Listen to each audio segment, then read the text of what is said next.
Okay, so we're back here. The Aussies are going to hand over to the English, and Gordy's going to take you through till the morning. It's 2 o'clock in the morning here, so on Sunday morning. So he's going to take you through to about 8 o'clock, and then I may scoot back in, see what happens.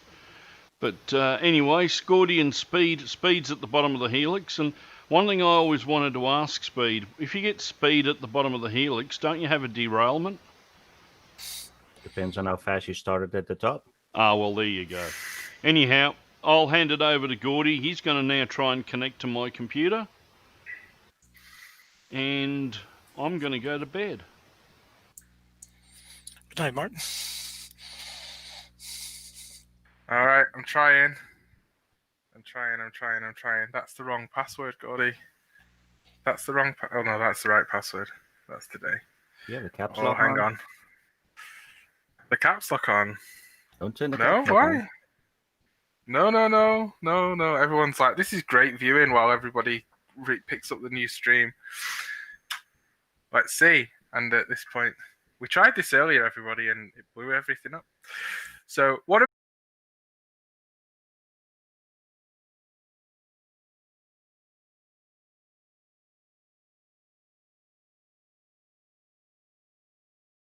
NMRAx merch mod, and so that's what we can do, and there's the discount code for you if that's what you want to go do. You can get 10% off with NMRAx 20 off anything on their website, which is just super cool.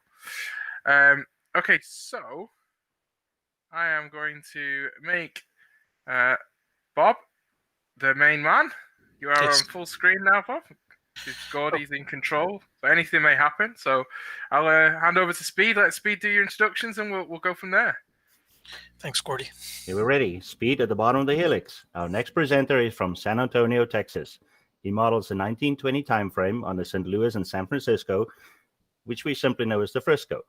For the past 2 years, he has been constructing a portable sectional layout called the Crawford and Cherokee, set in the southeast of Kansas. We welcome Mr. Bob Thomas. Hey, thank you, Speed, and thank you for the invitation, Gordy. Marty, thanks for the help today. I'm going to go ahead and push my slides up, but before I do, I want to thank Dave for the previous talk and note that I put on my co-op hat in tribute to him. Oops. Okay, I'm just going to bring my slides up really quick here. All right, hopefully that's coming through.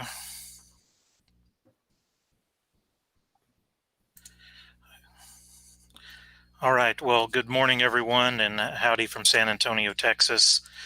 My name is Bob Thomas. I am a very short-time member of the NMRA, having joined just 3 years ago. I'm a member of the Lone Star region and Division 6, which is in South Texas. I'm a member of the Frisco and Mopac Historical Societies, supporters of both of those groups. You'll see that from the modeling. And I'm originally from this southeast Kansas area that I'm modeling. I'm going to give a talk today from the perspective of someone who's just getting started in this era of modeling, and also someone who just recently tore out an old layout in about 2 years ago, tried not only a new era, but also approaches for constructing a layout, and of course everything that comes with this pre-depression era modeling. I want to note here's a picture of Speed, not in the helix. He does come out occasionally, and there's a picture of me there with him at the Plano train show last year, which is a great time if you could make it when we're back up and having train shows again. All right, so let me just first speak to the influences for the modeling that I'm doing now. And the first of which is during the 1980s, when I was finishing up high school, I had a summer job that was to be a tour guide for a mining museum that has this giant electric shovel in southeast Kansas known as Big Brutus. And what a fun job to have as a teenager, to be a tour guide on this giant machine. It is still there if you make it to the area. And just for this, noting the scale here, here are 2 cars parked down in the near the tracks of this vehicle. So this was an electric shovel that would remove the overburden during strip mining. And it was interesting, the people of the area would say as it would take a scoop, the lights would dim in the area. So it made you wonder, hey, did this thing dig up enough coal to run the power plant to actually power it?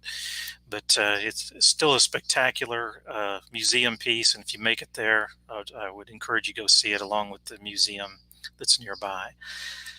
The other thing that I'll note is, in addition to our family, who included many miners in this area in southeast Kansas, I was shown as a kid around, in the 1970s into the 1980s, it was the centennial of many of the towns in the region. And you'd see pictures like this. The little town you lived in would have pictures of an interurban going down the street and all of these buildings which are now gone. So this era, which boomed in the 1920s, is now really just an assortment of little towns that maybe have a store and a gas station, but really have populations of 400 or 500 in many cases. But a great place to grow up.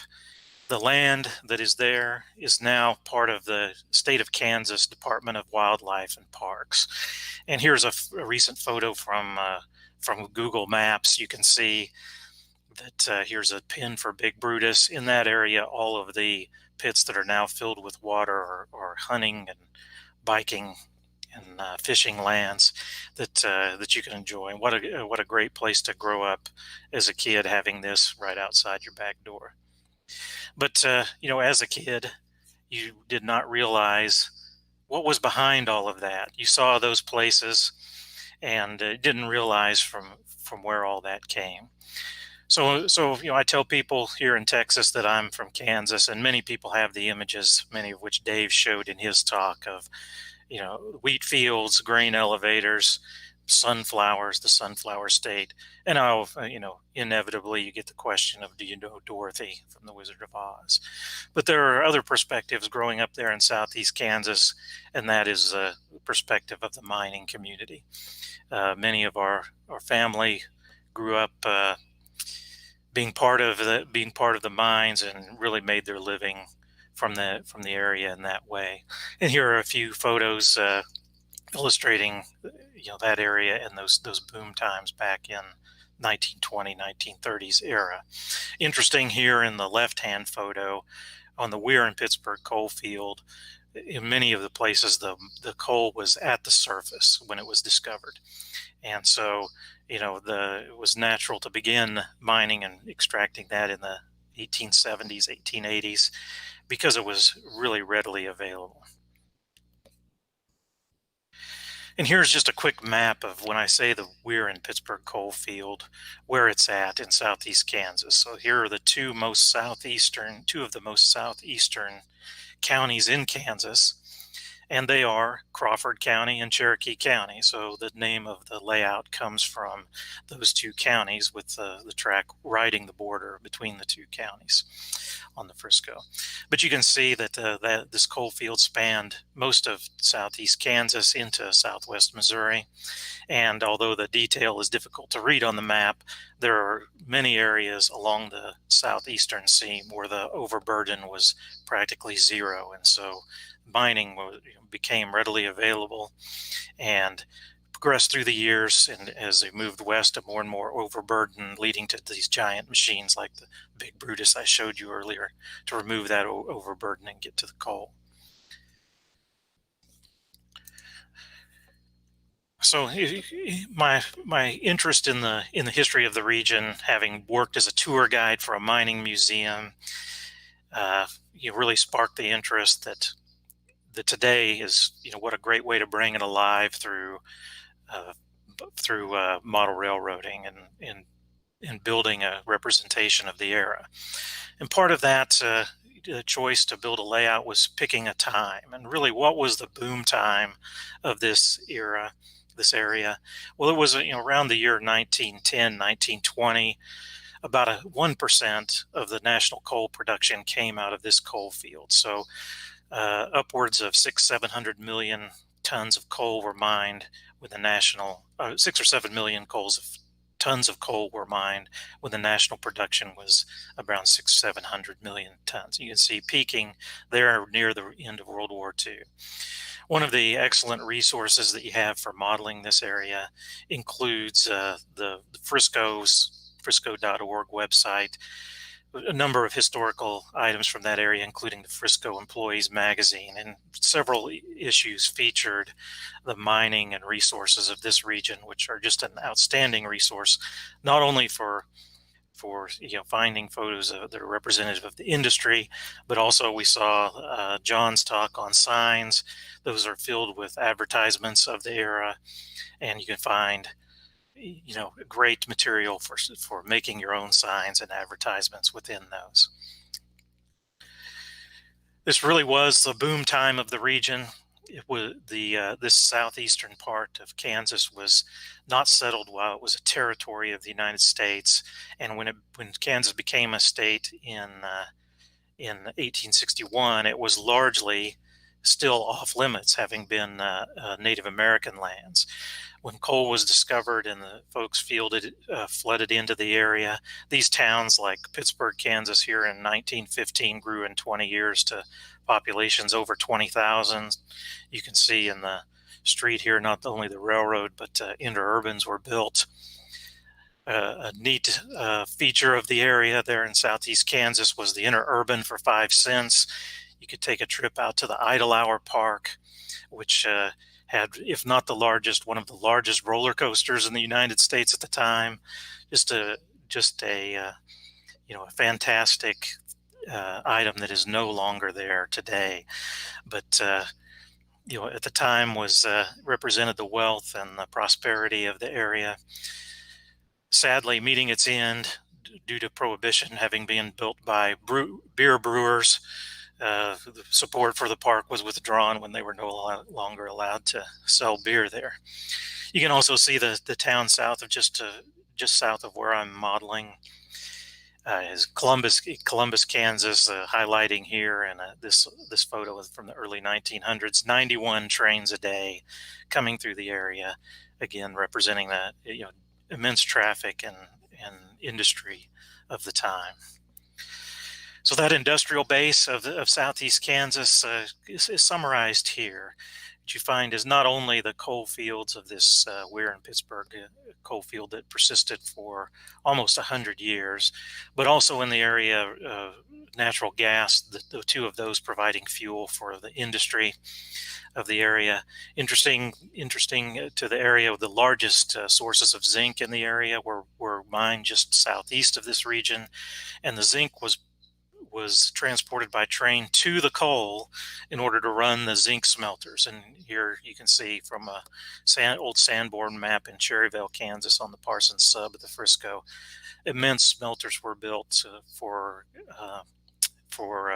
processing that zinc to be used for everything from brass to tire making to electrical components. Also in the area, as they dug coal, they also found clay and made brick and tile in several large brickyards in the area. And other things are shown here. And of course, with the railroad came large rail shops. If you're a fan of the KCS, you recognize Pittsburgh, Kansas. On the Weir and Pittsburgh coalfields, a large shop for the Kansas City Southern at one time. And Parsons, Kansas, just to the west of my model, was a large shop of the MK&T. And Frisco until 1927, when they had longer haul steam locomotives for the trains, had large shops nearby as well. So many components here available for representation if you're building a model railroad in the area. And so part of my choice here was determining what railroad should I pick. There are maps on the Kansas Historical Society, kansasmemory.org, and I really encourage you, if you're interested in any of the Kansas region, but also the Kansas lines, the Santa Fe, the Rock Island, a large number of photos and historical documents there. Here is a map that I had found showing you that you could just about have any track arrangement and call it prototypical on your model railroad for the southeast Kansas region. It may be difficult to read on my slide here, but the Frisco occupied this region, the Santa Fe, the Kansas City Southern, the Missouri, Kansas, Texas, Missouri Pacific lines, all present, as well as an extensive interurban, the Joplin and Pittsburgh, that spanned not only the two counties of the Crawford and Cherokee, but over into the Missouri side of the border in the Joplin area, two counties there near Joplin. So in considering the Frisco, part of the inspiration was the history of this line being part of the historic border tier road built in a race through Kansas from Kansas City southward in hopes of winning the rights to have an exclusive line through Oklahoma into Texas.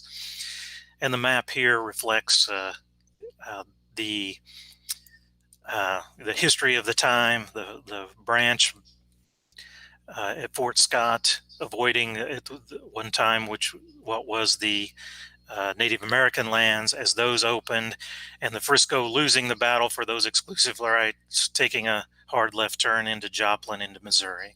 This is documented. There's a great book here by Robert Collins. If you're interested in that, it's a nice afternoon read. Another factor in choosing the Frisco is take a look at the system maps of the line. So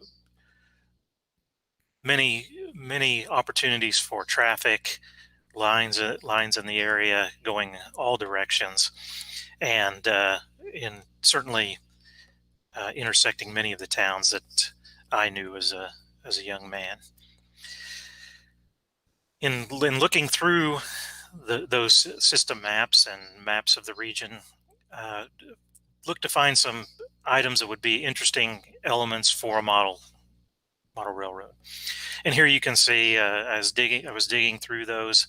Here is the intersection of the Afton subdivision and the Parsons subdivision in the town of Cherokee, Kansas, sitting right on the border of Crawford and Cherokee County, originally named McGee, later changed to Cherokee, only to find out that their town was actually in Crawford County, Kansas. So still holds that name of Cherokee. It had a depot there at the intersection of the two lines, yards that you can only assume were for marshaling the coal pulled from the region. And the maps provide a number of elements, a roundhouse, small roundhouse here, representations of the industries nearby. Along with that, in Cherokee historical archives, you can find photos of the station that was built here. So a grand station from 1888, built from brick, manufactured in the area, there at that intersection of the two subdivisions on the Frisco. This station was used into about 1948, having been built in 1888, and after disuse was demolished sometime just after August 1st, 1959. I want to thank the folks on the Frisco.org that helped me sleuth out the timeline for the existence of this station.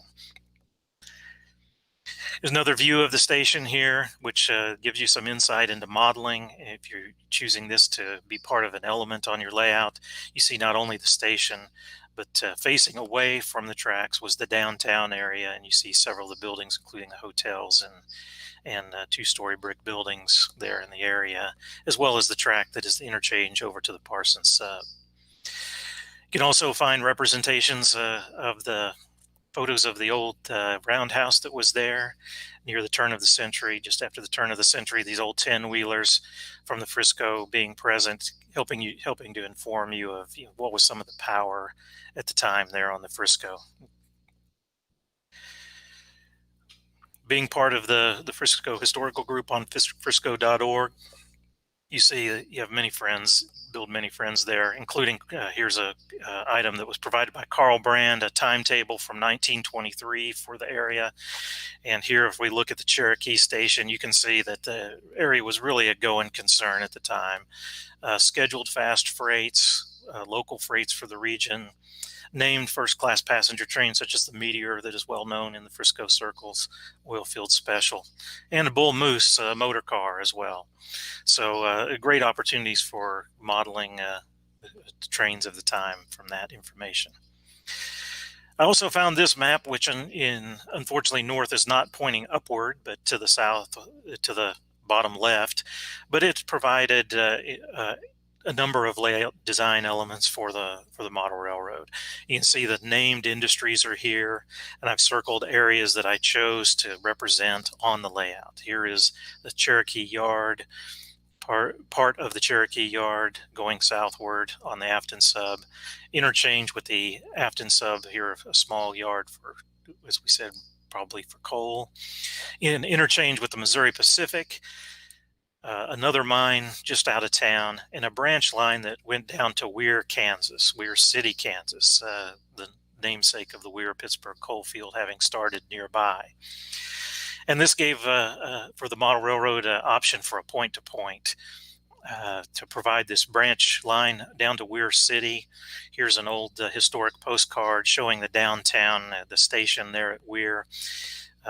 Just after the turn of the century, you see a horse-drawn wagon unloading or loading a boxcar here near the station, and some of the elements nearby.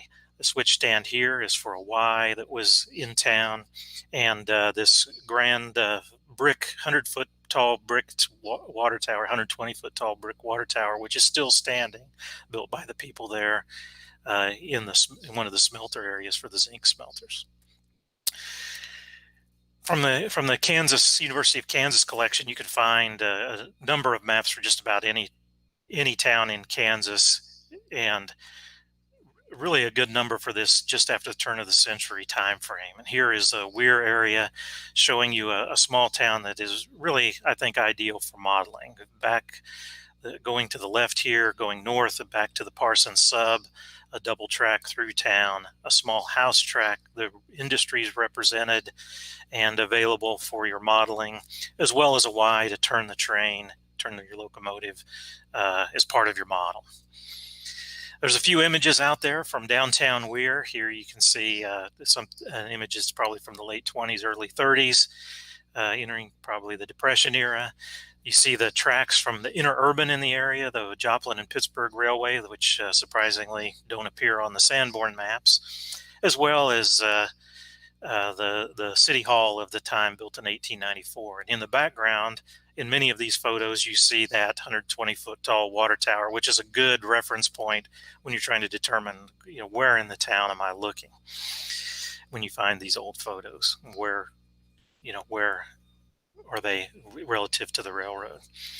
A number of the industries that appear in that map are also excellent candidates for building a layout. We have the Weir City Brick Company, which persisted almost for 100 years, and I posted a photo of this and the model that I was building on the Frisco web Facebook page for the modelers. And sure enough, a guy came back and said, "Oh, I worked there, worst job in my life." So brought back bad memories, but really an excellent candidate for the model railroad. Also in Weir was a Long Bell Lumber Company, which was one of the first companies in the United States to have vertical integration from harvesting the trees through milling and distribution. And here is a photo of almost an identical layout in Altus, Oklahoma for a Long Bell Lumber, as it appears on the map in Weir. And then also, feed mill, you saw from Dave's talk at the time, another excellent candidate for the model. And so from all of that information, we built some layout design goals. My past investment in HO scale led to that choice.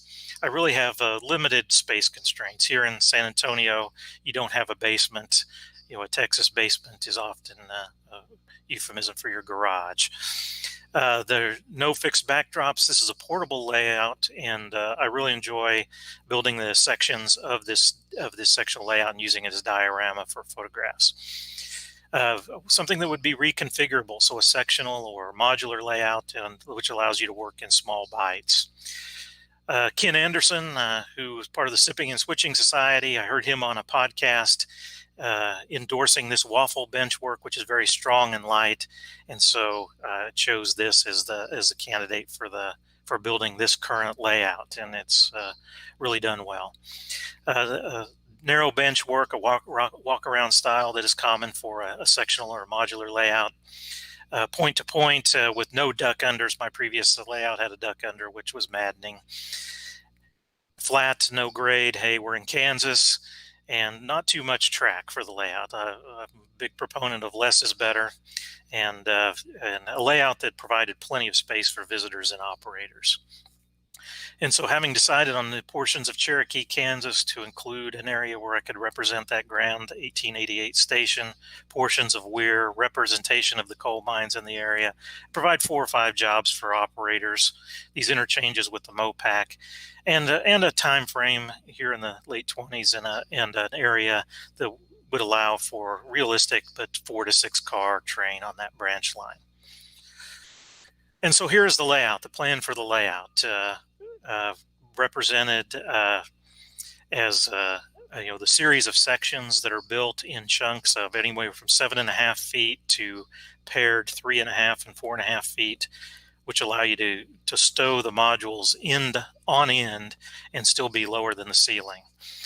The layout includes this mine area in the southeast part, that Cherokee yard, the diamond there in Cherokee, interchange with the MOPAC, and around to the branch line in Weir. Visitors came by. I added this brickyard as a reason to have yet another train and increase the operational ability of the layout.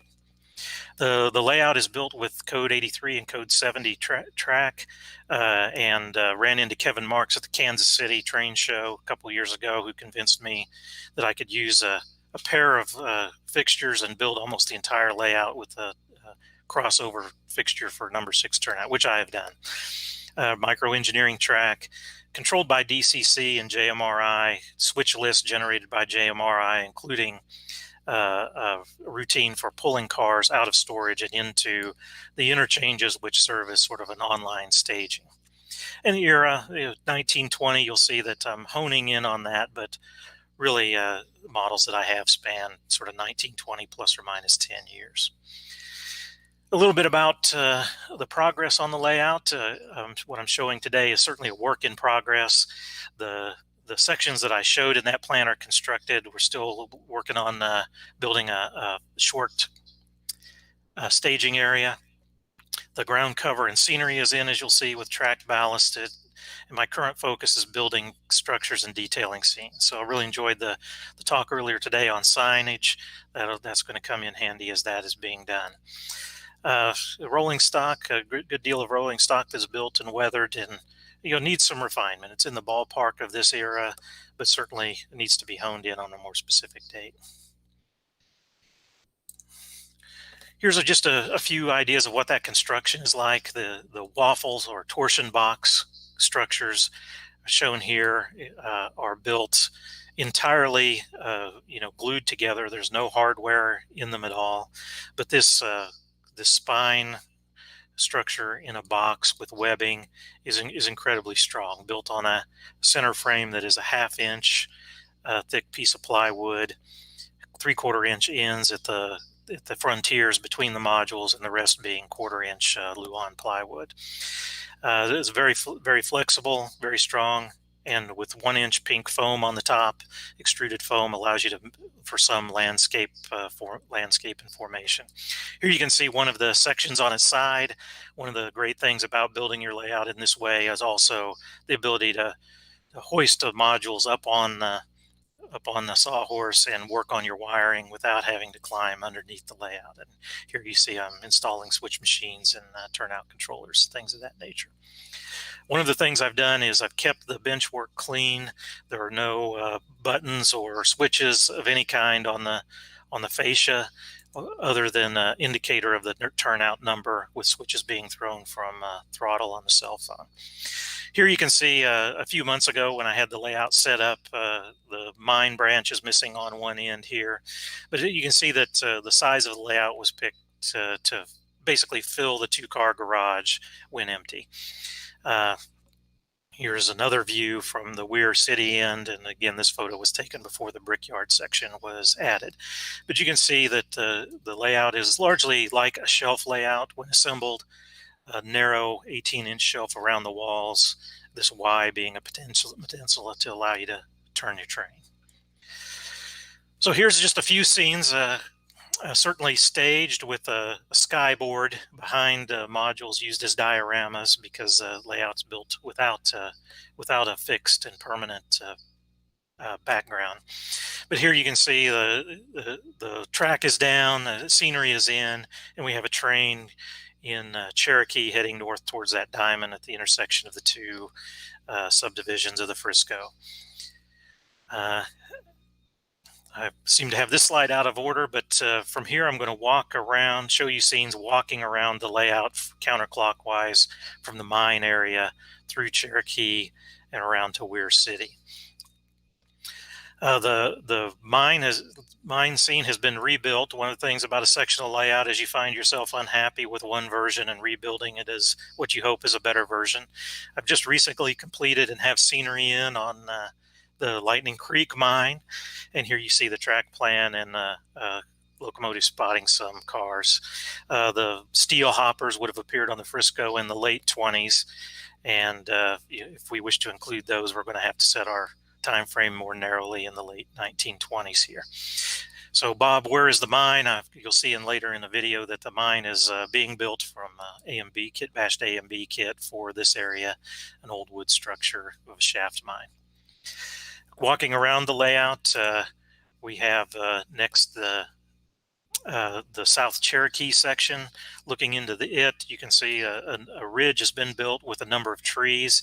This allows this module to be borrowed scenery for photography. Turning it around, having that ridge with trees can be paired with another module and give you a little more feeling of depth as you're taking photographs. The Cherokee yard shown here has 1 yard track that is enough for 7-8 cars, plus industries and a few other off spots. So certainly enough room to hold cars to build short trains that go out on the branch line into Weir City. The South Cherokee module shown here, as I mentioned, I often use it not only as a diorama for photography, but turning it around, use it for backdrop in other photos. You'll see that as we go through the photos here. Let's see. As we progress around the layout, we go around through near where there's an interchange with the Afton subdivision, as well as an interchange with the Missouri Pacific. Here you see a train headed out to the branch line with cars on that interchange track there at the Missouri Pacific interchange.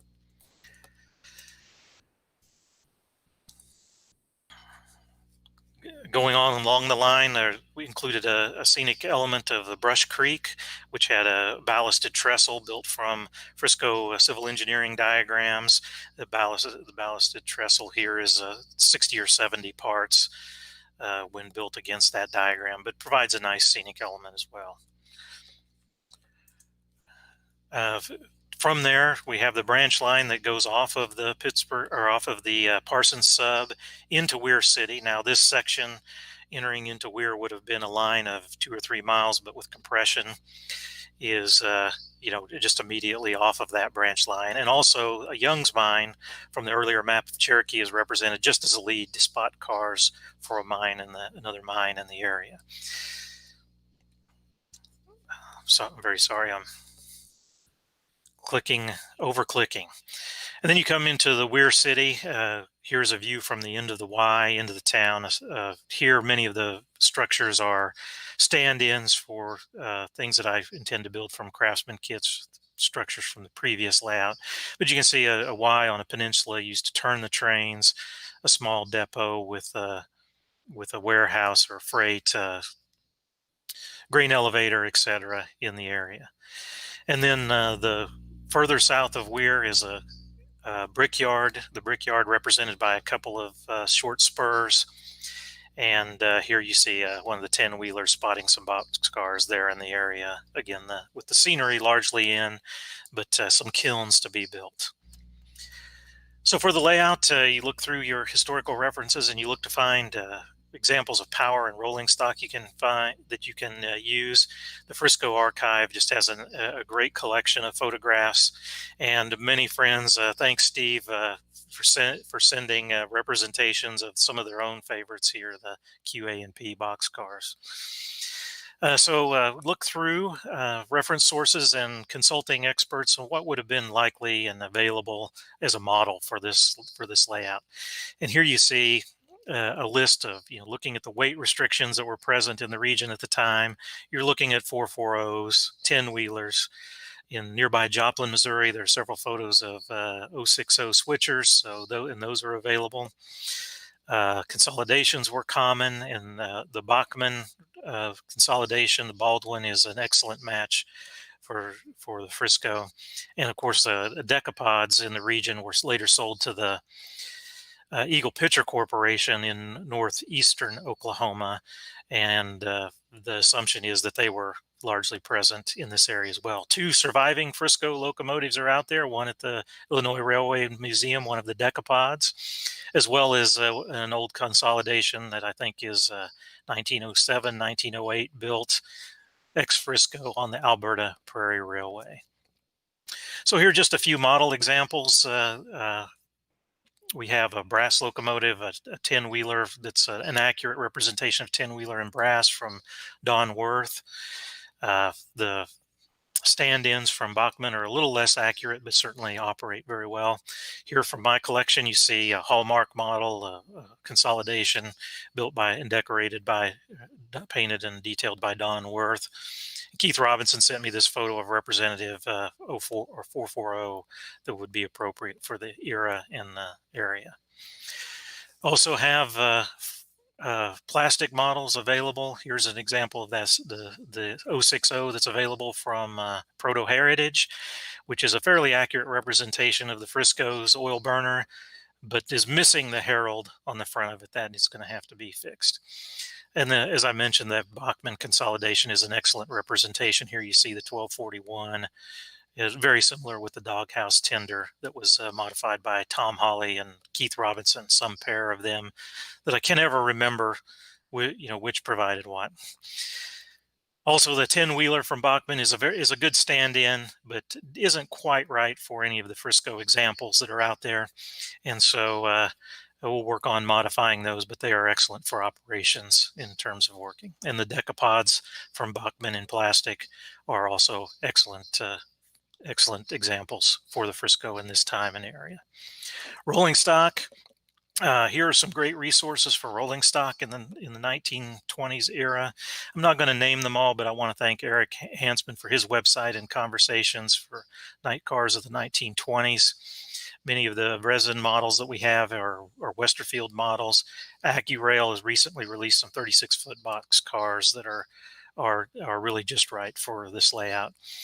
Many of the sources for these 1920 cars, I'll note from Eric, you want to look in the diagrams that you have, not only for the freight cars, but the weathering. You find cars, but a lot of times they're lettered for later eras, and you want to go back and get that lettering right if you're interested in prototype modeling.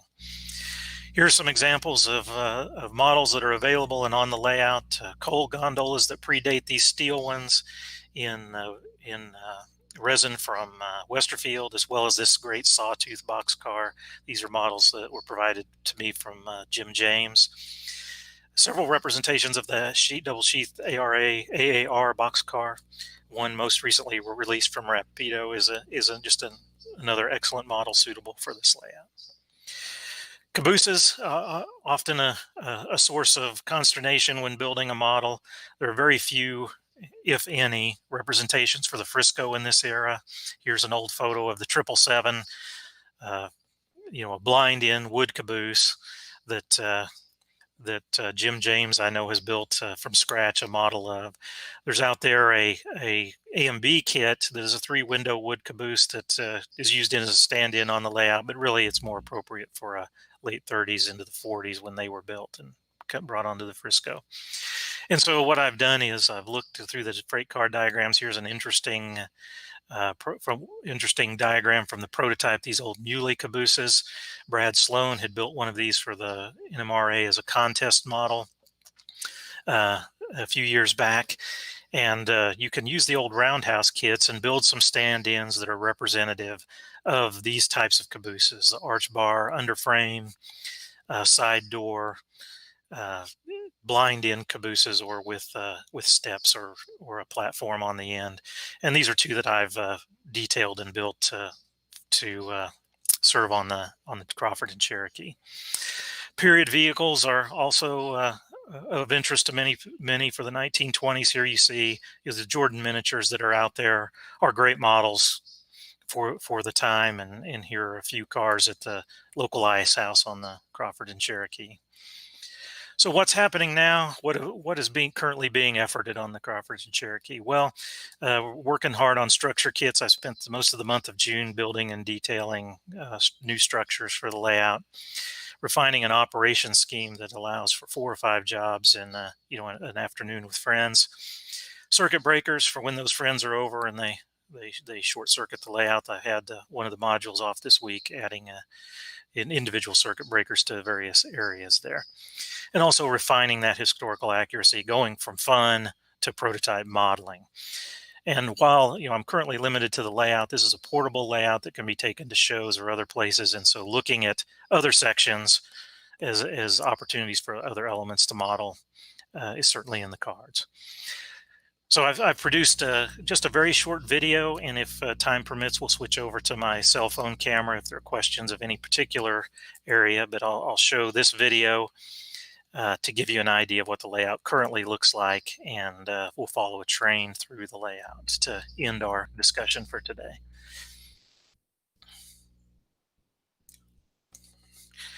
Here you see the layout plan again. We're going to follow a train from the south of Weir City through the town of Weir, back onto the Parsons sub and into Cherokee. So here we have just a pan across the layout. This movie was taken just today, and you can see that the area in which the layout occupies is very wide open. You have 4 or 5 friends over. There's no narrow aisles, and plenty of room to get around and operate.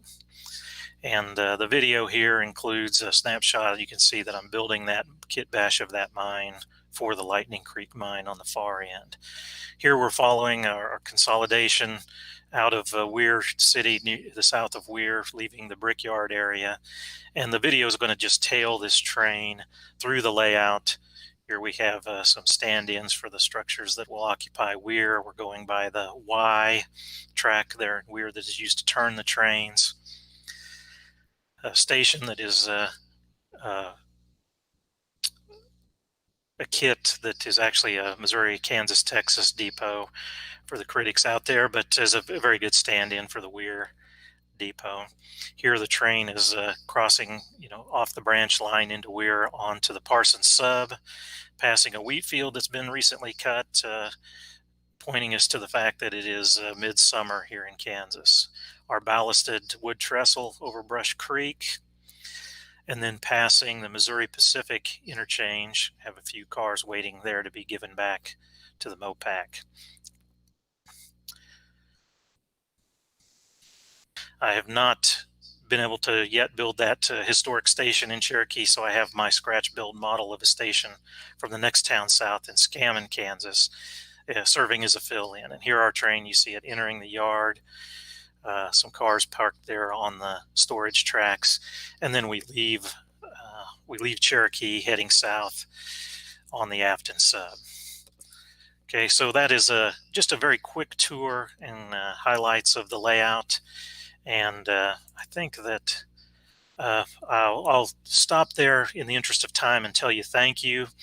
And I want to thank all the folks that I've tried to give a shout out to in the slides here. Maybe didn't mention your name because of my nervousness in presenting, but if you're interested in following along, I do have a slide on an area on MRH on their forums, and you can see occasionally I do still pull out the old transition era stuff and run it, and here was a photo that MRH published from the layout this past winter. Okay, so with that, I'll be happy to answer any questions if there are any there in the chat. Speed. You got quite a few. All right. So first one is when you showed all the photos, did you mention a web page where you got those from? Yes, I will give Speed these photos to put on the Lone Star area. Many of the photos come from the Kansas Historical Society's website called kansasmemory.org.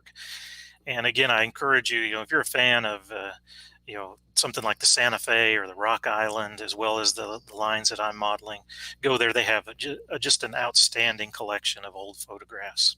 Cool. And someone wanted to know how they could find or gain access to the Sanborn maps.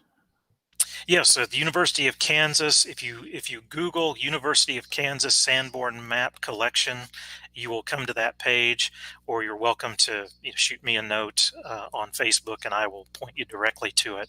But they have for just about every Kansas town from the turn of the century to around 1920, a great collection. Cool. How many modules do you have there in total or plan to add? Yeah, so there are currently about 13 modules. Several of them you may have noticed are paired together semi-permanently into kind of a 7.5 foot length, which is very good for storing on end in the house, where I have a little corral for keeping the modules put away when we want to put cars in the garage. There's another section of Cherokee, and of course we'd like to represent that turntable and the engine house that was there just north of the Diamond in Cherokee, another option to turn the steam locomotives in the area during operations. But right now I'm out of room. Those would require setups at a show or some other area that would host us for an op session. Sweet.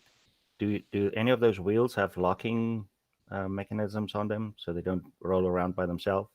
They do. Every module has at least one locking wheel. And an interesting thing that I learned from Ken is when you have the modules assembled, even if you have 4 or 5 of them connected together, when they're on those casters, you can move them around. Okay. And so if you take this layout to a show, you can very rapidly move pieces in large segments. And you can have fun and play Tetris with your modules in the garage if you like, which I've done on many occasions when we wanted to get a car in the garage. So Brooks wanted to know if the foam is top recessed down into the box. Does the plywood and end plates cover the foam layer, or does the foam extend over the end plates? Yes, the modules, when constructed, the extruded foam is even with the top of the end plate, and the rigid box, the 1/4-inch plywood on the sides, is also, when built, flush with that pink foam. And so as you build terrain and bring that level down, you also carve into that 1/4-inch plywood to make it even with you want to recess. And then you can add pink foam to the top and give yourself a little more elevation for terrain as well. And someone noticed that you have some switch stands there. Do they operate with the points, or are they just stationary? Yeah, those are stationary. Those are Detail West components, but they really make just a very nice scenic element if you're taking photographs, and they look very realistic, but no, they don't operate. Okay. Are you planning a 2-person cruise during operations? Yeah, I think that what we're looking at is two-person crews, and then one person to run through the JMRI switch list generator, pulling cars in and out of the staging or the storage, if you will, representing trains that are not modeled but are leaving cars or picking up cars at the interchanges. Okay, so before I ask the last 2 important questions, someone wants to know how you lock these modules together, and if you've ever taken them to a show to present to the world. Yeah, we haven't taken them to a show yet. I've offered here in the area, but there hasn't been room in recent shows. The modules are locked together with C-clamps and have alignment pins. So they largely follow the methods that are used by the Sipping and Switching Society for their modules. Really, that was the inspiration for the design. Okay. Now for the important questions. How often is this layout set up? And when you set it up, does it stay up for a while? So if we wear masks, can we come operate? Yeah, so I'm a little bit hesitant to have guests right now, but the idea here is that you can work on sections of this layout at any given time with just portions of it set up. So quite often what I do is I set up about half of the layout as a switching layout. So you can imagine either the Cherokee side or the Weir side on its own is just a fine switching layout. Work on the scenery at that time, and then of course set up the whole layout when you have friends over for operating. Well, Bob, that was the end of the questions, and I think that was just amazing seeing how you can, maybe arm wrestle someone out of your garage and turn it into a train layout. Well, thanks, Pete, for offering me to present today. So, thank you very much. We'll let Gordy do the announcements and take it from there. Yeah, thanks, We'll guys. see how. Thank you, thanks, Bob. We'll see how this goes. So we have to do the wheel of chat, which may work. It may be a disaster. I may press buttons in the wrong order. We need to spin the wheel. Hopefully the wheel is spinning. The wheel is spinning. We have some success. Unfortunately.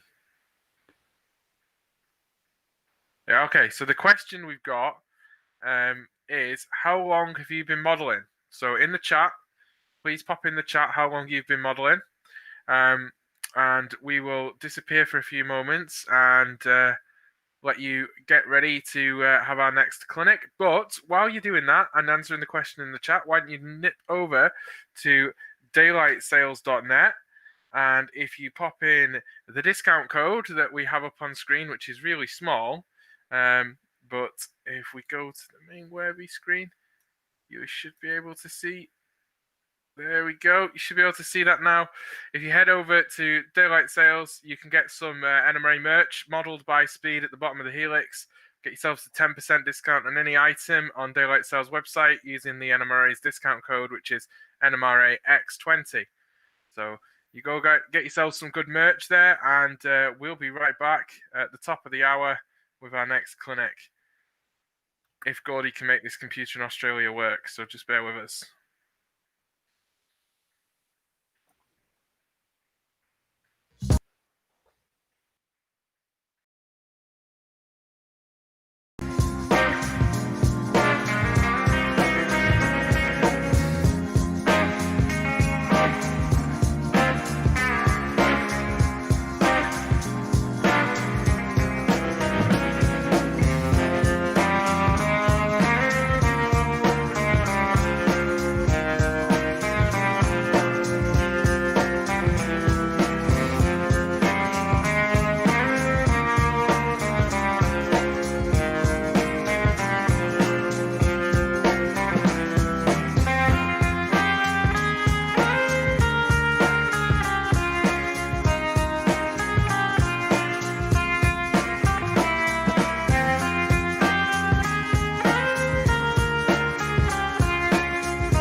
He's cursed by the NMRAx. Yeah. Joe looks better without the thunderstorm. Your live chat. Joe, you ready? I am ready. Hey.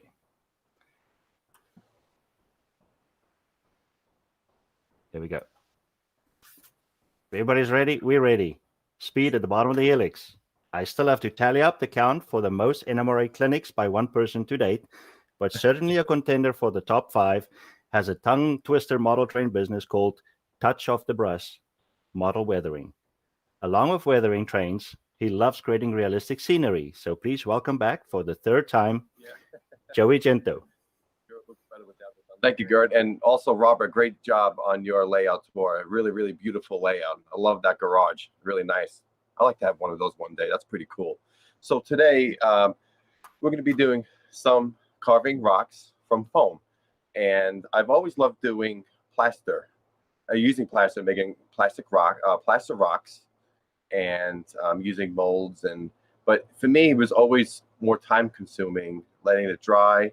And I enjoy doing that. I still do a lot of that, but I've got into carving foam.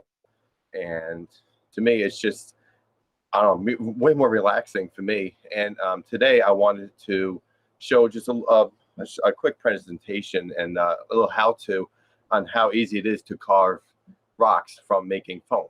So we're going to go here to my little desk here, and I'll move the camera over, and we'll start a little process of carving out the foam here.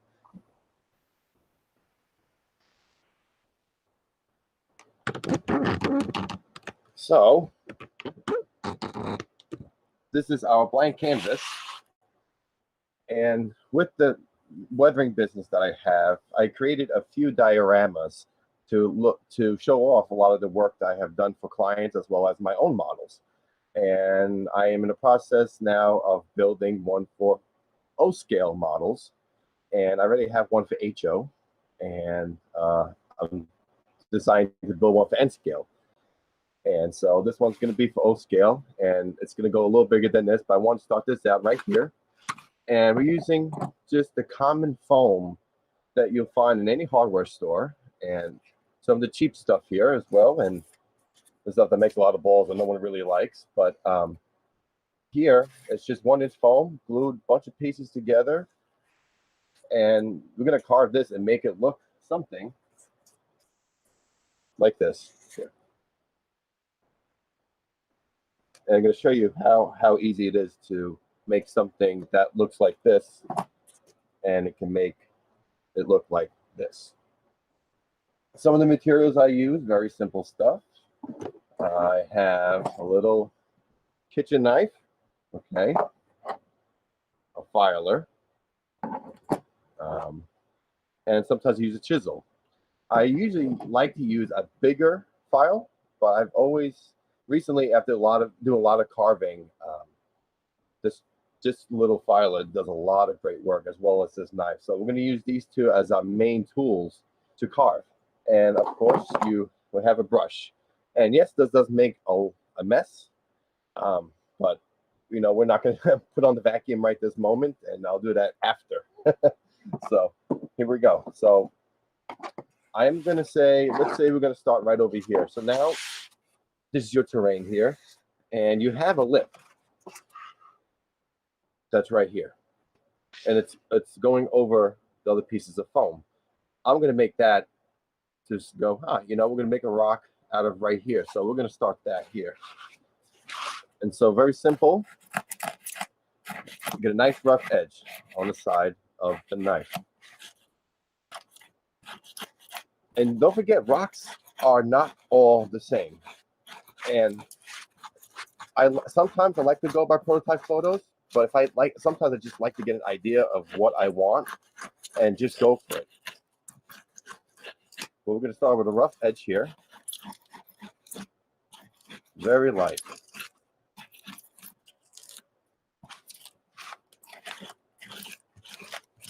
So now, you're already getting a nice edge on your rock. And I'm going to leave this the way it is. It's already ripped apart. And you'll see when you paint and everything and you add some foliage and some brush and all that stuff on here, it will look like an actual rock for sure. So the next step I'm going to do is we're going to file this side down. And the way I do it also, besides using the foam, the knife on the foam, is that here, a nice rough edge. Here, I'm going to have somewhat a smooth edge, and that's what the file works out for.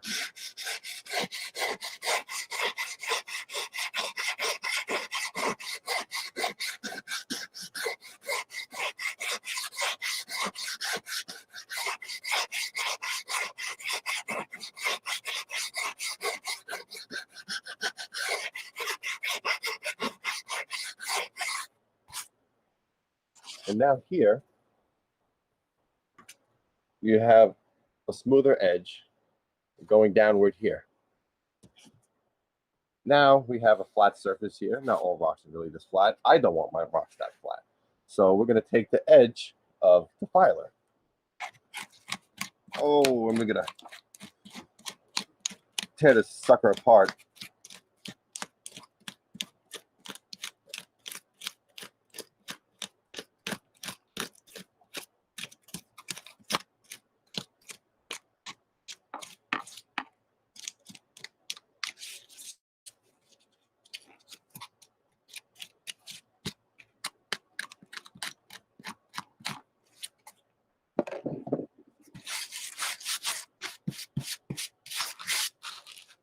So now we have a soft edge, curved edge, and now some roughness under here. Now we're going to go into underneath here, and we're really going to start carving. And this is when your small filer really comes in handy. And first, we're going to clean this off, see what we're doing. And do not throw all the stuff away. You save it all. And we'll see, I'll show you why in a minute. Well, maybe a few minutes. So here we go. We're going to start here, down here, and go across. Tear it apart. We want to start a nice rough edge.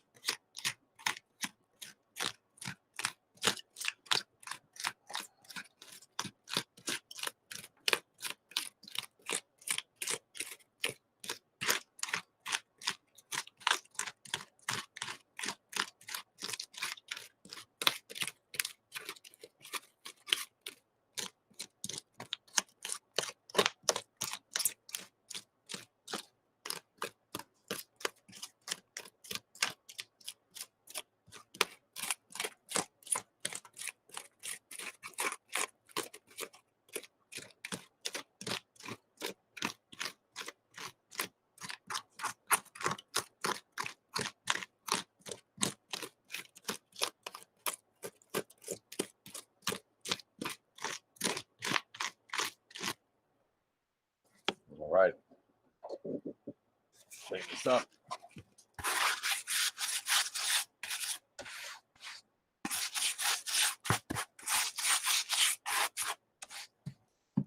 Now you're already getting a nice rough edges. And sometimes that can look good just the way it is, depending on what kind of rocks you try to make, or if it's blasted out for rock cuts and stuff. Sometimes it's not a bad idea just to keep it like that. But I want to mix some individual rocks too. So we're gonna go in and give this more depth, like a little more 3D too. So let's get our knife. And you can find what knives or tools will work for you. This is what I prefer for me when I use these things.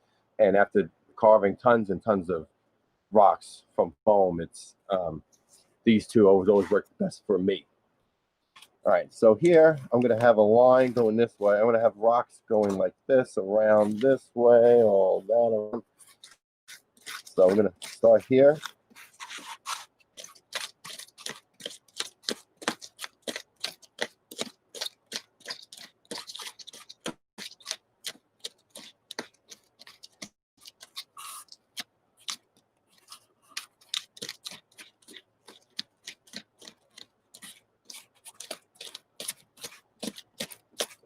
angle.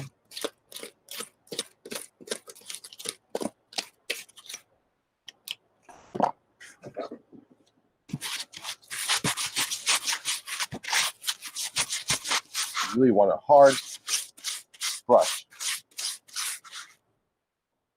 See, now we're getting some depth inside the rocks here.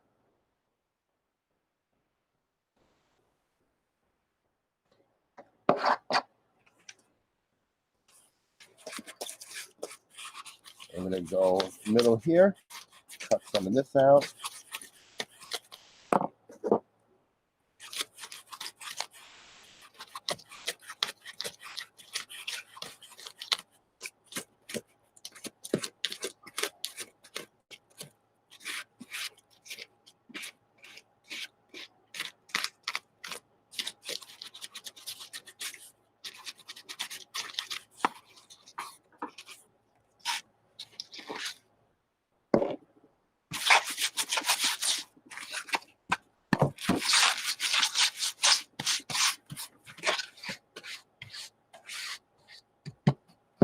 So now we're starting to have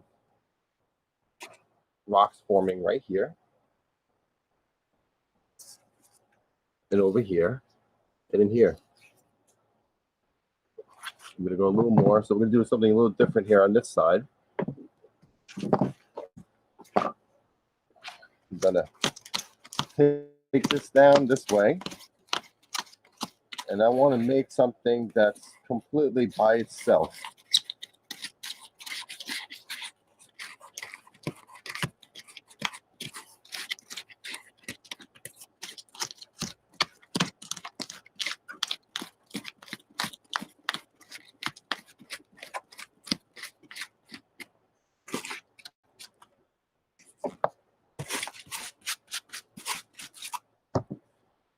And now we got a little bit in here, a little bit of depth. See how it's curving inside and underneath. So now we're getting different forms of height and different kinds of textures here. And then we're gonna go down here a little bit.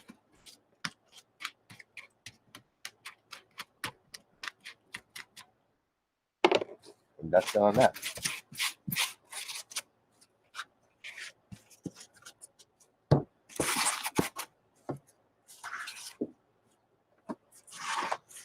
Now from here, I'm going to cut something. I'm going to try to make a nice cut, really get a nice line. And we're going to make that an actual rock by itself here.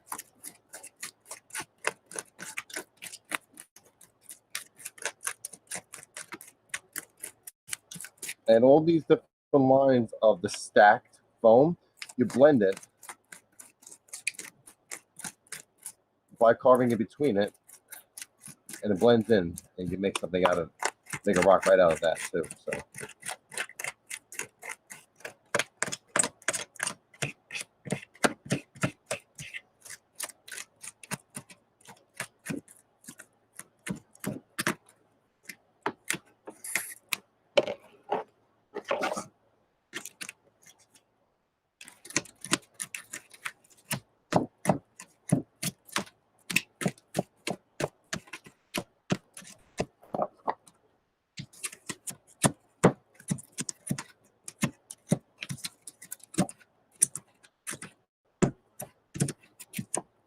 Okay.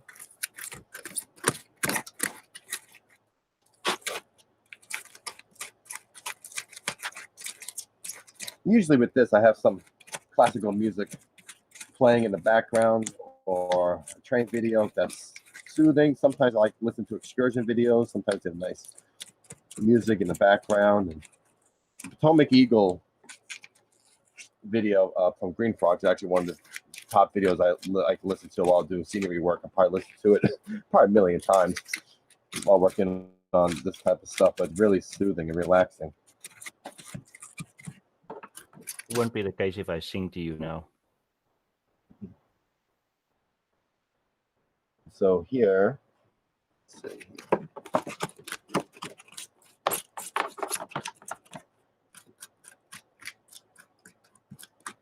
And with time permitting, well, since only really an hour to show you stuff, if you really take your time, you can really go in and do some lot of detailed work into these rocks. But a lot of times the painting and the foliage covers that. And if there's a rock that you don't like or it doesn't look right, don't freak out. You can't really glue the stuff back together. Don't worry about it. Put some little pieces of ground turf and little bushes and branches and some trees in front of it, and it will block anything. It will just blend right in and it will look natural.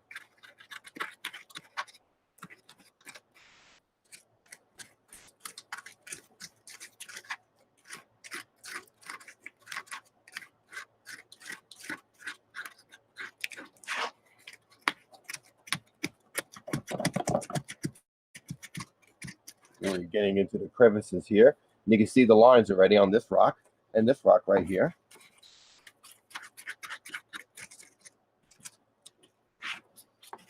Okay, we're gonna go in here, do another one. And with the file, you really get in there deep and you can make an individual rock just like that.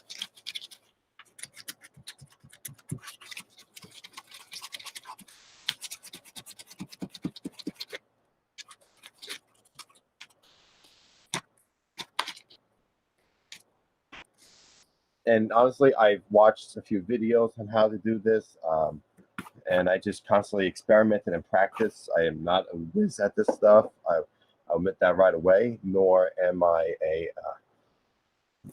went to school for carving or anything like that. It's just tons and tons of practice, and then more and more experience.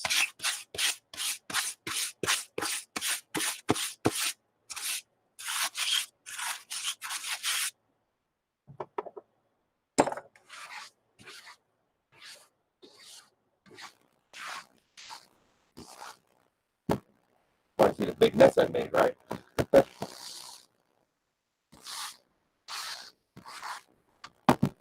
So here we have the start of all different kinds of rocks and different shapes and sizes.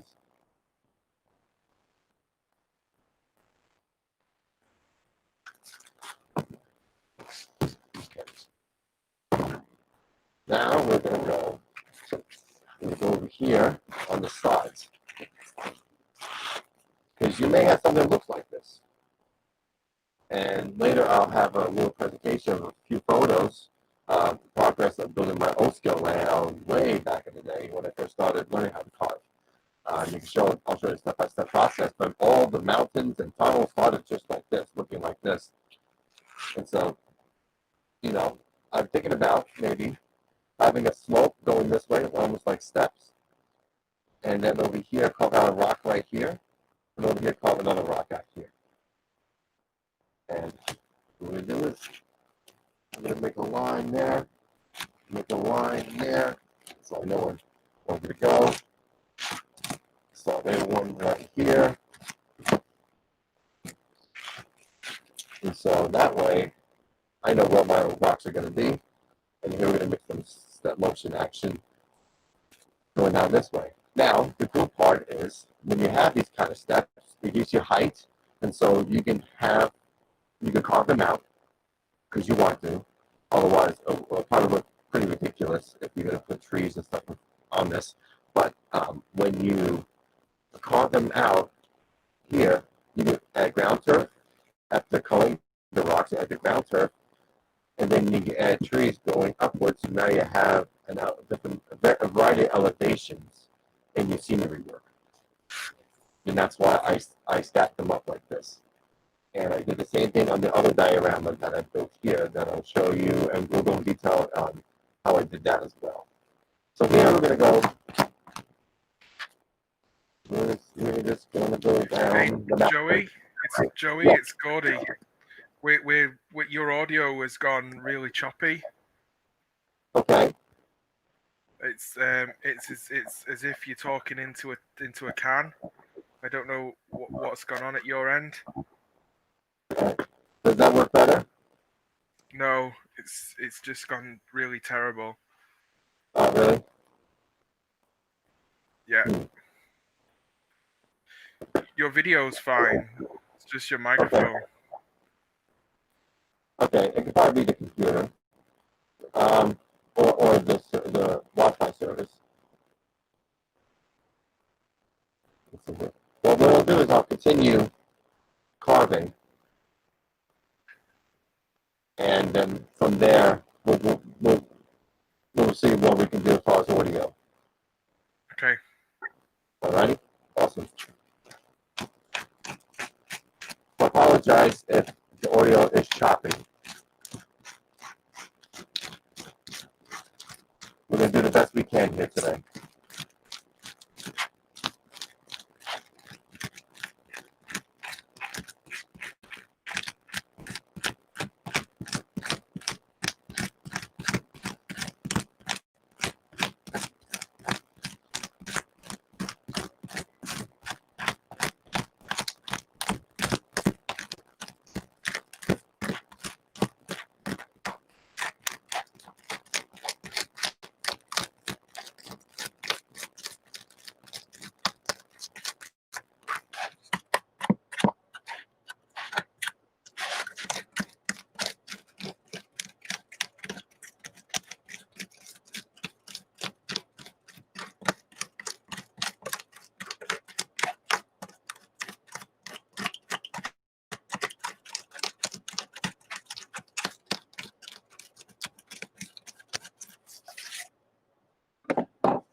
So what I'm doing here is creating slope action.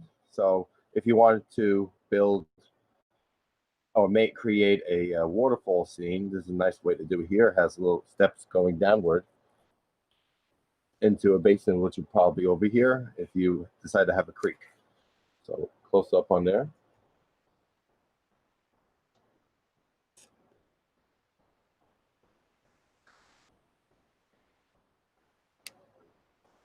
All right.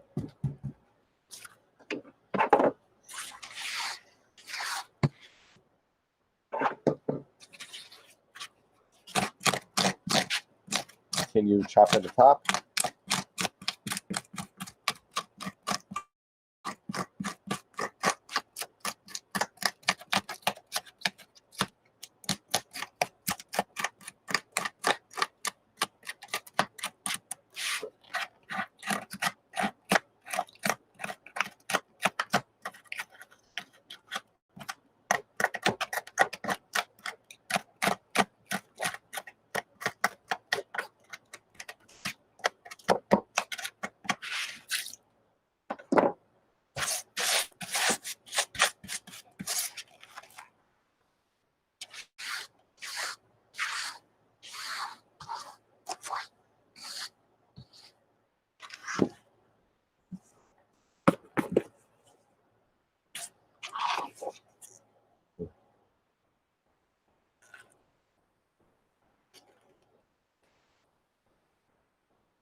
And now we're going to create some individual rocks here, like I was saying before.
All right.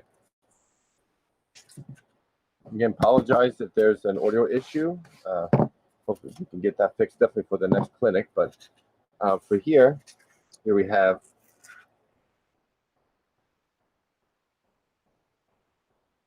individual rocks right here. Have a slope going downward. And individual layers right here of different rock. See on the front here. Now we have a couple of pieces that I haven't done in here, so I'm going to go in here and just rough it out. And since it's really deep in there, just a few roughings will take care of that.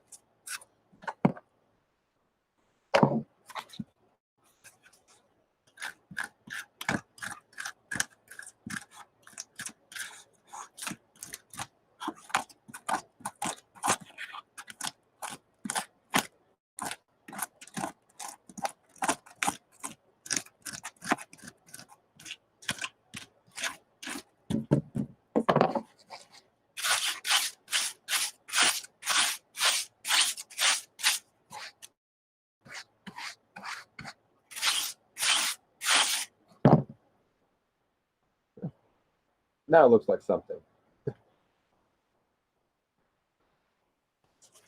So what if I want to carve a nice big rock? And I have let's say I have a divider or a backdrop that is 3D, and I want to make an individual rock right here and go along here. So now we're going to take this example and I'm going to create individual rocks inside here as if this was a backdrop for a layout, or maybe a mountainside, or just a big rock cut. And let's say you have flat pieces of foam, and let's say to get something over here.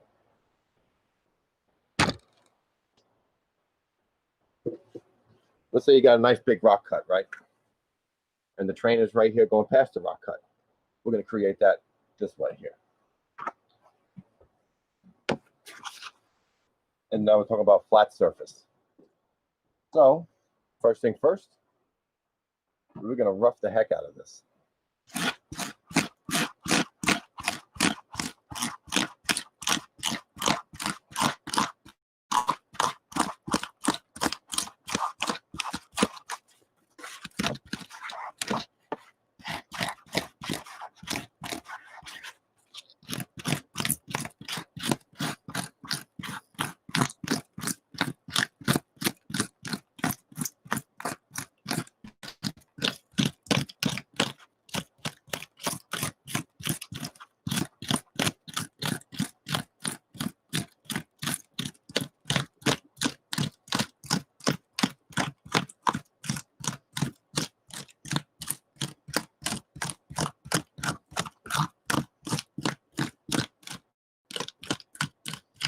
I want to get all the smooth off, all that smooth surfaces off. Make it rough.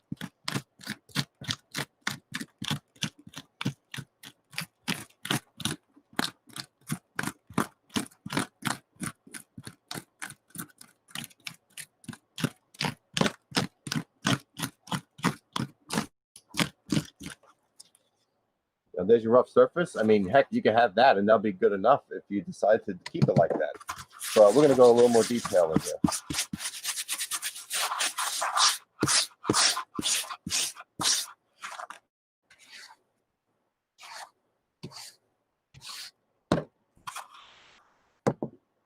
Okay, now I'm going to get a knife. This guy right here, and we're going to start carving out some rocks.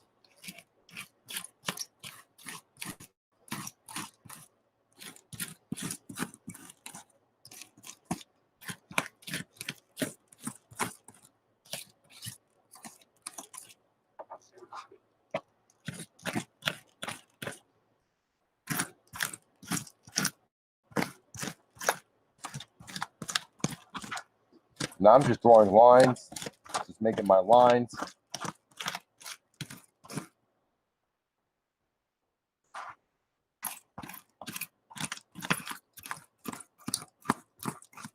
Now I'm going to go deeper with the filer. The filer here. File.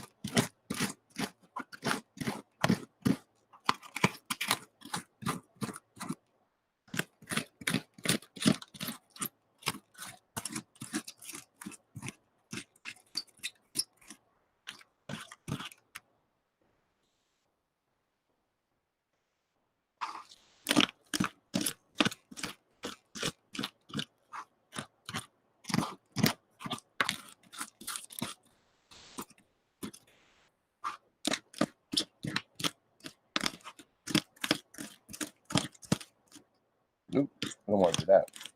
It's very thin foam here.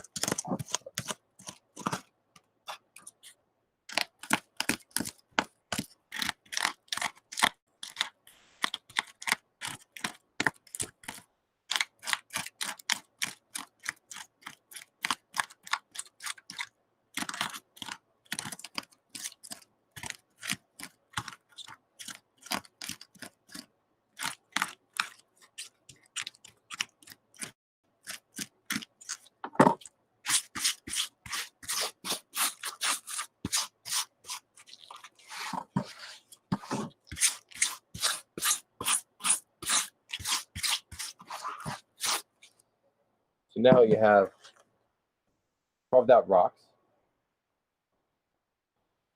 and you go in there. I'll make different little much smaller ones and all that stuff too. And I'll show you examples on how how I went through the process of building the O scale layout, doing this particular technique. And so, fairly quickly, I will.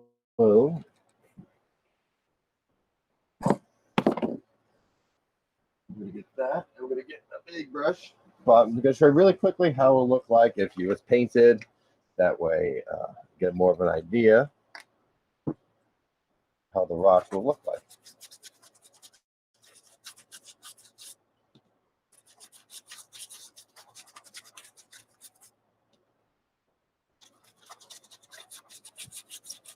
I'm just using some regular flat gray paint, cheap acrylic stuff.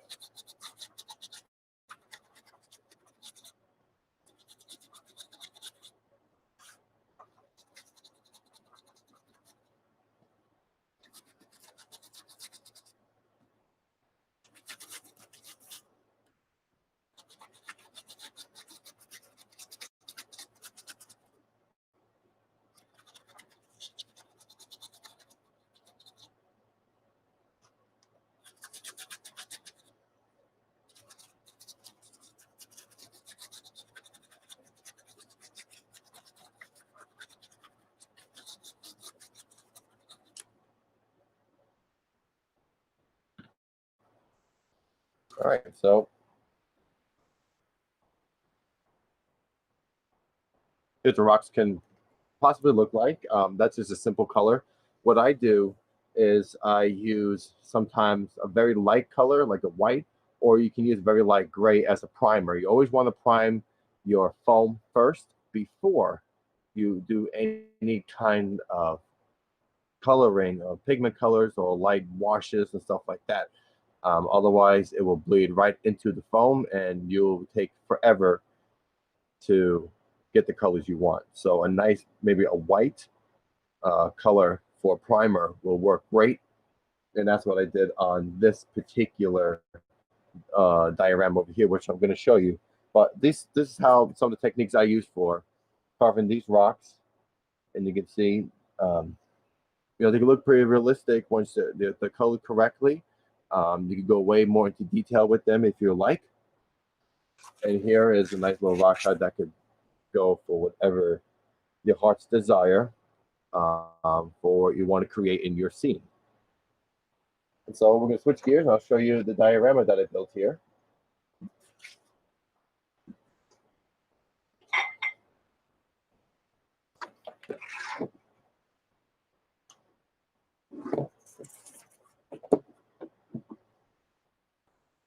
And this was used the same exact technique that I showed you.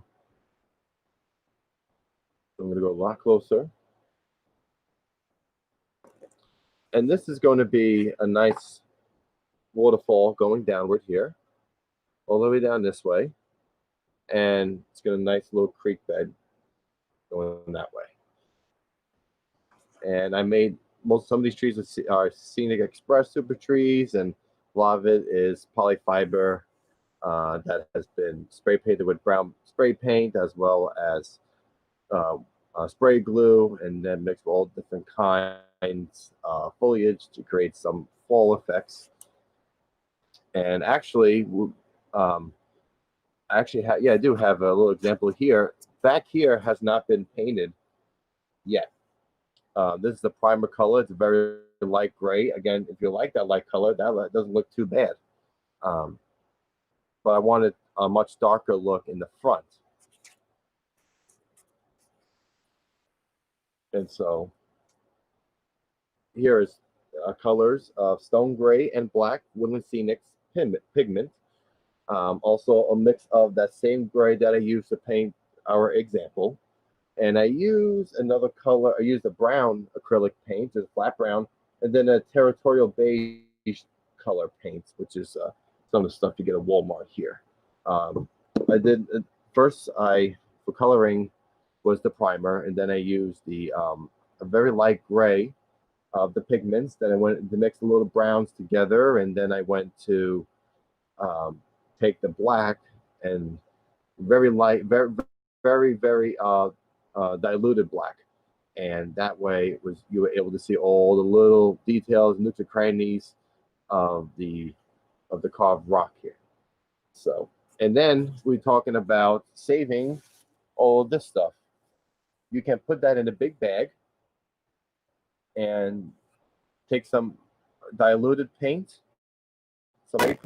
mix it all together, or dilute it just a little bit. That's not too watery, doesn't bleed too much, and mix it in a bag, shake it all around, and lo and behold, now you have rocks, little tiny pebbles that could go for anywhere around your layout or scenery diorama. And actually, there are some real rocks here. I don't know if you can even tell the difference.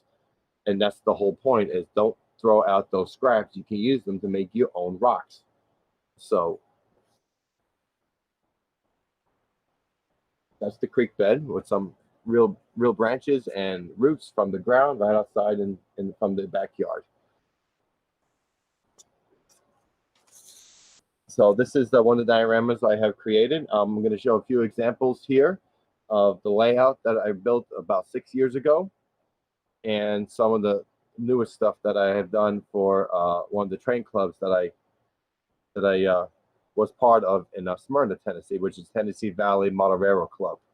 So let's do that here.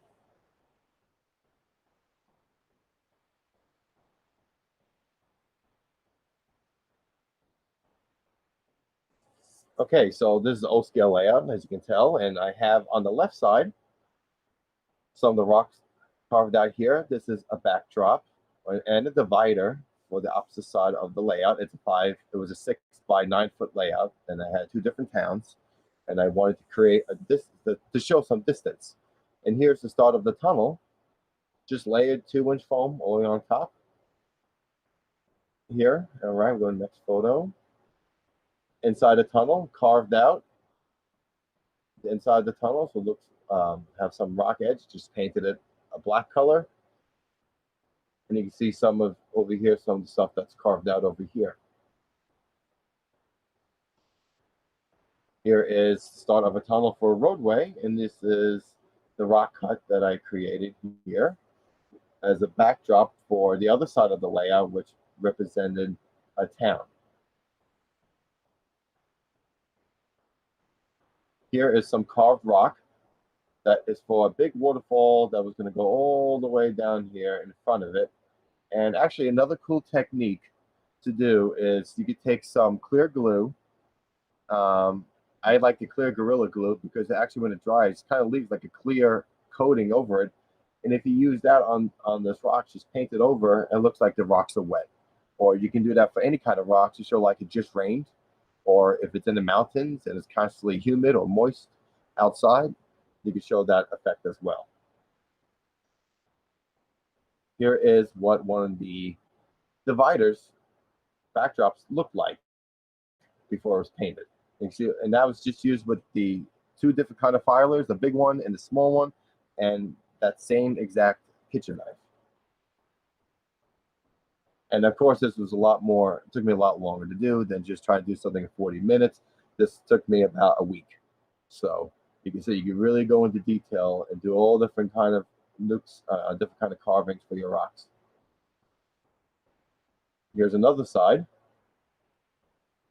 And this is all flat. This was all flat, 2-3 inches. It was about 6 inch deep was the divider. That's why I could really get in there and make some nice, beautiful rocks, big rocks, and have them actually look like really 3D. Here's a corner piece that I made here for the corner that goes right here on the edge of the layout. And this is the base coat or prime coat. I used this kind of white paint before everything was painted. Here's the side of one of the tunnels. This is all carved. On top is all plaster rock.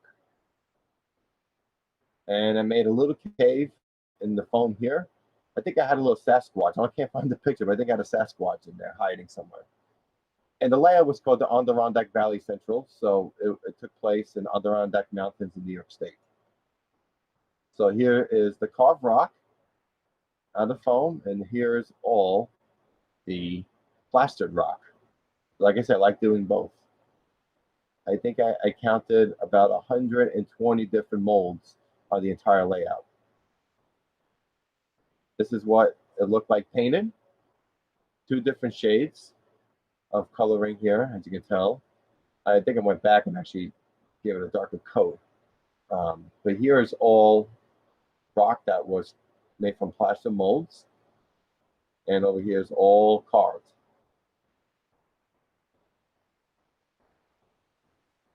Here's another close-up of the other side with some scenery and some buildings. And you can see some of the pigments in the black showing through, as well as the grays and the browns, and some ground cover here. Here's when I was building an extension for the layout. I had a very small apartment. I don't know why I decided to extend it. I think it got into operations at this point. But here gives a big overall view of the length and the size of the backdrop and the divider. And this is all the carved rock here. And here's one of my favorite shots of the layout before it was even ballast, and shows all the rocks and as a backdrop. And here you have all plastered rocks that were made from molds and carved out, some of the molds too. And over here is the carved foam rocks right here. And the same idea with the trees from that diorama I showed you just before. Same concept with polyfiber and sprinkled on the ground turf and leaf foliage. Now, this is from the Tennessee Valley Model Railroad Club that I was a part of in Smyrna, Tennessee. And this is the same concept that we just made. For our example, is what is shown here, what you can do after you carve out the rocks, you paint it, and this is all the ground cover and some of the trees that I made here. The trees actually weren't finished. And then I moved to Arkansas. So, but this is still here on the layout. This is all plaster base. This is all foam right here. And there's the other side. This is the part, this piece right here. Ooh, I apologize for that. I didn't mean to do that. Here, this plexiglass in front, because you could walk over here. And I wanted to keep this bare to show that it is carved foam and looks like a nice rock cut. And I blew on some of the ground cover into the rocks. So it looked like some bushes and just rubbish all over the rocks here, or moss, whatever you want to call it. And here's the left side. And I'm going to slope all the way down here, all the way down to this way. And this is the one we just looked at. And that is the presentation of all the photos. And so if anybody has any questions, I would gladly like to answer them. There are quite a number of questions. Excellent. I just lost my camera. There we are. Okay, first question. There we go. Is that ground insulation that you were using there? On the bottom is ground insulation, and the top is just pink foam. What we use on the top for the example, the pink, that's just regular pink foam you get anywhere, any hardware store. Okay. You don't know the kind of material that's in that foam, because someone from Sweden mentioned that their foam becomes dangerous when they carve it around. No, I don't. I forgot who actually makes this, but it's what a lot of modelers use for either construction or for bench work. And so I just use the same material as everybody else has used. That's a common foam. Regular Home Depot or Lowe's. Yep. Insulation. You can use the green stuff or the blue foam. It's all the same. Okay, so what do you use to hold the foam together? Glue, screws, pins, or what? Well, for this was just Elmer's glue, because it's just a really example. But for layout, I use liquid nails, and I use screws in certain places where I know I'm not going to carve. Otherwise, the screws will show. I've been there and I had to redo it. So I use liquid nails, or sometimes even I had like wood glue left over. I used Gorilla's wood glue. So I used that, and I screwed down a lot of the pieces, especially in those mountains, were all screwed along with liquid nails. So do you know how long the Elmers take to dry, or how long the liquid nails take to settle? Liquid nails, it dries very, very fast. So if you know, and it's hard to take apart, obviously. With liquid nails, you got to know that if you're sandwiching everything together, gluing down stuff, know exactly what you're doing right away, because it's really hard to take it off once it's completely down or all layered together. With Elmer's glue, you can kind of take it apart. You have some time; it's a little tackier. But if I know for a fact that what I have is going to stay there for a long time, it's going to be a permanent piece, I would use liquid nails. And actually, all the mountains on the O-scale layout, not one thing was screwed down or glued down or nothing, because I was planning on moving to a new place and I wanted to make it portable. And ended up throwing half of it out anyway because I went to HO. so either way, that stuff was portable. So someone said it looks fairly easy when you can pick these foam pieces up and carve them, but is it just as easy when you have it on your layout already? As far as when it's carved or carving? Carving it. Yes. What's good about having it on your layout is that you already set the piece of foam in the environment where you're going to be, the scene that you're making, you know where the track is.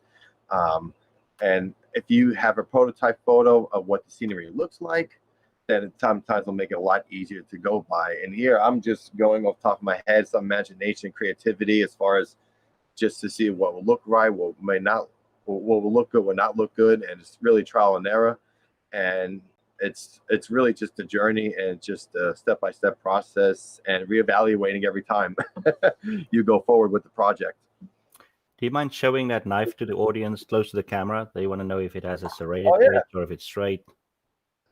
It's like something out of a Goodwill, or it's old just regular kitchen knife. So it has little teeth? Little teeth, yeah. Not big. You don't want to use a butter knife. It won't work that well. And are there any colors of paint that don't mix well with the pink foam? I haven't yet, and I haven't really thought about that. And the only reason why is I've always primed the foam with either white paint or very light gray paint, because if you're going to use some kind of paints, it will just bleed right into the foam, and then you'll be there forever trying to make numerous coats out of it. So what I'll do is I'll take a prime, like a regular latex paint, thick coats. Okay, sometimes you may have to do two, maybe just one, and you really have to dab it in there to really get it stuck into the foam and into the little nooks and crannies, so that way you have a white canvas to work on when you start your coloring of your rocks. Correct. And someone asked if you know if they make gray foam. I don't know. If they did it, I think our lives would be a lot easier, or less paint. Skip the whole first coat. Right, exactly. But you're right. I'd rather use white anyway, because what if you make your rocks purple? So correct. If you're using gray, you might have to paint them white anyway. Just you have a clean canvas to work with. So thank you very, very much. That was all the questions, and we instigated the Facebook group in asking you for a part 2. Awesome. So we'll be waiting for you. Sounds Thank you great, very Gert. much. Thank you, Gert, Gordy, and Marty. Appreciate everything you guys do for us. Thanks, Joey. Another got it. great clinic. All right, everyone.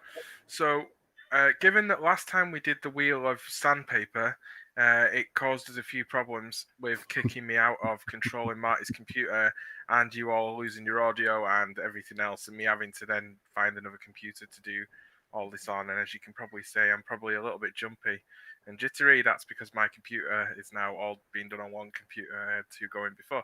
Anyway, Gordy's problems aside, the discount code is there against my my wonderful picture. You can use it, NMRAx 20, to get a discount on anything on daylightsales.net. But we would like you, of course, to support NMRAx and get some cool merch. I noticed that the new stuff that's there is there's different colors of polo shirts. You see Gert modeling one there, and there's a denim shirt appeared. And I am assured by Daylight Sales that hoodies and sweatshirts will be available for those of us where it's winter or we live in Orkney. So soon to be available next week. But everyone, please go buy something and support us. I did get a question from the Wheel of Sandpaper, but I'm not going to run it. I'm just going to ask the question. I want to see comments in the chat. I can see these comments coming in, so I can see people who are working and those who are just listening and not putting the effort in. Question is, what is your favorite hot dog condiment? Okay, so what do you put on your hot dogs? We'll be right back.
Okay, I think we're live again. This is Pete at the bottom of the helix, and today, for our highest tech video to date, we have Andrew Porter.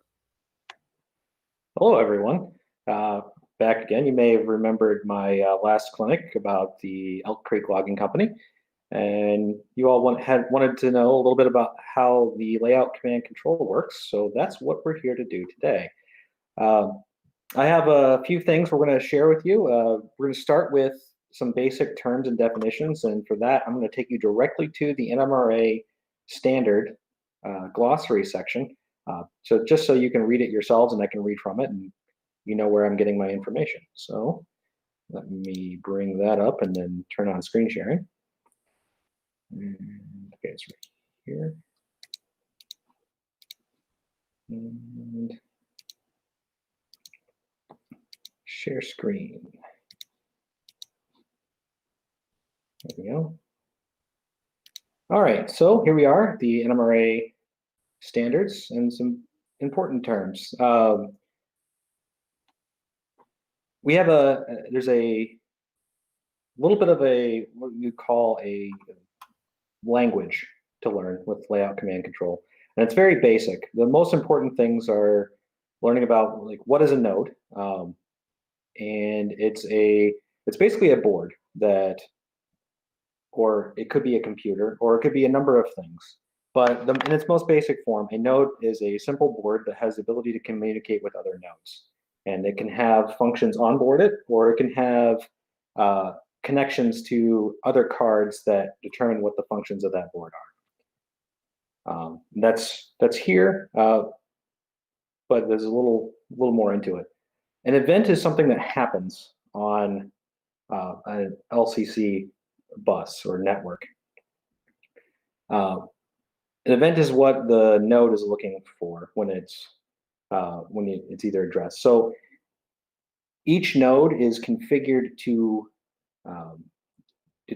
look for a specific event. So each event has its own ID, and I'll show you those when I actually get into the setup of a node or configuration of a node. I show you how, and you can just copy and paste events around. And we will scroll down a little ways here. Important things. Producer consumer model. Here's a very important term.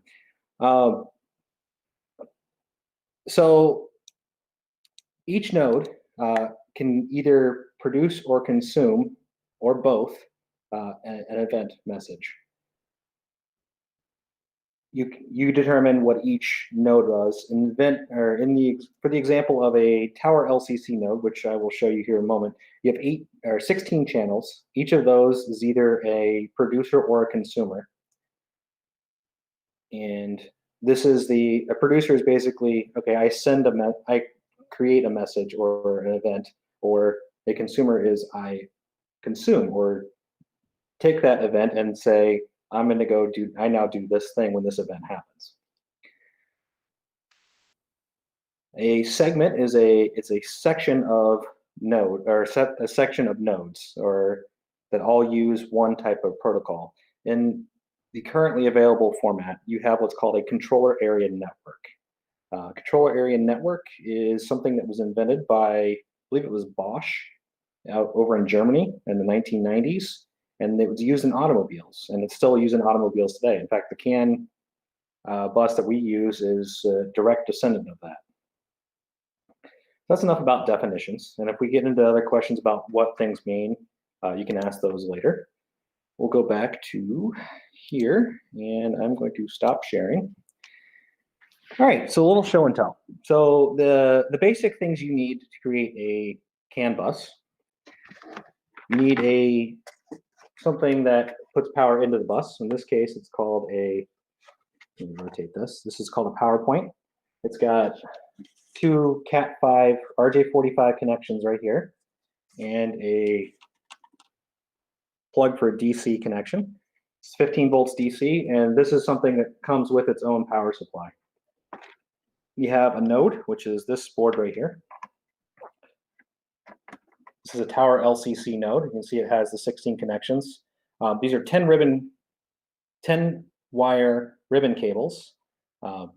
two of them are common, or like a common power supply and a common, and then there's the 8 input-output channels.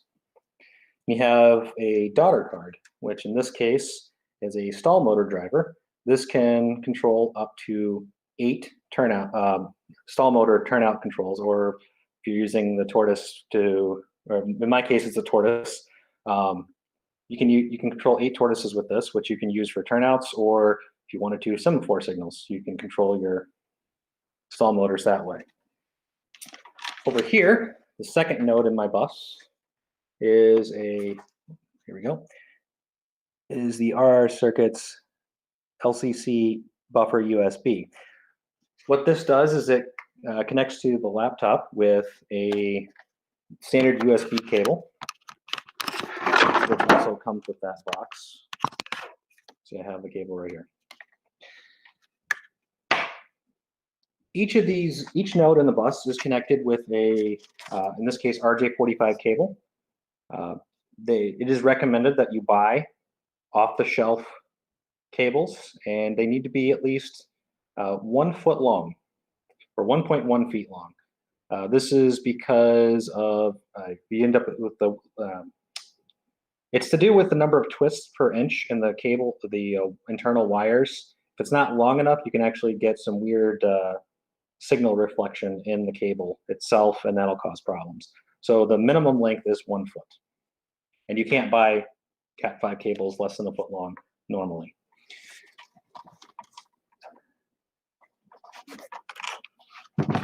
The last item we're gonna, well, actually have a few more items for show and tell. Ribbon cable.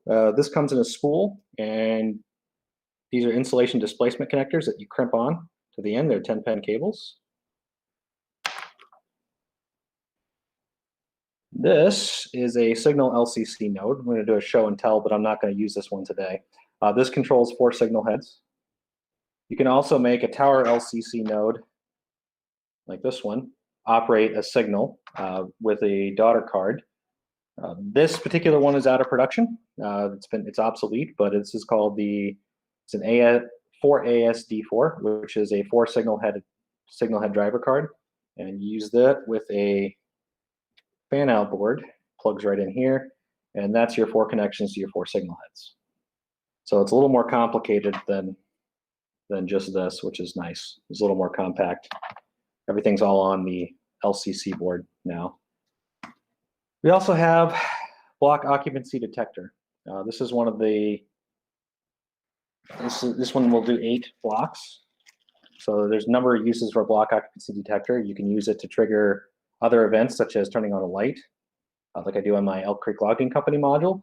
You can use it to indicate occupancy of a block, such as with a signaling system.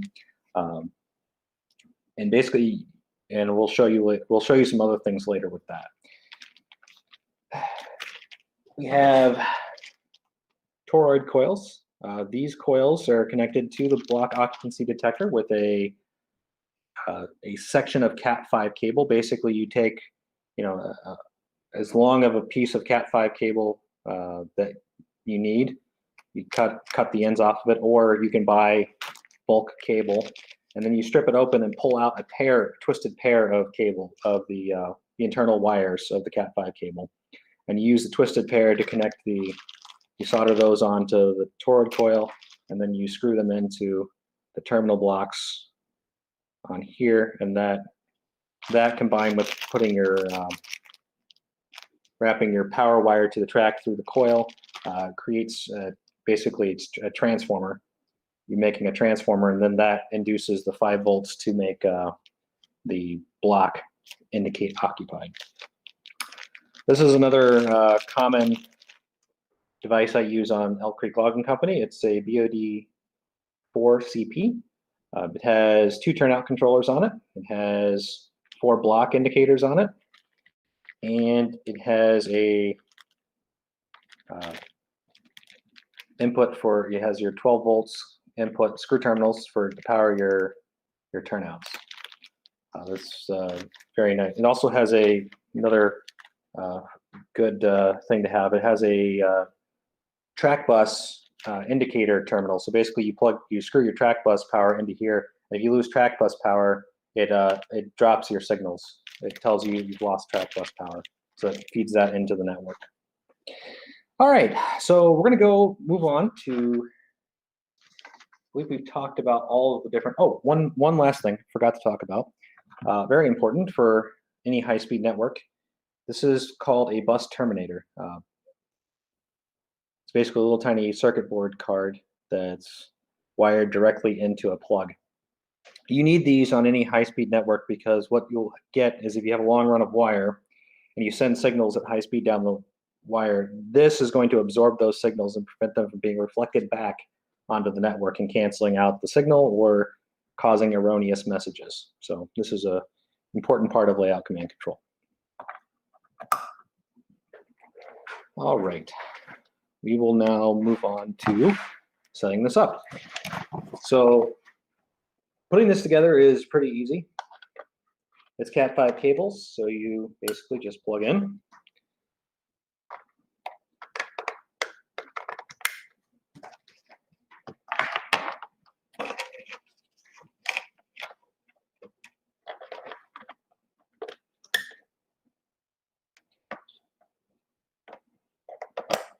All right, so that's my bus completed. We'll hook in my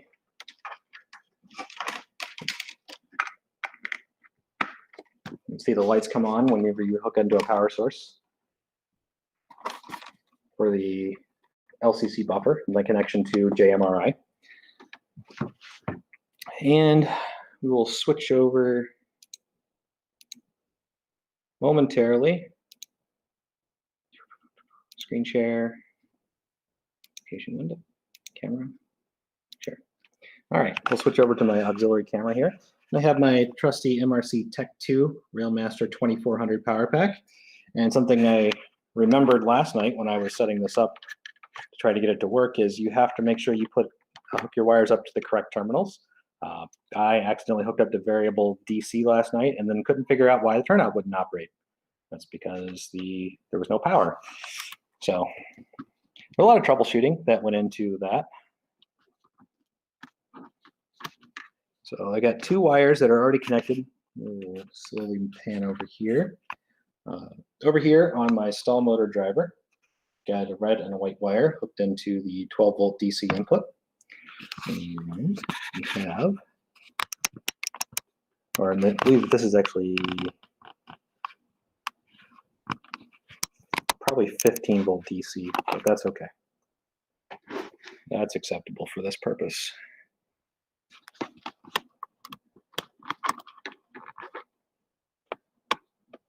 Unfortunately, you're going to have to watch me do this because in order to show you that board, I had to unscrew these terminals because the wires are not long enough. That was not planned very well. A recommendation I would have for anybody using screw terminals like this would be to get spade connectors and put on the ends of your wire, which makes your life a lot easier. I'm all about making your life easier. All right, so we will stop sharing for a moment here. We'll go back to here. All right, final thing. I have pre-made here a Pico turnout with a push button mounted on a piece of plywood. And on the underside of that Pico turnout, I've got a ribbon cable, which is going to hook up through this terminal strip to the Pico turnout. I do have other wires here for a different clinic. We don't need those today, but you only use the outer two terminals on the tortoise to supply power to it. And over here, I have a back of the push button. You have two wires connected to the push button. Those come into this fan out board. This is overkill for this. I didn't have a board with screw terminals, and I didn't feel like having to solder a break out two wires on the ribbon cable and figure out which two I needed to go into the LCC node to control this. The fan out board or the breakout board, which I will show you on the website, that makes it a lot easier to determine which channel you're operating on the node, because you can actually trace the wires back. Okay, so We'll head back over to screen share.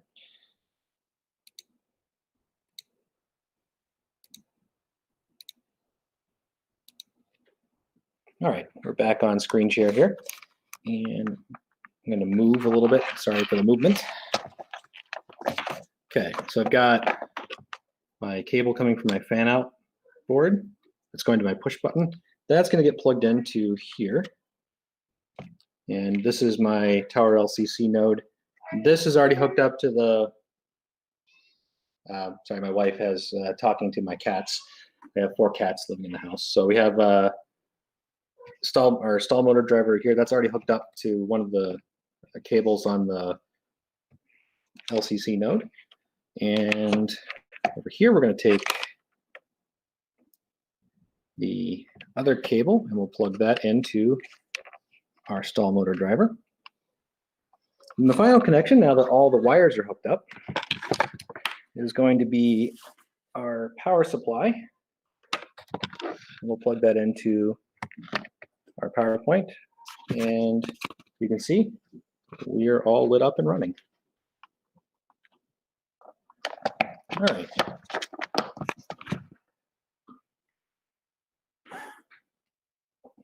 Excuse me. All right. So the next thing we have to do is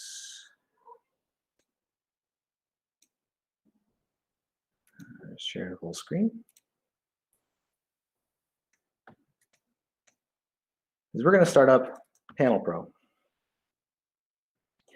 Now I've set up I have a pre-set up configuration profile here. So we'll start that first, just so you guys can see this work.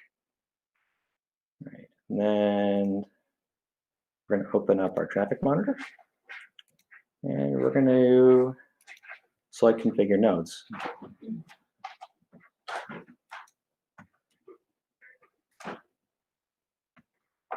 And watch it work.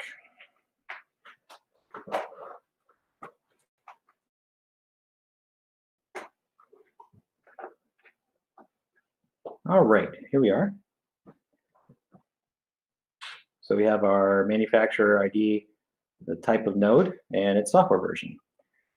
You see here we have line 4, it's configured as a push button, and line 9 is turnout. So those are the 2 that we already have hooked up, and we'll switch over here to application. We're going to switch over to camera. Sorry, there we go. I had a stack of windows open. So we're switching back over to the camera now. And simple push of the button. Nothing happens. Why? I forgot to turn on power.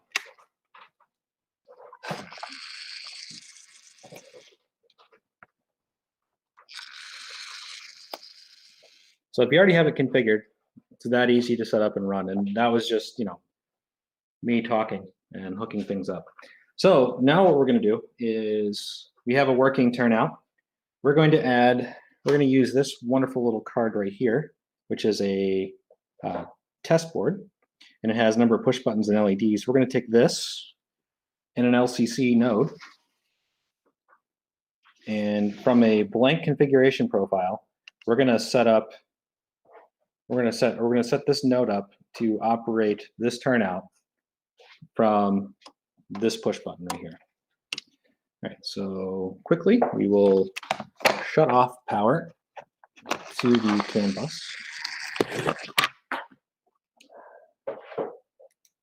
We're going to exit Panel Pro by clicking quit. It was pretty easy to do. And the adding of a node is fairly simple. You unplug one terminator. You plug in a additional Cat5 cable. Plug that in here. Plug the bus terminator back in. And because we're already here, we're going to head and plug in our test card.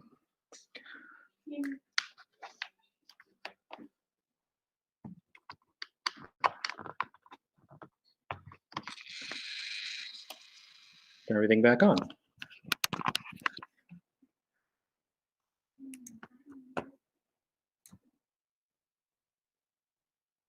All right. So from here, we're going to go back to sharing the entire screen.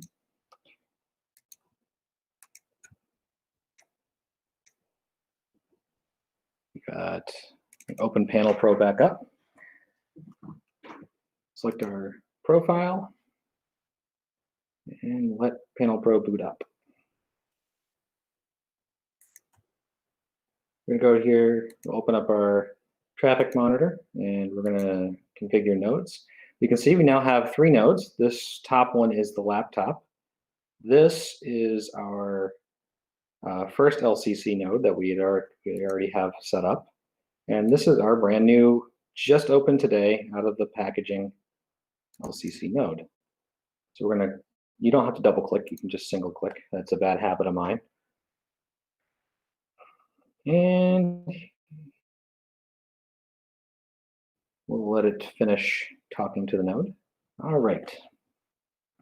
So it's always a good idea to give your node a name. We'll call this node test node. And click right. See what happens when you're in a text box. It highlights it for you to let you know you changed something. And adding a push button.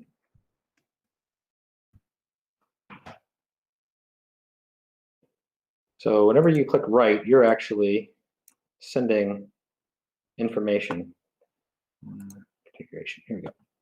All right, so we are not doing logic processing. We're not doing the track circuit. So we can close all those. Basically, we just need the input outputs. Now our LCC node, we have our test board hooked into the first set of ports. That's lines 1 through 8. And we are going to use, let's use line 8 as our button. Now, this will be extra.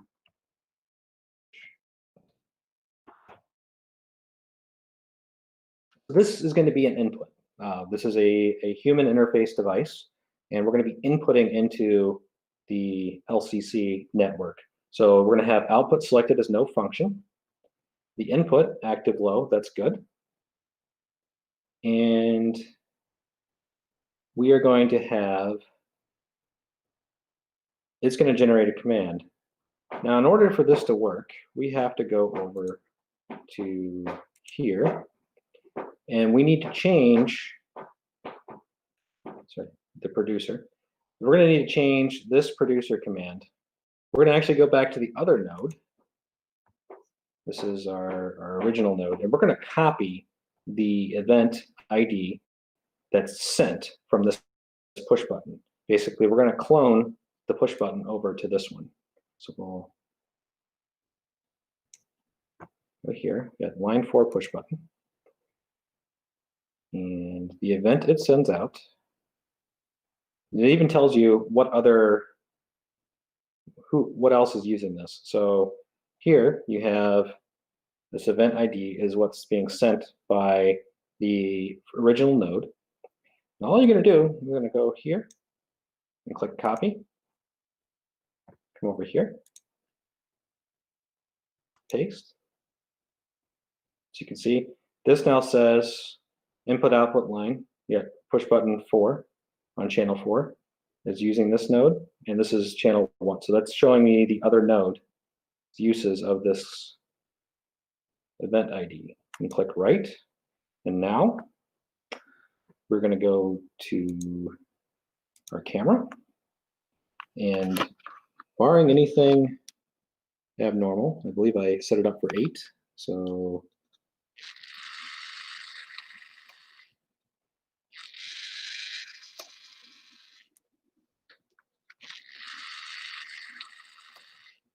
this is one of the strengths of layout command control. What you just saw in 7 minutes with me talking, I added a second control for a turnout right here live on the internet. Now you may find, why would I need to do that? Well, in real life world reasons why I need to do that. I added a staging yard to Elk Creek Logging Company with my neighbor Dismal Creek Branch, and the original locations for push buttons were all at each turnout. I needed to add a control panel. So this allows me to have a remote control panel separate from my local control. The same thing applies to, I could go into JMRI and create a virtual control panel where it's a push button on the screen. I have not done this yet because I haven't had a need to.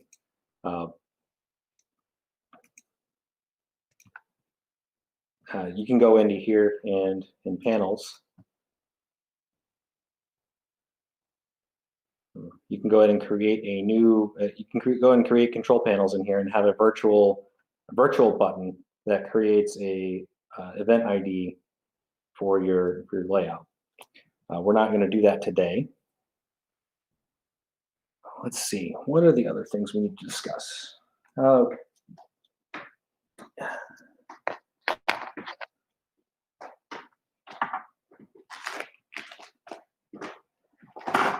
So we're going to go. All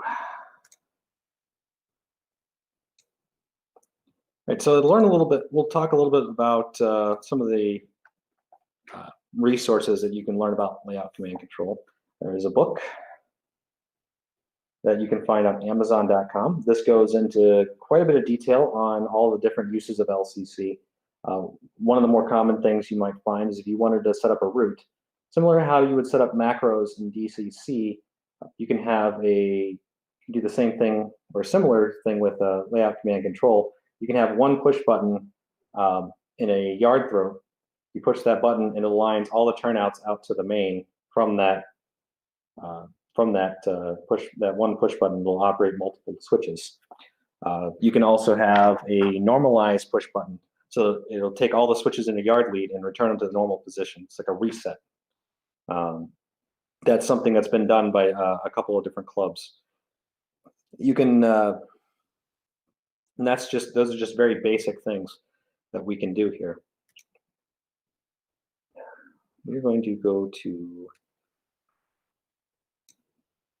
sorry, wrong.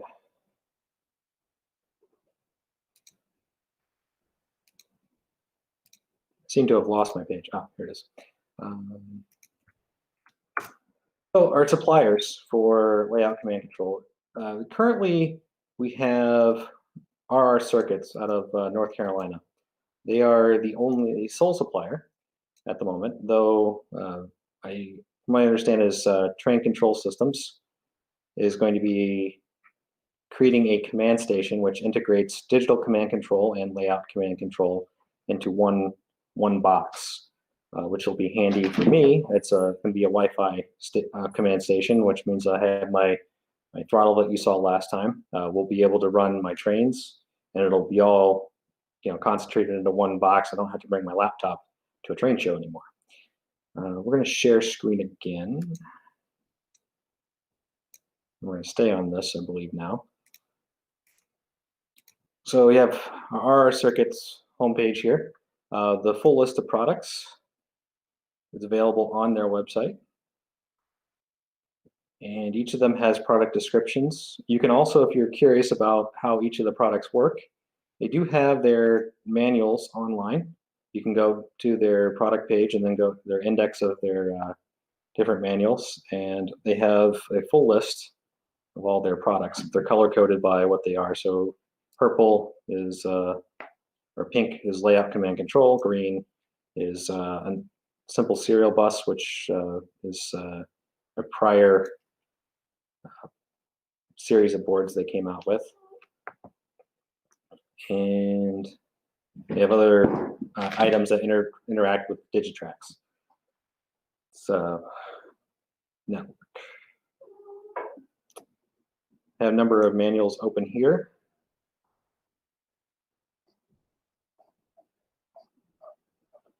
Tower LCC Tech Manual, or a little manual here, and it kind of gives you an idea of, it's a better view of the board I showed you earlier.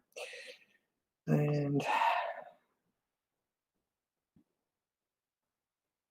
they also have clinics online. You can go and actually do and they have several clinics that they've been given over the years about LCC. Most of them are done by Dick Bronson, but there are a couple other clinics that they go back many years, learning all about LCC and its predecessor designs. Fortunately, I think that's about it. I don't know how many questions we have at this point. Speed, got questions? There's quite a few. Okay. Can you show us how you set your MRI up to connect to your LCC system? Yes, I can. We'll start with that. So we're already up and running. Let's get back to the sharing screen. All right, close this. We're going to close out, we'll minimize. We're going to quit JMRI, and we're going to open that back up. So I have a configuration profile that I created. Basically, click New and name it whatever you want, and then go on in here. And just thinking. All right, so we have our connection. So system manufacturer, we scroll in here, and you can see all the different connections. Here we go. We have layout, command, control, and we're going to be CAN, controller area network, via LCC buffer USB. Serial ports, I'm on COM4. And you should be able to click Save. And you have to restart Panel Pro, so we click Restart. Okay. And there we are. That's how you set it up. It's fairly simple. One thing you do have to know is which port you're using on your computer, and we'll go back to the website because there are drivers sometimes, depending on your version of Windows. It's different for every version of Windows, unfortunately. That's not the fault of the product, that's the fault of Microsoft. And let's see here. Trying to remember where you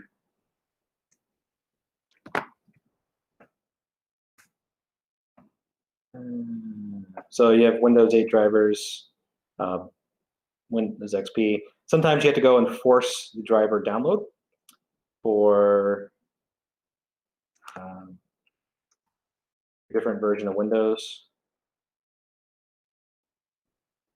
So you just go to our circuits website and you just go to the search and click drivers. That should get you to your, let me see if you can actually go through the USB. That's the flyer. There used to be a link on here. There isn't anymore. We got rid of that. All right, so that's basically how you do it. You may have to go onto the our circuits website and actually download a driver. If it won't download automatically, it's a function of Windows, unfortunately.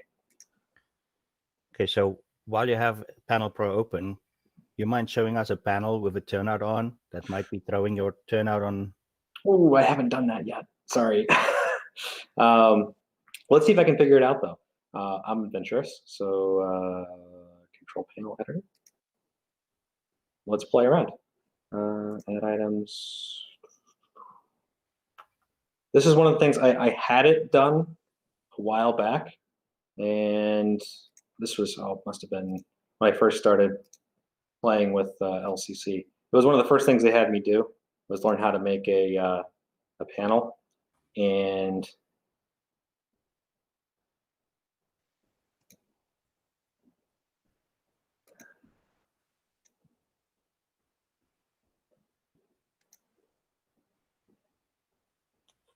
The turnout's not in your list yet. oh, yeah. So show us how you add it to the list.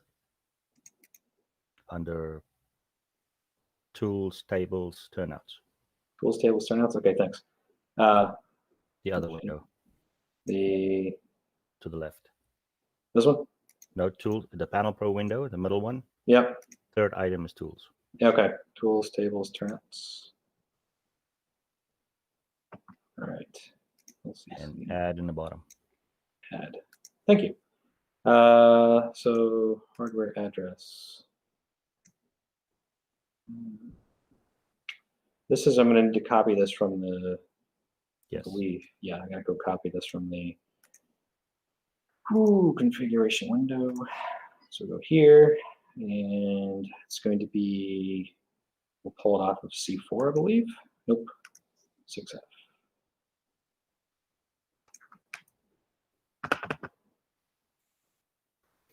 And it would be,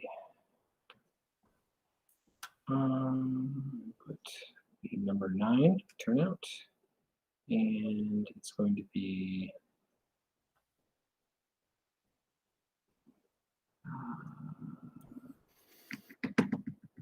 commands. I believe it's this. Let's try that. Let's see what happens. I'm up for adventure. Yeah, so this is one of the things I have not done yet. Username.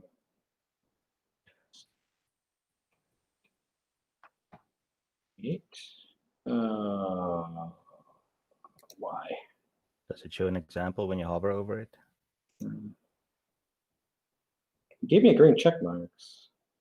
I believe you need to do Oh. semicolon, and then the off event as well. Oh, right. So this doesn't have an off event. I'm using a toggle. So I guess it's just the same. I guess Yeah. we just repeat it twice, since it's not a since it's a toggle, right? All right. So there's that, and then don't need the panel letter here. Okay. So turnouts. Okay.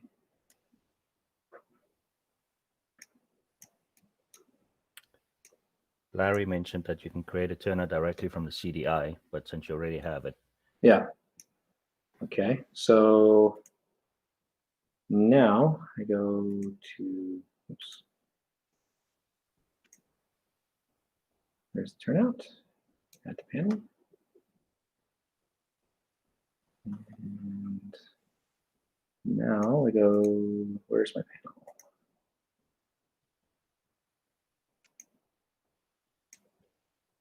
Oh, I haven't.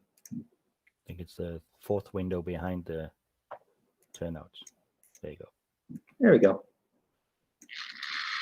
Oh, yeah, and there it is. So thank you. That's something I've not done before.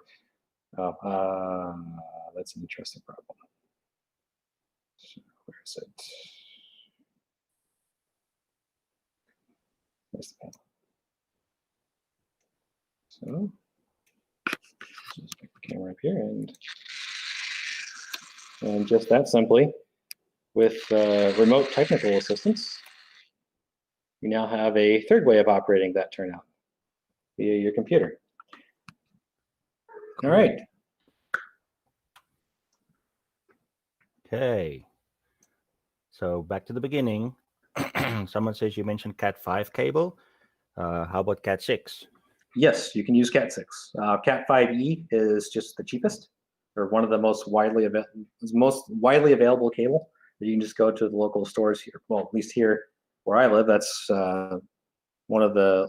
It's less expensive, and you don't need Cat6, but Cat6 will work. Basically, you need something with an RJ45 connector on the end, either Cat5 or Cat6. And a few twisted wires, right? And a few twisted wires, yes. Okay, so someone said, why can't they use the words input and output instead of producer and consumer? So on the actual boards, they're inputs and outputs. So on the Tower LCC node itself, that they are called inputs and outputs. The reason why they go to producer consumer for when you're talking about multiple boards. So like in this case, I have two Tower LCC nodes. They both have the same lines 1 through 16, and we're talking about the event names. So we'll go in here to configure. So you have consumer commands and producer commands. So each one of these inputs and outputs, which are these lines, are creating. So it's input output. It's creating a command. So when you get into the producer consumer, you're talking about the actual messages being sent over the line, over the data line. I hope that answers the question. You got to be careful. They're going to put you on the marketing team.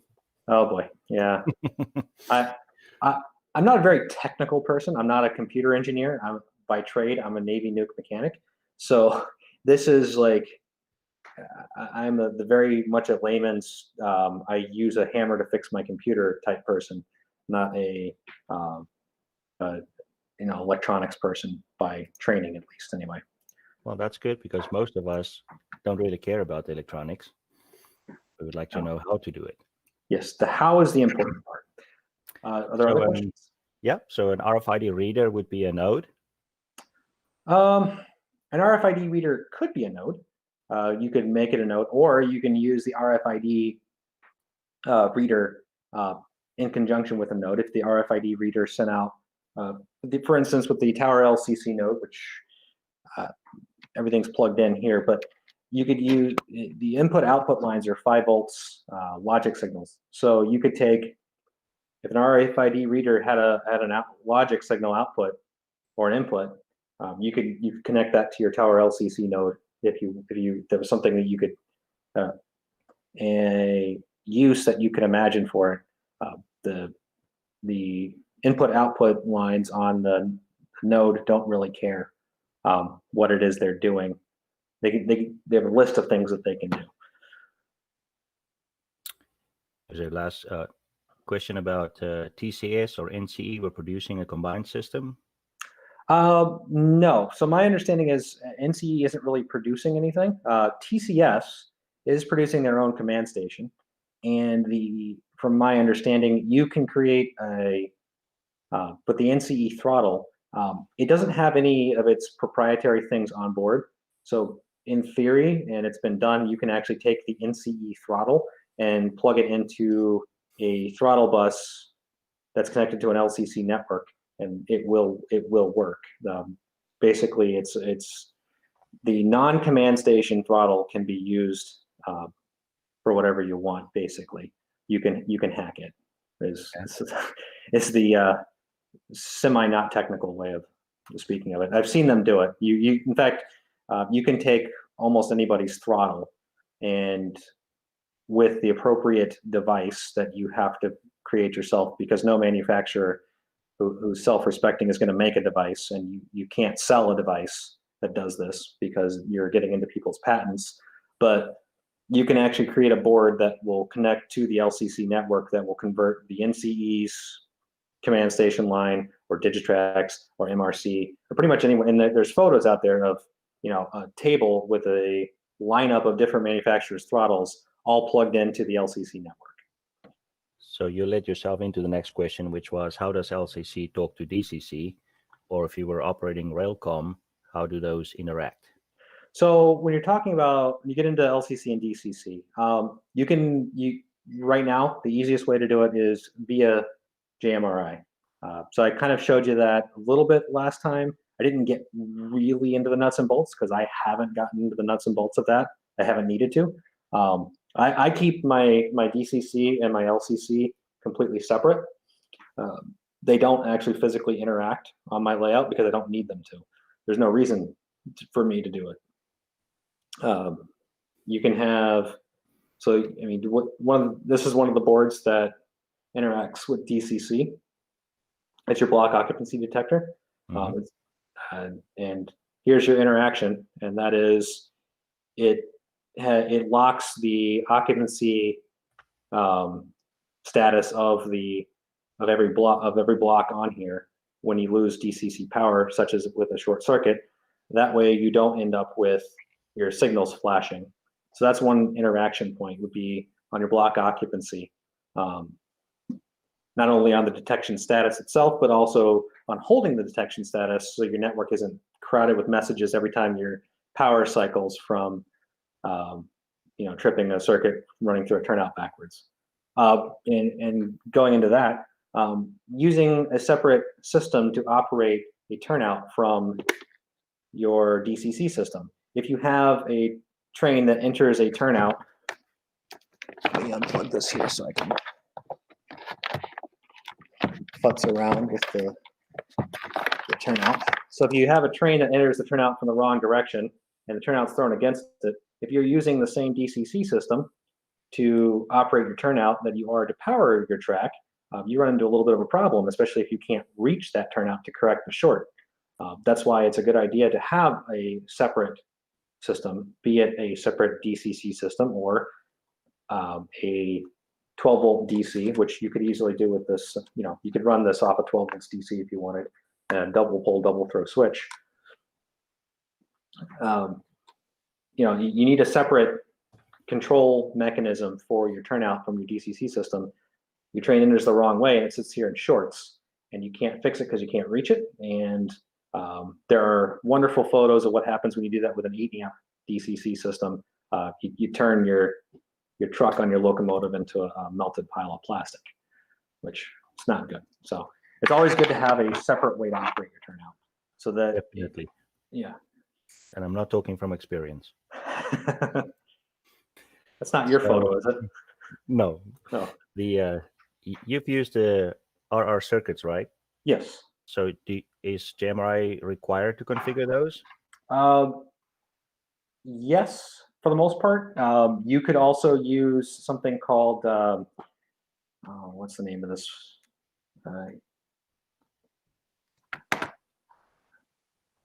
It's the Model Railroad System by a guy named Robert Heller. In fact, I think their website actually has a link. Deepwood's? Deepwood Software, yes, that's the name. Thank you. So you could also use Deepwood Software, his system, to configure the nodes. I don't, mostly because I learned how to use JMRI and I was happy with JMRI. The very first thing I went and did and played with this is I brought both up side by side and got a panel to work in both and got it to do things. But I only need the one, so I haven't had a really opportunity to go in and play with the other one. And you could envision that once it's all set up, you don't need JMRI again. That's true. In fact, right now, because I have 2 nodes plugged into this, I can actually, I'll just show it to you. Turn that in. I will hook this back up momentarily, and we will throw the turnout separate from JMRI. Yeah, so my layout that I take to train shows, we'll share the screen again. Let's go to camera. Now that we have 2 nodes here. Oh, power has to be on. Yeah, so with the local or the LCC buffer disconnected, you can now operate the turnout. Once everything's configured, it doesn't need JMRI anymore.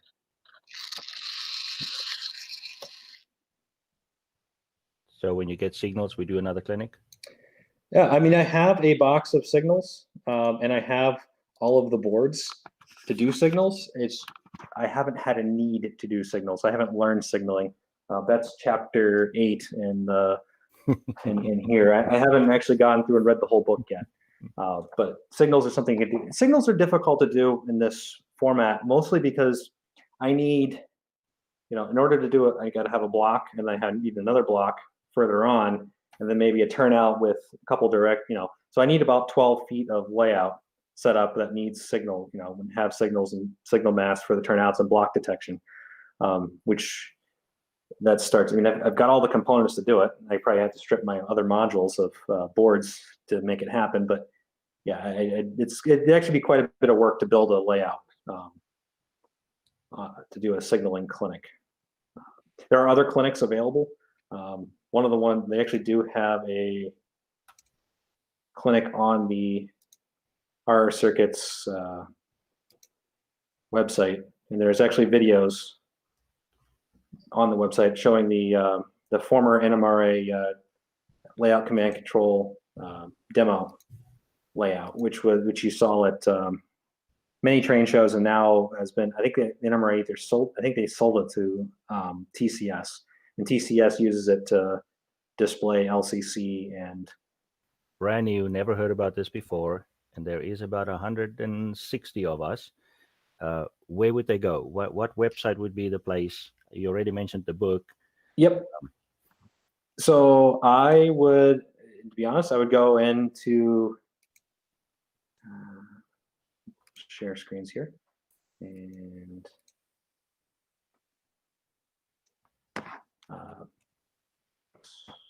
what just happened? Our circuits has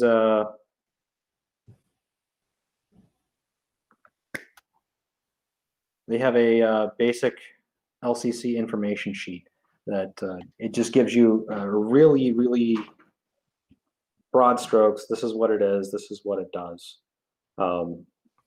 I would not recommend going and reading the NMRA standards because with LCC, it's a little different than DCC. Is the standards are mostly written to make the to ensure that the components and the boards are all meet the standards, but you're not doing any of the as the end user. You don't actually get into the nuts and bolts of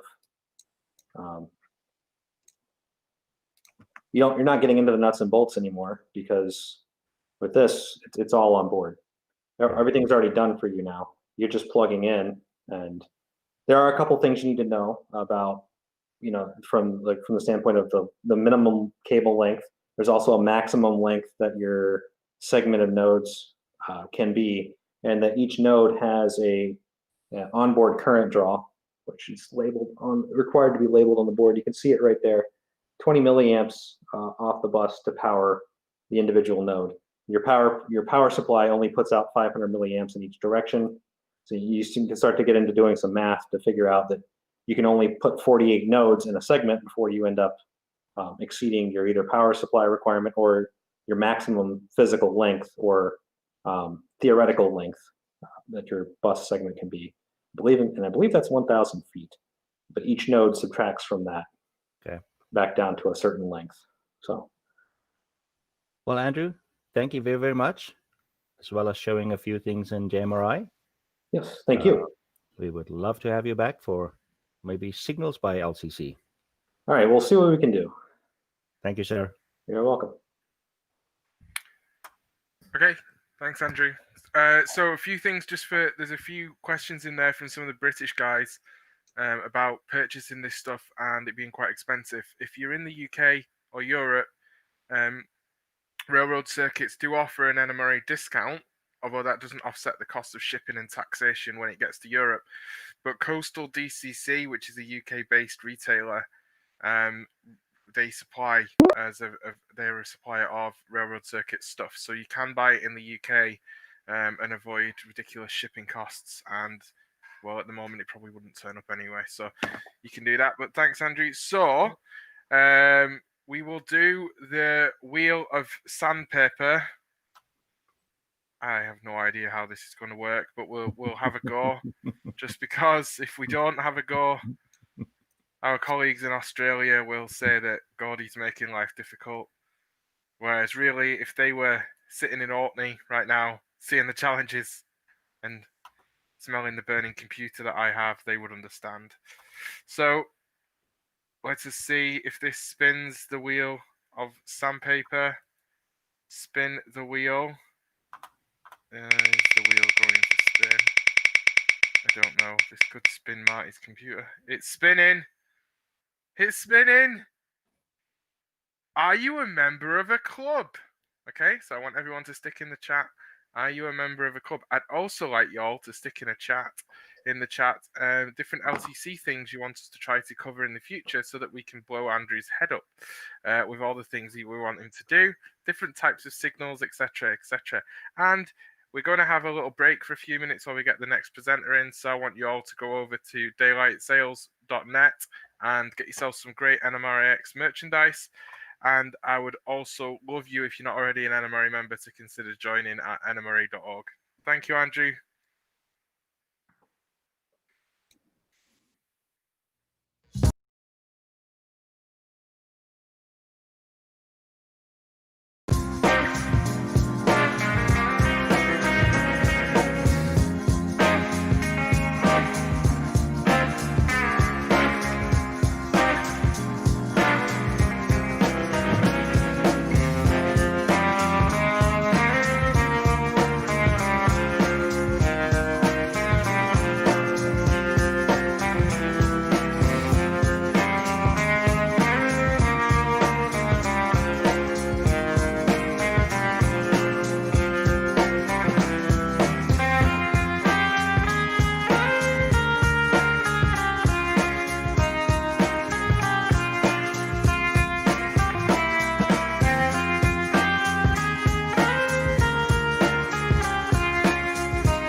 Okay, I believe we're live again. This is Speed, the bottom of the helix.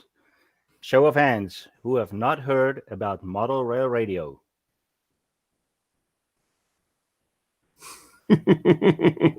About 15 or so. Welcome to Mr. Tom Barbalet. Thank you very much. Great introduction. Let me get my slides up and we'll get talking about how easy it is to do this thing called podcasting. So, a little introduction. My name is Tom Barbalet. I have created, maintained, I don't know. I'm like a zookeeper for this thing called Model Rail Radio. modelrailradio.com and barbalet@gmail.com, or you can get me at tom@modelrailradio.com as well. So if you want to make contact, please do. So I wanted to give thanks first to a few regular listeners. I do this talk periodically. I make some modifications, but over the past few weeks, we have been doing weekly recordings of Model Rail Radio due to COVID-19. And I want to send out a shout out to Mike Slater, Clark Cooning, who should be familiar to some of you, a fellow by the name of Mike O'Dorney, who's a local to me, and also two gentlemen by the name of Martin Coombs and Simon Hill. I had the pleasure of talking with Martin and Simon this morning on Model Rail Radio, so I recorded a recording this morning. And also spoke to a gentleman called Hunter Hewson, and I'll talk a little bit about Hunter in a minute. So some background to who I am. As you might hear from the accent, I was born in Adelaide in South Australia, and I wasn't actually based in Adelaide. My family moved to Canberra when I was a young boy, so I'd go back to Adelaide periodically, usually a few weeks of the year, usually around the Christmas period. And I found it fascinating because I'd spend time with my grandparents. I'd stay with my grandparents primarily. My grandfather had a train set, and he just, as an adult, my grandfather at that time, it was amazing to see an adult being so passionate about something. And the train set wasn't a permanent thing. It wasn't a layout, but it did come out on a regular basis. And it was just something to see my grandfather basically playing with a train set and getting just as much fun out of it as I was getting out of it as well. And my other grandfather, my paternal grandfather, was a barber, and he continued to cut hair well into his 80s. His brother, my great uncle, is still alive. He lives in New Zealand, and in his 90s, he continues to cut hair. So the whole nature of the banter that you get in a barber's shop, the nature of a community, very similar to actually the kind of discussion that you have in a train store. But also through my early childhood, I loved recording interviews. I have some tapes actually of when I was 3 and 4, actually. I'd wander around with a tape recorder just interviewing people. So this is some background to who I was before I got into podcasting. My primary passion, I'm not traditionally a model railroader. I don't have a layout. I do have some trains. I'm a member of the local train club. So I'm in this kind of cusp associated with model railroading. But my primary passion is associated with computer simulation. And this is associated with creating really rich computer simulation environments where you have plants and animals and, birds and fish and, lots of different layers of simulation. And in part, it's got links to model railroading because it's about creating a perfect world, have utopian existence. But it also, very similar to model railroading, requires countless hours of tinkering. Now, I have been doing this kind of semi-professionally for more than 24 years now. So a substantial portion of my life has been spent around computer simulation. But it's not a huge community, and it's not something that is relatively well understood. Although my work has been used by Apple and Intel, it's still a very small community, but very similar to model railroading in the sense that once people discover this community, even if they're not part of it, they have a general interest in the community. So it's probably important that I talk about what a podcast is. A podcast, as I use a traditional definition because I started more than a decade ago, but it's episodic audio or video content that you can download anytime. So rather than being forced, although I record live and I have live callers and, we have a live chat and, there is a live component to some of what I do, it is consumable at any time. You can listen to a podcast whenever. I have more than 10 years worth of podcast audio that's available online that you can download. You can listen to me in my early monologues. You can listen to the first few shows of Model Rail Radio as you listen to the later shows of Model Rail Radio. There's no distinction about when you can start listening. You can download it at any time. You can listen anywhere. All it requires is that you have some kind of device that you can listen to the audio on. And now car stereos have this, obviously phones, computers. There's a wide variety of different devices that are available that enable you to listen to podcasts. So certainly pretty well everything that's computerized now will allow you to listen to podcasts, and a wide variety of, like I say, traditional things like car stereos. Even, there are some physical radios that will enable you to listen to podcasts. There is a changing definition of what a podcast is. And what's interesting here is probably 10, 15 years ago was a very distinct definition associated with audio or video podcasts. Now people talk about YouTube associated with podcasts. So there are a number of kind of contemporary model railroad podcasters that don't do anything that I do with regards to feeds and this kind of stuff. They just put this stuff on YouTube and they call it a podcast. And I think increasingly the definition is shifting, basically, about what a podcast is. So I wanted to give a more traditional definition, but then say there's a certain degree of flexibility in there as well. And certainly folks that are producing stuff on YouTube now and doing that kind of stuff, they're also producing podcasts. So I started podcasting officially back in 2006. And podcasting, depending on who you talk to, started around 2004, 2005. I love the format. I mean, I really like the idea of radio anyway, and this notion of kind of egalitarian radio where anyone can participate. I really like that idea. But it took me about a year to start podcasting, mainly because I wanted to get the right equipment. And that, I think, was not necessary. I probably could have started with the equipment that I had at any given time. But, I just wanted to do something that was slightly, of a reasonable quality. And what I started doing was a series of different formats of podcasts. I started primarily interviewing people that were part of these simulations, these computer simulations. And I also tried a couple of monologue podcasts and just tried various techniques associated with what would create a community of listeners, because that's ultimately what you're trying to create with podcasts, is creating a community of listeners. So through doing the podcast recordings about the computer simulations that interested me, I created a small community. 200 odd people, basically, that were listening to these podcasts. And within that, I very much recorded for the community. So I got community feedback. If people said you should go and talk to so-and-so, I went and interviewed so-and-so. But I started building a community around the podcast as a form. I then moved to a live format, and the first podcast that I did this in was a podcast called Biota Live, which you can still, it's biotacast.org. You can still get all the original live shows, so it's still available. And this was the idea that people that made these computer simulations like to talk about what they were working on, right? Similar to model railroading. They liked calling in and talking about the simulations that they were working on. And I had very early on an open environment. Anyone could call in. In fact, I met a number of people who just randomly found out about this podcast and called in through that weren't actually simulators. Some of them had some crossover interests and these kind of things. But I created a podcast called Stone 8 with a fellow called Heron Stone. He wasn't a simulator. He was a linguist. And he just called into one of these podcasts. And from that, I created another podcast. I spun off a podcast from that. So what was really important to me was just creating a format of respect. So we were all people that had worked on simulations. We all had some background in this. And it was just to create a level playing field, basically. So we could have, relatively famous academics, published authors, a variety of different folk that would all call in. And we get, kid hobbyists that would call in as well. And it was passionate. People got heated about various topics. The kind of generational aspect to the simulations came through. There were folks that wrote these simulations in the 70s and 80s that couldn't understand what folks were doing in the 2000s.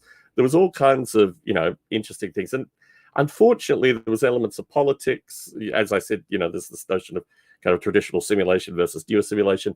And obviously, at the time, there was a very big kind of creationist, religious, anti-simulation backlash kind of thing as well. So it was an interesting scene. At about 2009, a number of the participants who I recorded this podcast with went and did other things. So a few were picked up by local companies. One guy went to work for Google. A couple of them were involved with startups. One went and worked on more biology as opposed to simulated biology. So basically, there were 5 key participants. Of the 5 key participants, it went down to just me and then whoever else was calling in. So basically, by 2009, I was looking for another podcast. And what interested me was communities and creating communities, because what I'd done with this podcast was basically, with Bode Live, was create a community. And create a community, and look, people still listen to it. I mean, I record it very frequently now, but it has a large, listener base of undergraduate students and basically folks in early entry academia that have an interest in these topics. So, but I wanted to see, could I create a community around a podcast? And I did a surveying of a number of podcasts. Wargaming, historical wargaming, miniature wargaming, these kind of things. I had interest there. That was a community that actually had a number of podcasts, and a wide variety of different factors were served by that community. I think for the size of model railroading, there should be about 18 to 24 podcasts. If you look at, even my wife's a quilter, if you look at quilting, there are this number of podcasts. In model railroading, we are still dramatically underserved by the number of podcasts. And when I started recording Model Rail Radio, there were only 2 other podcasts that were on offer at the time. There was the Scotty Mason Show, which has become Micro's Live. Scotty Mason Show went through a few iterations. And then there was the late Ryan Anderson's Model Railcast Show. And the Model Railcast Show is still going on. Tim Harrison and co, occasionally Craig Biscaya and others, still record that. They've gone back to a slightly more regular format. I think COVID-19 might have helped them get more folks on. But it was interesting looking at those 2 podcasts. Ryan Anderson's podcast in particular used a company called Libsyn. I know Lionel Strang has been a part of these recordings previously. Lionel uses Libsyn as well. I knew a few of the people at Libsyn, the technology officers and what have you. Libsyn's model is around getting monthly subscriptions for podcasts. I'm making money up front with podcasts. And Ryan was a heavy proponent of that. It really was almost a kind of religious methodology that came through podcasting in the mid-2000s, this notion that you'd get sponsors and you'd become, a commercial entity. And I took a slightly different viewpoint than that. But, certainly I've had a lot of correspondence with Scotty Mason, a lot of correspondence before he passed away with the late Ryan Anderson. And I came to this thing on the backs of giants associated with what they had done previously. So one of the questions about recording a podcast about model railroading is, when I started recording Model Rail Radio, what did I really know about model railroading? So my grandfather was a model railroader. He wasn't a passionate one. He didn't belong to clubs, but, he certainly within the 2-rail Hornby O scale, he knew enough about, he knew a bit about that aspect of the hobby. I also had a great uncle who is still alive and who I've seen recently, who had a live steam engine, a small one, a model steam engine, but still one that ran. As a boy, I went to an annual train show in Canberra, Australia, where I kind of grew up. And that was a huge train show. It was really impressive. My parents, from an early age, would just leave me there for a majority of the day. And then I kind of wander away just completely awestruck by. And that wasn't just trains, although trains were a large portion of that. There was model radio controlled boats and a bunch of other things that were there as well. As a boy, I got the Overlander Lima set, which I still have components of, which was a kind of plastic train, entry-level train that I think a number of kids in Australia were probably given. And like I said, I'd listened very closely. In fact, I'd sent email correspondence and had quite a bit of interaction with both of the 2 podcasts in the space before I launched Model Rail Radio. I did, however, have an experience when I was about 16 working with physicists. And I took a lot of that knowledge into Model Rail Radio. The idea was prior to leaving high school, I worked with these physicists. I filled out a form. Basically, the local schools had a relationship with one of the local universities. You filled out a bunch of forms associated with what interested you, and then they put you with scientists. And at the time, I really didn't want to do anything associated with computers. I'd already written a bunch of computer simulations and the antivirus software, did a bunch of stuff with software. So I put down that, physics was what I wanted to do. And I did that primarily because physics at the time was my lowest scoring mark, so I thought, well, if I'm around physicists, I'm going to improve with that. And it was just amazing. I worked with a number of physicists in their 70s and 80s. One physicist who was, really at the later stages of his career and his life. And I computerized all their simulation equipment, even their physical bath equipment, all the stuff that they used to collect results. They used to do it all manually, literally paper printouts, manually turning dials. And I computerized all that, which was just amazing. I mean, it gave me a job for, 6 odd years, 5 and a bit years, basically, working with these amazing, elderly gentlemen physicists. They could drink a lot more tea, basically. I was computerizing things. They didn't need to touch the experiments anymore. They just ran for themselves. The tea consumption went through the roof. The results actually improved dramatically as well. I mean, they published a lot of stuff based on my interaction, which was an immediate feedback loop of actually being there. But the thing that I took away from that was when I was 16, I didn't speak the language of physics. But within about 3 months of just immersively being in this environment with these physicists, I started to be able to speak the language of physics. And I realized it's very similar to learning any language. You basically, if you can immerse yourself in the environment, you'll learn the language. And I felt the same was probably true with model railroading. So I launched Model Rail Radio September 2009, and I did it just with a monologue. The first 2 shows, I think, are just monologues of me talking about my experience with model railroading and with trains. And if you want to go back and listen, and many listeners have, it's an interesting example of just laying out the blueprint of what I wanted to do with this recording. And interestingly enough, within 2 recordings, I actually had my first caller, a gentleman by the name of Chris Abbott. And honestly, if it weren't for Chris Abbott, Model Rail Radio probably wouldn't be here today. Chris and I talked extensively for the early recordings. We got on a gentleman by the name of Clark Kooning, who I thanked in the start of this talk. But the ability to move from a monologue to a dialogue was just absolutely amazing. And I've used a number of internet call-in formats. We're going to talk a little bit about the technology in a few minutes. But I started using, I think, Blog Talk Radio or TalkShoe. I went through some iteration early on, and then I moved on to Skype. And I had a bunch of knowledge that I'd already cultivated with Biota Live. I already knew how to do this thing with doing Biota Live. So I was already in a situation where, I knew, what it is to have a call-in show, what it is to have intro music, and how to, maintain callers and maintain an active chat and these kind of things. So Model Rail Radio was very much built on what I'd done with Biota Live.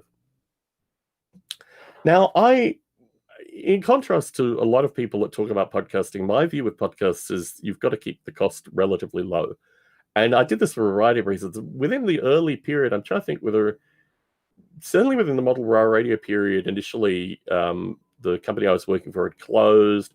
We had a bunch of permutations, both my wife and I, skillfully at the same time, having companies that, just disappeared. That was the nature, I guess, of the economic collapse as it kind of wandered into 2009, 2010. So I've always wanted to keep the cost of podcasting at a reasonable level. I would have said historically a bare minimum, but recently I've spent more on microphones, and I'll talk a little bit about that in a few slides. But the web hosting that I use is almost completely free. It's basically distributed over all my websites. So the actual cost of the Model Rail Radio website, probably less than $20 a year.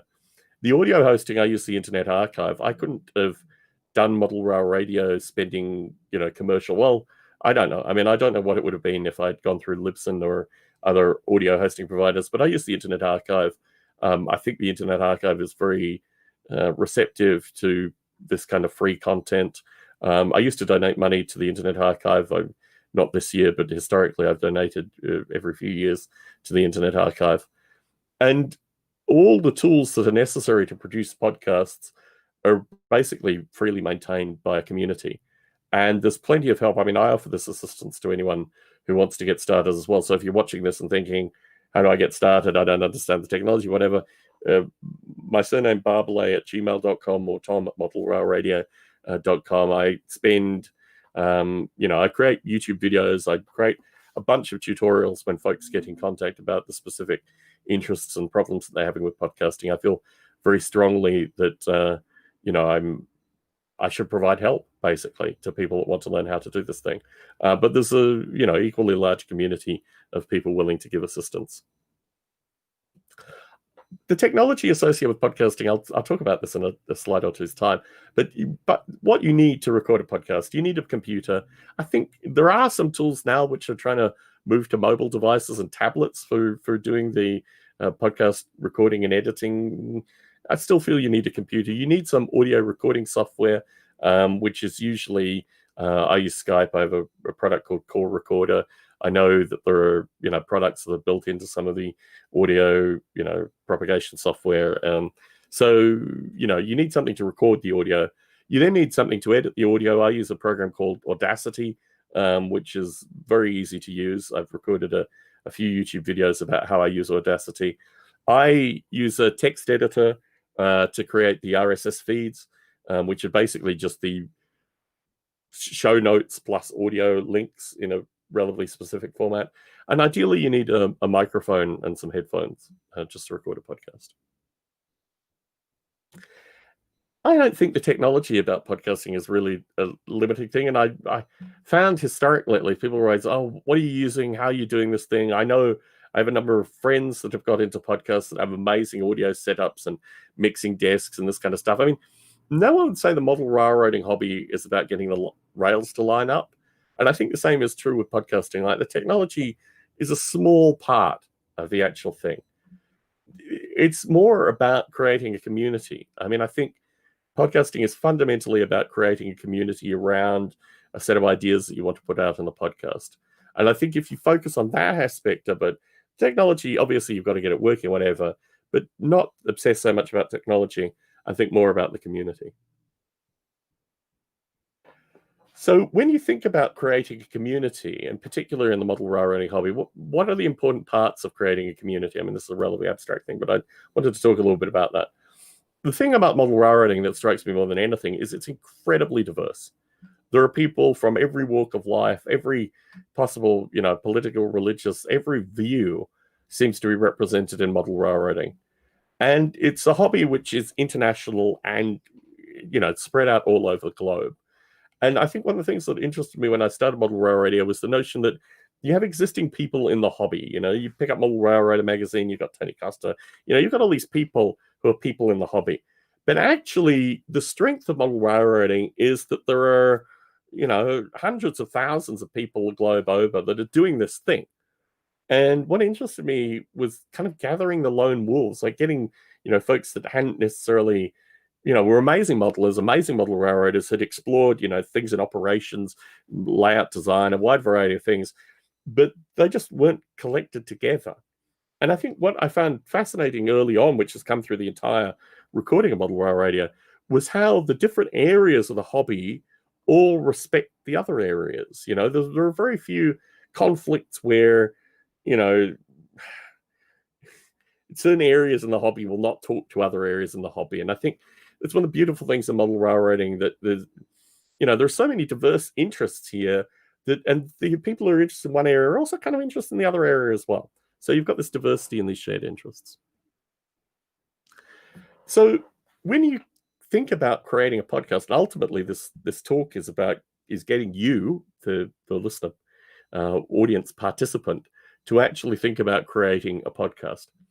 You've got to think about what are the qualities of the community that you want. I mean, you might have an existing club, for example. You might have a club of, where someone's really good at various, artistic things. Someone's good at the electrical, so-and-so's, brilliant with regards to track playing. You've got all these people that have their various areas of interest. But what comes through podcasts specifically is a passion. So you've got to think of the audience, and you've got to think of this passion that you're introducing the audience to. And if you're doing a community-based podcast, you want to think about which guests you'd have on, right? If you're interested in certain areas, you've got an existing set of, potential guests that already exist with podcasts. But, think about what the qualities of the community you want, who represents that in terms of guests, and maybe even consider a monologue. I mean, I think there are elements in this hobby. I speak to a number of people on Model Rail Radio where I could just listen to them as a monologue. And I think there's so much knowledge in this. And in creating a podcast, particularly monologue podcasts, you've got to think very critically about what you're going to talk about. So I think you could find, even in a monologue, a wide variety of really interesting things in the hobby. Another thing that I think you certainly see on YouTube to a lesser extent in the podcast, which I find fascinating, I mean, particularly on YouTube, is this notion of providing a step-by-step introduction of building a layout. This is something that is relatively, I think, in the broader community, poorly understood. I've certainly found through recording podcasts that a percentage of my listeners haven't even put track down, like commercial track, bought commercial track, put it down. You know, it's interesting that the whole nature of building a layout, and in part, the magazines, you know, have some mysticism elements in it as well. But I think there are a wide variety of possible topics in a podcast, and certainly a step-by-step introduction to building a layout. I mean, I'd love to see, you know, the likes of Clark Kooning do a layout from the ground up. I think he's gotten that feedback from a number of people. Fascinating possibility.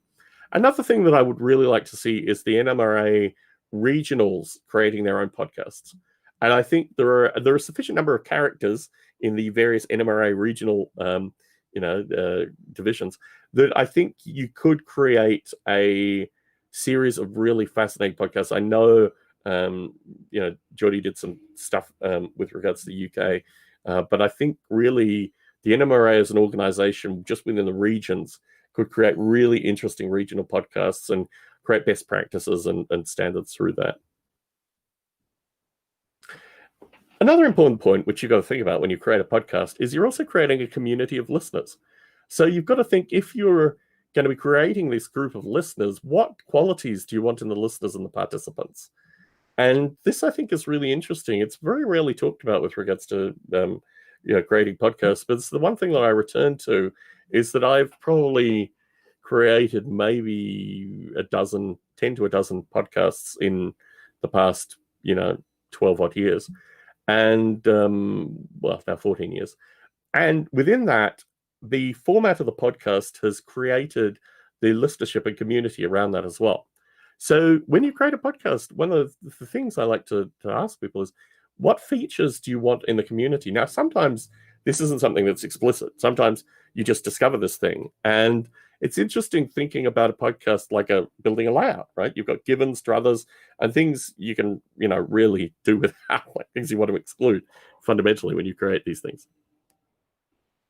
So another thing to think about when creating a podcast is the notion of the role that social media now plays. And certainly early on with Model Rail Radio, I embraced Facebook pretty heavily, and it was very useful for growing an active community. Now, I don't have any meaningful surveying with regards to Model Rail Radio, but I get a sense increasingly that fewer and fewer people, listeners and participants, are on Facebook actively. But certainly, Lionel with A Modelist Life has been able to create a very passionate Facebook community roughly a decade after what I did with Model Rail Radio. There's some discussion associated with forums, whether you should create forums with your podcast. Certainly, the late Ryan Anderson did early on with the Model Railcast show. I don't know. I mean, it's not something that I would be interested in maintaining, but there are a lot of folk that are actively participating in forums. And, Twitter and now Instagram, and there are a wide variety of social media components that can be useful in building a community of people who may not have heard of podcasting, right? There's a group still that haven't actually heard that this thing is out there with regards to, audio and video availability. And I think a social media presence will get a certain number of folk anyway to your podcast. But you need to think about that, I think, very strongly associated with how you'd start out. And I think it would be certainly relatively difficult to start a podcast out now without a Facebook group or some means like that. Twitter, Instagram, these kind of things. I know, Tom Gazier and folks like that are very heavy advocates for Twitter usage. But really, it's just something to consider when you create a podcast. So this is a somewhat political topic. I'm not sure where I am for time. Okay, just half an hour. This is a somewhat political topic. I have chosen very directly not to make any money through Model Rail Radio. But a number of folk have created, Patreons or sponsorship or, put ads in. I know Scotty Mason had some thing with that. I'm not sure. I don't think Mike Rose has continued with that. But there's this notion sometimes that your hobby should also make money for you. And I think I certainly not gone into that, although certainly in the past few years, I've started using Patreon more frequently. They did have problems early on with regards to, various security things, which they've resolved. And now, certainly when I find, a variety of creators online, I will support them through Patreon as well. So it's not something where I'm against Patreon necessarily. I just, I can just get some water. I have found historically that I don't want to be charging people money. I think any basic auditing of my life would indicate that I've been incredibly lucky professionally. And it would just seem artificial, basically, to try to offer this thing for money. So probably within the first 4 months of starting Model Rail Radio, I was contacted by Audible about putting Audible ads in. And you'll see Audible ads pretty ad nauseum throughout a variety of different free or near free media. And it just didn't seem to be an adequate use of my time. The nature of finding a book every month, talking about the book in some way, and just creating a link to Audible kind of took away from my time associated with creating the maximum benefit for the listeners and improving the discussion. And I think certainly as I started out,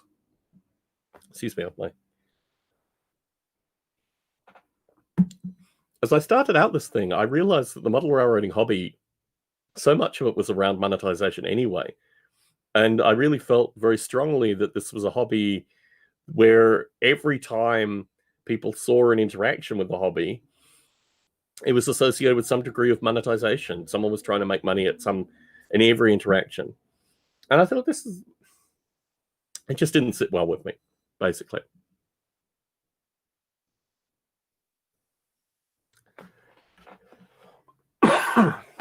Excuse me. The true commodity with podcasting is time. And while I've been recording the monthly shows for Model Rail Radio, I've had less free time through COVID than I've had historically. So to say that, podcasting is all amazing or beneficial, really the cost is in time. And for me, it is typically for every hour of audio I put out, I put about 2 hours editing in. I've tried to reduce that down. I've gotten it down to about an hour and a half, but it is a very real thing that the time that you put into it is a real commodity. And when I put time in, and I put videos online to show this as well, so I can provide YouTube links for folks that are interested. But I spend a lot of time improving the quality of the audio. And I do this primarily when I used to do Bio Live. I used to have a number of participants where English wasn't their first language. And I felt really strongly that if they had various, speech tics or what have you that just came through, and look, plenty of English as first language folk have speech tics as well, that I wanted to put out the best audio possible for these people. I felt it was really important that if people spending their time listening to the audio that I was putting out needed to have been of reasonable quality, which means, and I have videos online that show this even to this day, I put a lot of time into editing the audio to make sure that it comes out as crisply and as cleanly as possible. And this is something that I really feel very passionately about. If someone is taking their time to participate in Model Rail Radio, it's important for me to make sure that their best possible audio is put out. And if I don't do that, it means that, well, firstly, there's a fear of coming on a podcast anyway. I mean, my view is they're just talking to me initially. Audio's cleaned up. There will be half a dozen other listeners on the call, maybe more. But, I don't want people to be afraid to participate in Model Rail Radio. What I want is actually, and I've got a lot of feedback to this case, is when people listen back to their audio, they're like, wow, I sound amazing. I sound really good, and they call in again. It creates a positive feedback loop if you can edit the audio in such a way that the people feel good about the audio that's coming out. And to this end, I listened to my own work with a critical ear. You have to be incredibly critical and listen back and think, I really shouldn't do that this way. If you listen to the old audio in Model Rail Radio, there are certain things that I just let slip. I'm not like that anymore. I will occasionally let certain things slip if it's towards the end of a long set of edits where I've cleaned up the audio dramatically, and then it can kind of feel a bit more kind of natural, I guess. But folks saying continuously, lip smacking, these kind of sounds, lots of white space where people are thinking, because I mean, honestly, you ask questions, it takes time for people to respond with answers. They've got to think about the answers. And the folks who, you've had Seth Gardner on, Seth Gardner, in terms of active participants in Model Rail Radio, has an amazing, the depth of thought that you get with every question is considered and answered with a depth of thought there. And I've always found it fascinating that certain participants, Terry Terrence is another favorite of mine. Terry's just a pleasure to listen to. Like, when I think about solo podcast recording, I think the likes of Terry Terrence, if Terry Terrence did a solo podcast about any topic you just, I would enjoy listening to that. So I think certainly with certain participants, less audio editing is necessary. With other participants, a lot of audio editing is necessary. That's fine too, because ultimately what you're doing is you're creating, like I say, a community of respect where anyone can call in and participate, and they can feel a lot better about, what they're doing in the space. And I think that's really important to me.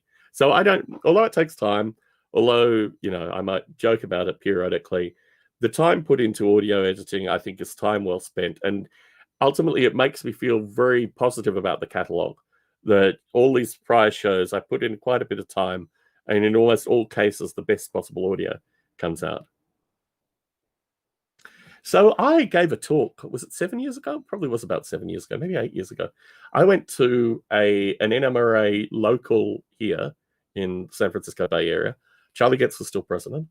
And I delivered a talk very similar to this one. But I thought it was quite a bit different. But there were a few slides that I wanted to bring forward just to give you some indication of how things have changed. So the first slide I showed, which I'll talk about in a little bit, but I just want to put up there. People are always excited about numbers. Like, how many listeners do you have? What does podcasting mean?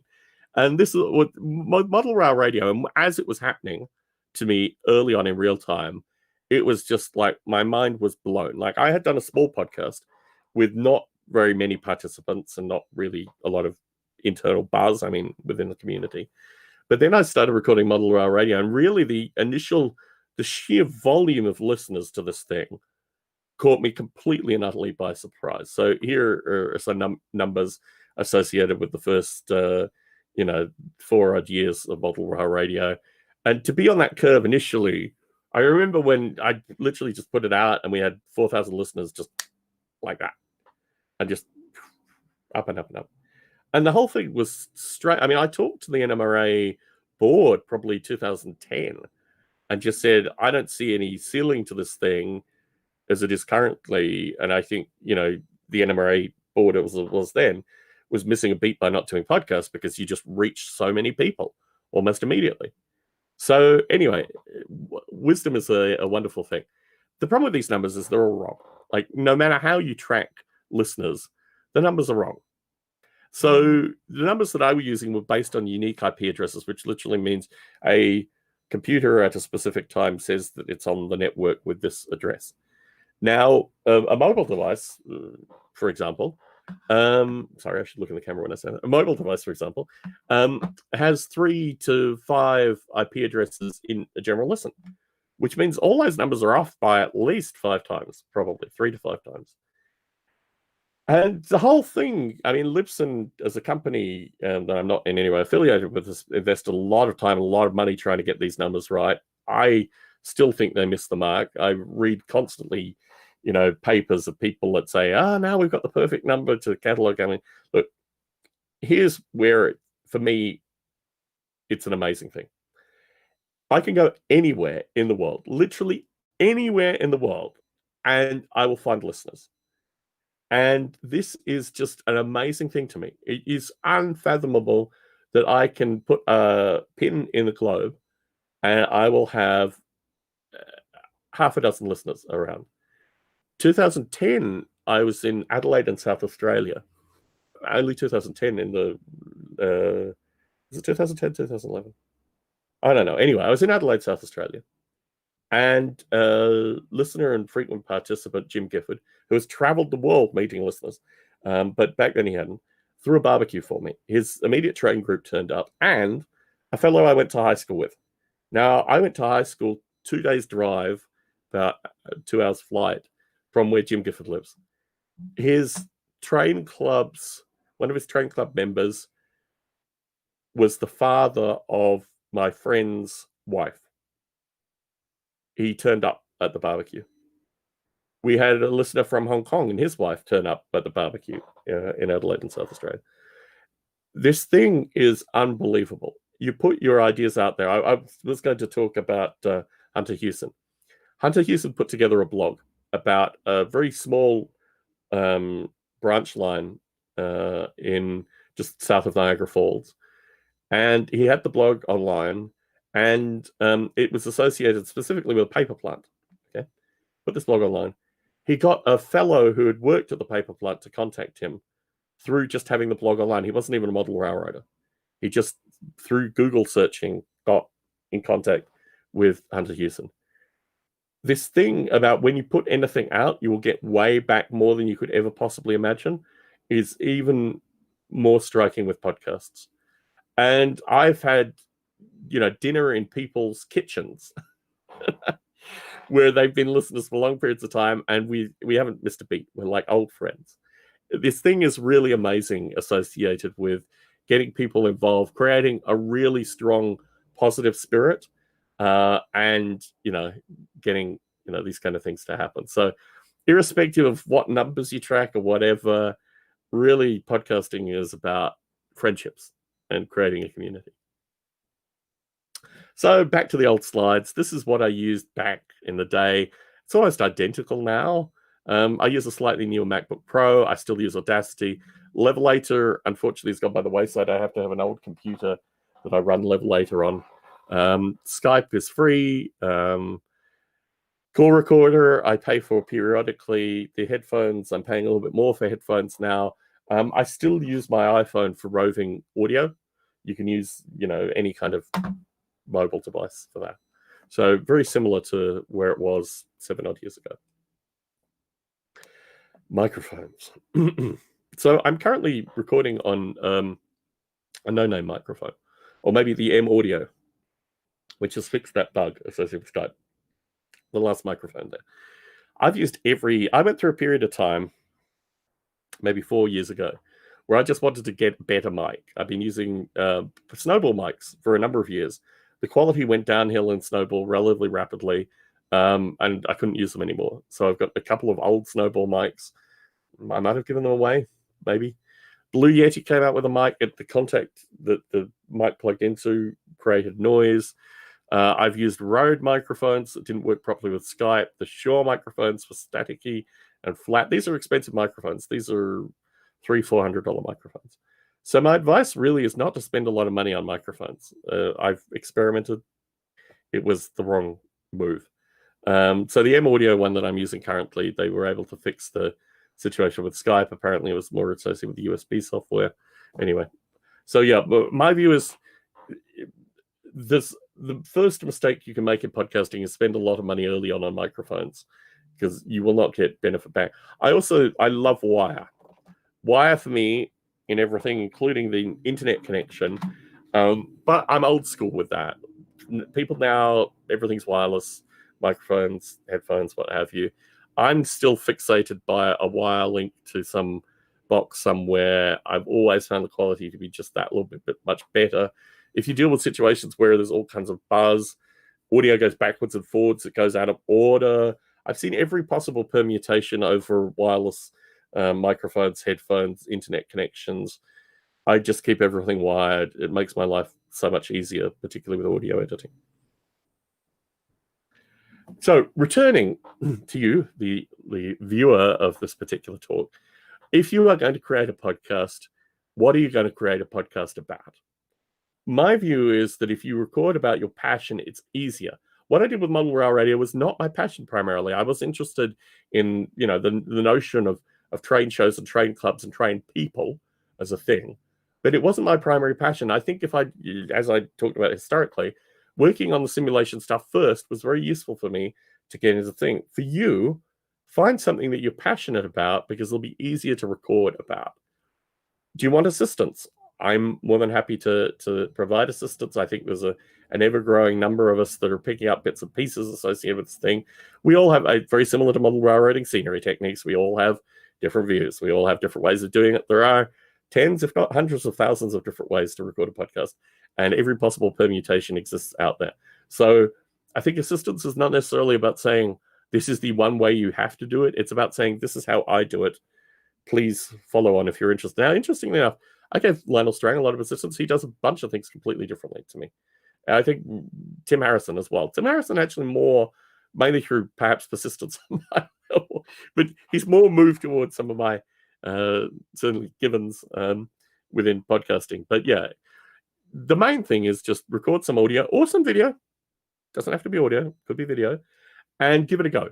Just put it out there, get a sense of what you're doing, get a sense of basically what the space is, and give it a go. Because ultimately, I think once you get stuff out there, you're going to be in a better position. I mean, I waited too long. I should have put stuff out earlier. And I think just try it as a format. See what you find.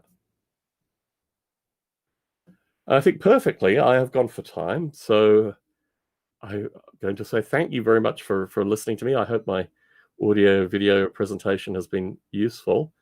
And I'm ready to take any questions. There are quite a few. Very good. Let me unshare for a start so I can appear in my full. So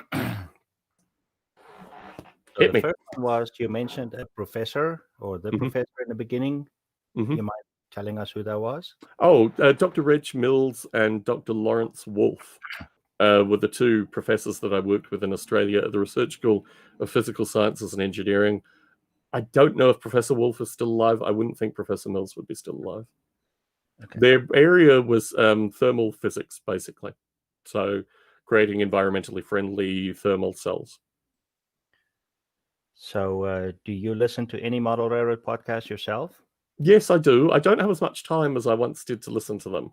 I listened to Lionel's show with all model railroading podcasts. Unfortunately, I just don't have the time now. So Lionel's, I'll listen to people I know. I occasionally listen to one of his open-ended shows. I find it fascinating. I mean, Lionel has completely created his own format with this thing.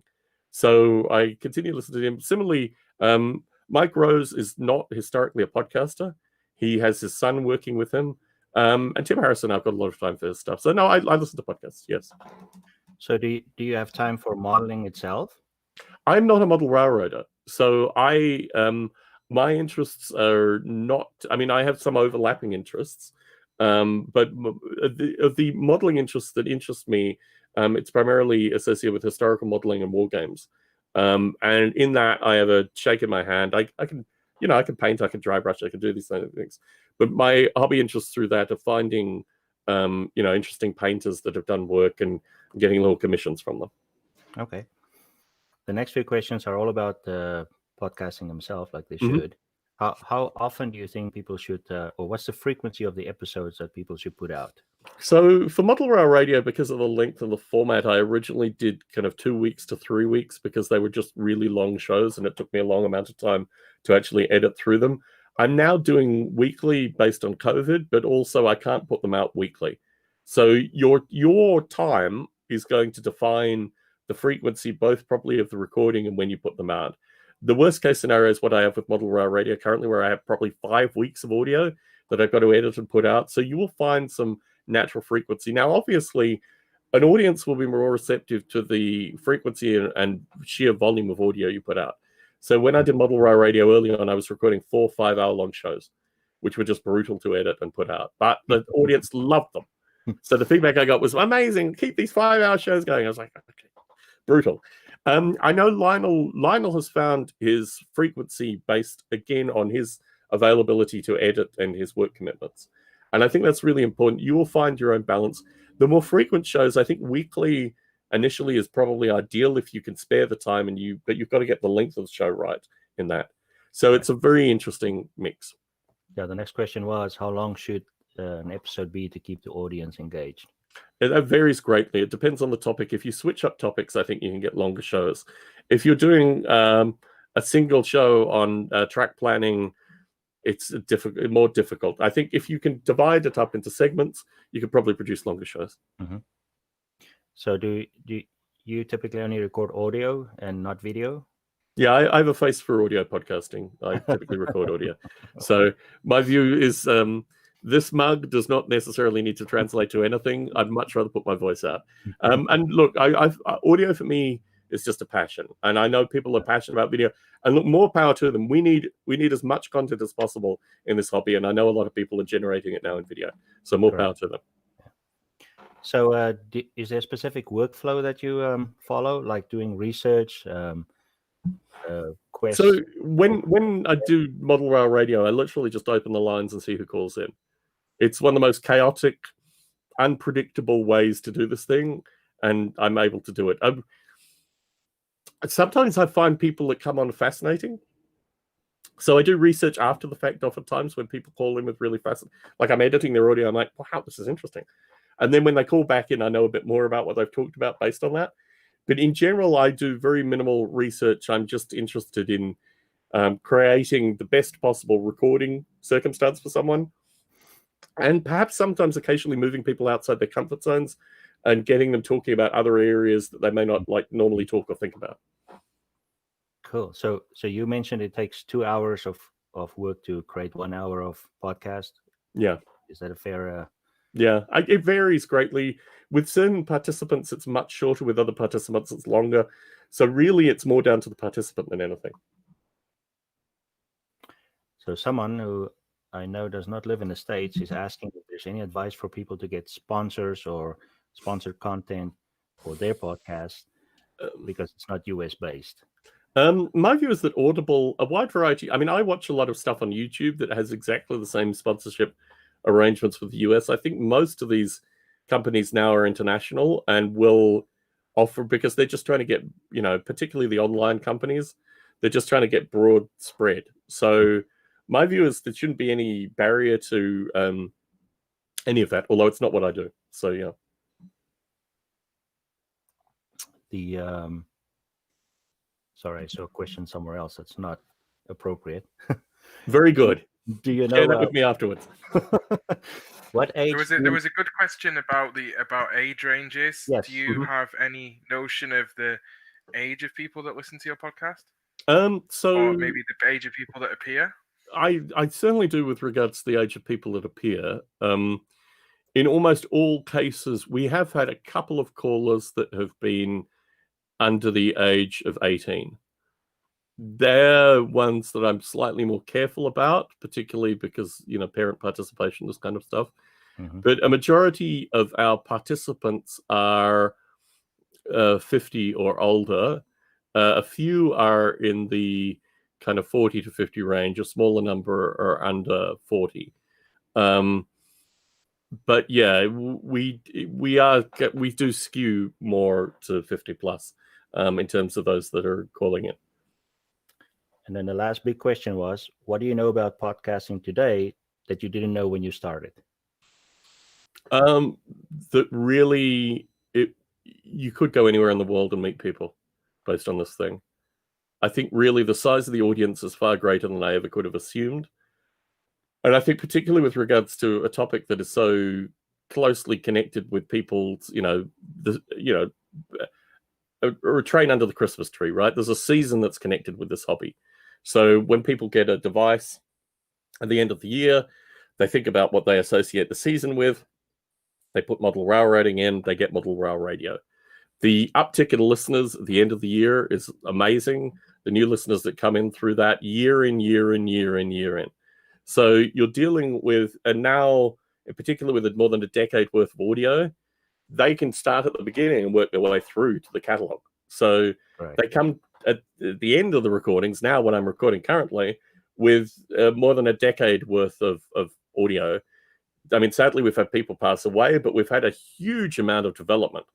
Like the movement of people through the show as they've built layouts, as they've moved, as they've changed, as variety of circumstances have changed through their lives. I mean, we've captured a decade worth of life in some cases. I mean, Clark Cooning is a good example of this, and it's kind of captured subtly and obviously connected with model rail rating. But it is an amazing thing. The whole thing is just amazing, associated with the community aspect. Okay, last question. Do you see an end to MRR? We hope not. So I've said I already have. Believe me, there are a wide variety of ways this thing could end, and it's not going to. If I'm snuffed out, I actually have Mike Slater lined up. I have a variety of folk lined up. So, I mean, the late Ryan Anderson is a good example of this. He died very quickly. No one knew that was going. I mean, he had announced it, and then literally a month later, he was no longer here. So, it's important when you create these things to actually think about that. Now, Mike is about my age, so yeah, I mean, something could happen to Mike as well. But I mean, the audio is there, and I don't foresee it.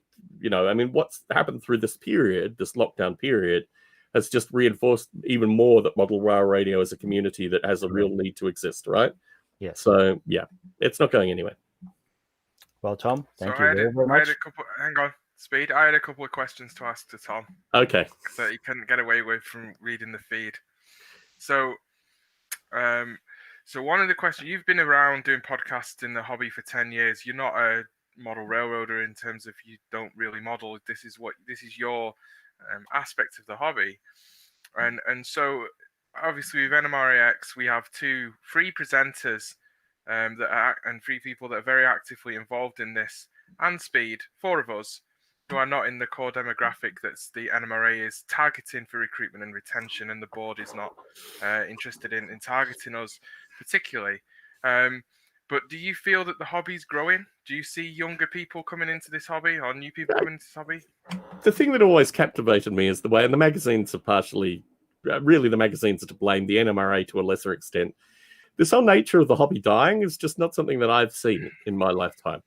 I mean, in doing this for 10 years, if anything, I've seen an amazing growth in resourcefulness, in creative interest. I don't see this thing as, I mean, the whole narrative associated with the hobby dying is made by people who, you know, really are not surveying the new folk that are coming in.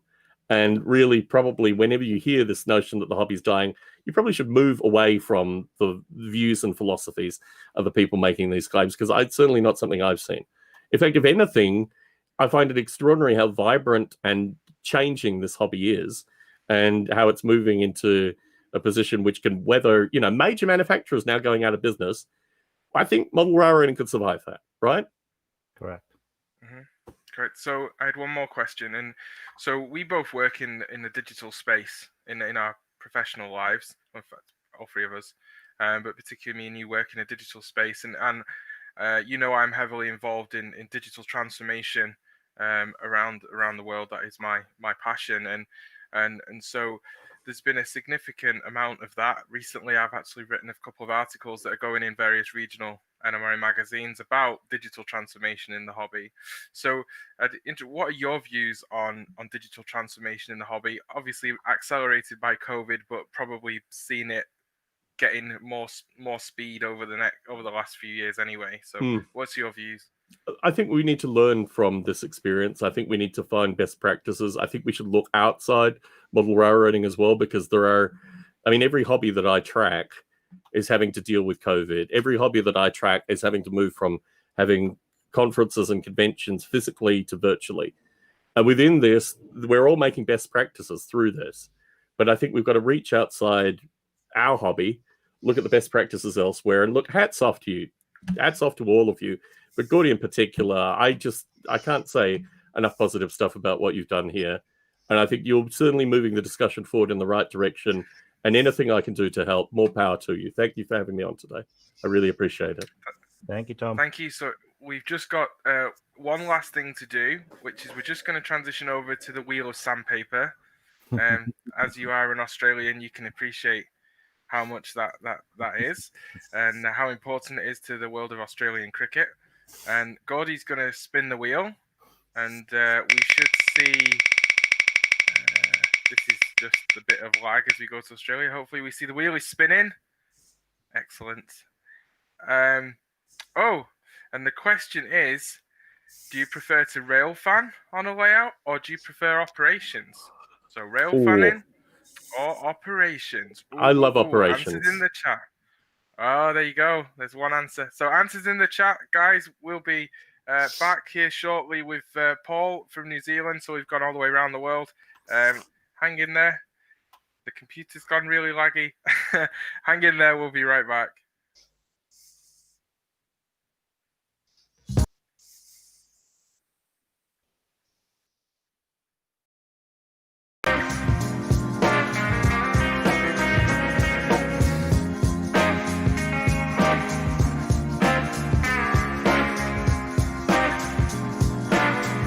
Pleasure. Talk to you soon. Take care.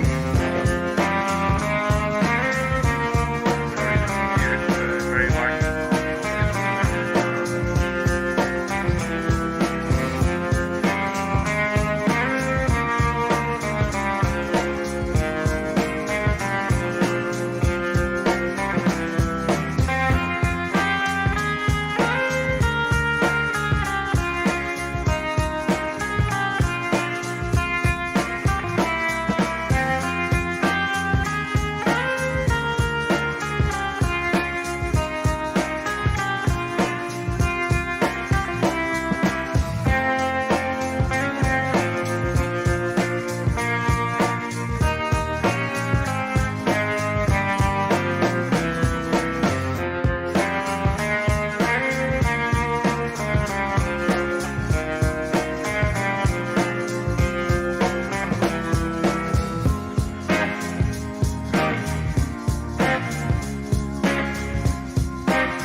I'm good.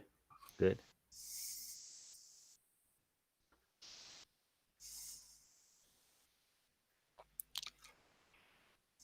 Okay, I think we're live again. This is Speed at the bottom of the helix. Our next clinician worked in the broadcast radio, in the airlines, electronic sales, then at a museum helping people with their military history. Now, NMRAx have been bragging with all around the world.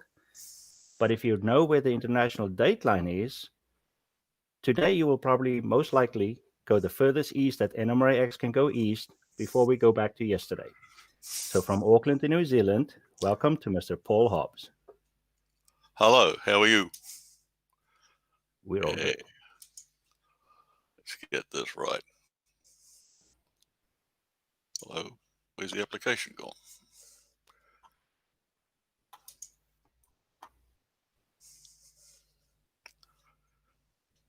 It's not coming up. It's there in the background.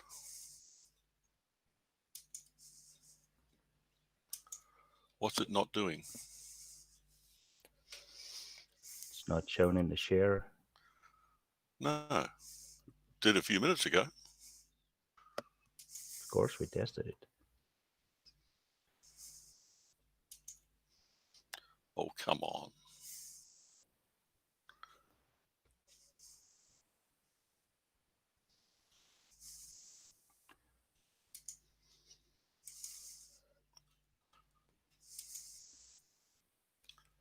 I could do it that way. Does that work? Well, while Paul sorts that out, just a quick reminder that in the breaks you can get yourselves over to daylightsales.net and get yourselves some great NMRAx merchandise. And hopefully Paul's presentation is going to come up, and he's not going to be out for the count as New Zealand were at the Cricket World Cup. How you doing, Paul? Well, fine, except that we got cheated out of that one.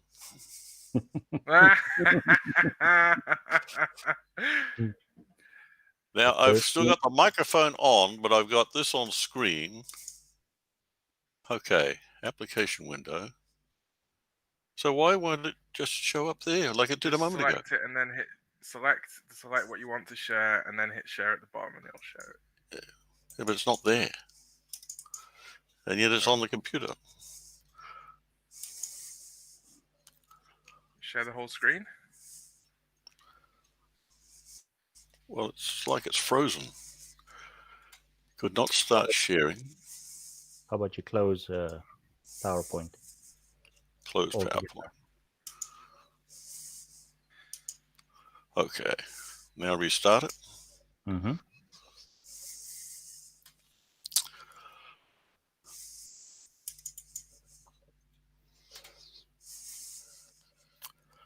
And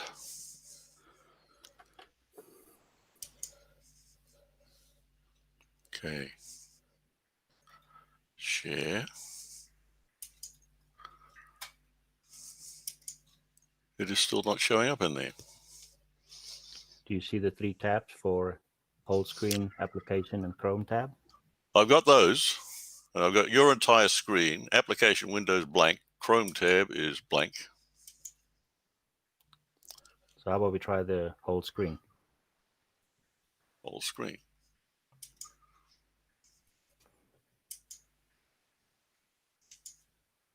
No, won't touch it. Not at all. I think Not you're at gonna all. have to leave the. I think we're gonna just have to go to our slides, our other slides, and we will get your screen share going and get you back. Okay.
still have my 45 minutes?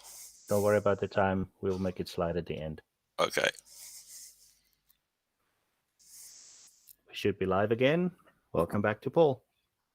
We finally got this working. Business cars and private cars. It's an interesting part of the railroad business that a lot of people do not recognize or know about, but they're a vital part of the railroad business. Here's what we're going to be talking about. This is the definition according to the railroad classifications of what a business car is. And during this talk, we will be using the word business car for a railroad-owned car and private car for one that's owned by a non-railroad. I started the project by trying to find out how old or how early business cars existed. And the earliest I found was one on the Baltimore and Ohio Railroad, then called a director's car. And it's in the book by John H. White, The American Railroad Passenger Car.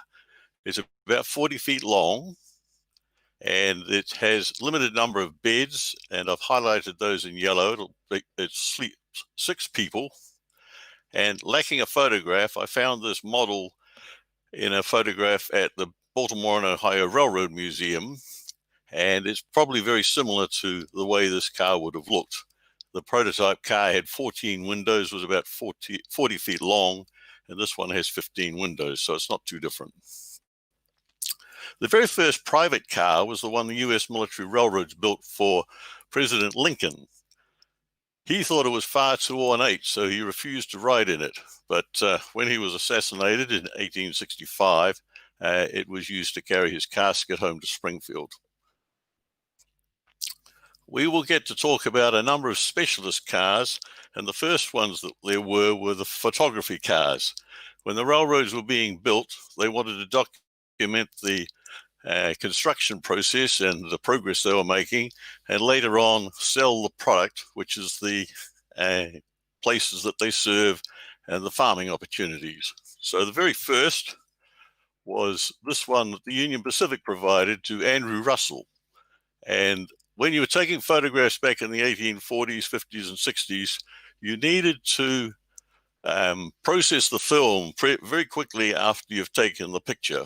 And they were using glass plates, so everything about the process was heavy and laborious. So a car gave you all of that facility to develop your pictures after you've taken it. You'll notice there is a thing on the roof of the car that gives you a glass roof so that you could take photographs inside with daylight coming into the car for portrait work. F.J. Haynes was hired by the Northern Pacific, and they gave him this car, and you'll notice in the middle of that there is a glass roof again for allowing portrait photographs, and a lot of their business, particularly at employees, they wanted to have their pictures taken, and when he wasn't doing assignments, he would spend his summers at Yellowstone National Park. The Great Northern had a photograph car, which they gave to various photographers. And here's a picture of Fred Kaiser talking to the cook at Glacier National Park. And later on, it was used for one of the first moving pictures promoting railroads in their See America First series. When you're trying to find out something about how many were built, these were the 2 major builders of passenger cars at the time of the wooden passenger cars, like the 1800s and the early 1900s. Barney and Smith, in this book by Scott Trostel, has a roster at the back, which is partial, lists over 6,000 passenger cars, of which just 36 were known to be business cars, and some of them were chapel cars, which we'll get to. We don't have anything showing what Pullman built for outside customers, so there's no lot list, which would be very handy. But some of the cars we'll talk about are in Ralph Barger's book here. Here's an example of an early business car. It's preserved today at the West Coast Railway Museum in Squamish, British Columbia. It's now 130 years old, but it's in beautiful condition.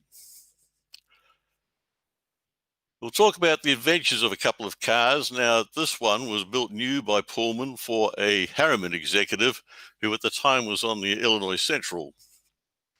When he moved to the UP, the car came with him, and it became UP 99 as in the picture. And then he moved a few years later to the Southern Pacific, and he took it with him to there, also becoming Southern Pacific 99. If you model narrow gauge, don't feel left out. There were quite a number of business cars for narrow gauge railroads. This one was at the Colorado Railroad Museum, and I guess it's still there.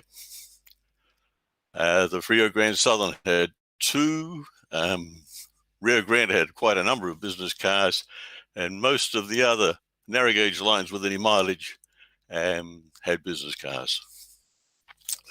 Here is a very interesting example in that Lewis W. Hill, who had this car built for him, and he became president of Great Northern a couple of years after 1905. He was very much into automobiles and other modern contrivances, so he sacrificed some of his business car space to park the automobile. A disadvantage was that the finite length of that garage, later touring cars were bigger and they wouldn't fit the space that he had. Chapel cars. The United States had 12 chapel cars for 3 different denominations of religion. And the inspiration in the first place were Russian cars, as in that picture at the bottom. And if you want to know more about chapel cars, get the book at the top. This train is bound for glory. It's a lovely story. A couple still exist, and I was visiting the Northwest Railway Museum in Snoqualmie a few years ago, and they were in the process of restoring the Messenger of Peace. And a couple of years later, that lower picture, it is fully restored, and of recent times, they've got all the lettering on the car. So I believe there's at least one other that's around somewhere in the country. Pullman operated a number of private cars in addition to their large fleet of sleeping cars. They were available for rent, and they looked very much like business cars. In 1901, which a brochure we'll see in a moment, you could hire one for $50 per day. It doesn't sound like a lot today. You'd hardly buy a decent meal with it. But in 1901, the average hourly rate was 22 cents an hour. Here is the brochure, a reprint, and it catalogs 20 cars. And here's an example page showing pictures of the car interior, the floor plan, and a description of the car itself. This one was used by President Harrison for a number of trips. Here's the catalog of all 20 cars. Some of those cars came from the Wagoner fleet, which had been merged in a couple of years earlier. A couple of favorite presidential cars like the Mayflower, which President Wilson used, isn't on this list, isn't on the next list. And I discovered that in December 1901, Pullman built 4 new private cars, and they probably retired some of the older cars that you show there. Another book has a list of the private cars in the all-steel era, and there were 21 of those. So the steady number of private cars for hire was about 20 cars. And we were talking about presidential travels. If you want to know about that, get this book. It's a wonderful story. Let's get on to some private cars. I lucked into this book at a swap meet at a convention, and in the business and private car section, it lists nearly 800 all-time names of business cars and private cars. 107 of those were privately owned, as in not owned by railroads. Some were owned by people with railroad interests like Gould and Pullman and Vanderbilt.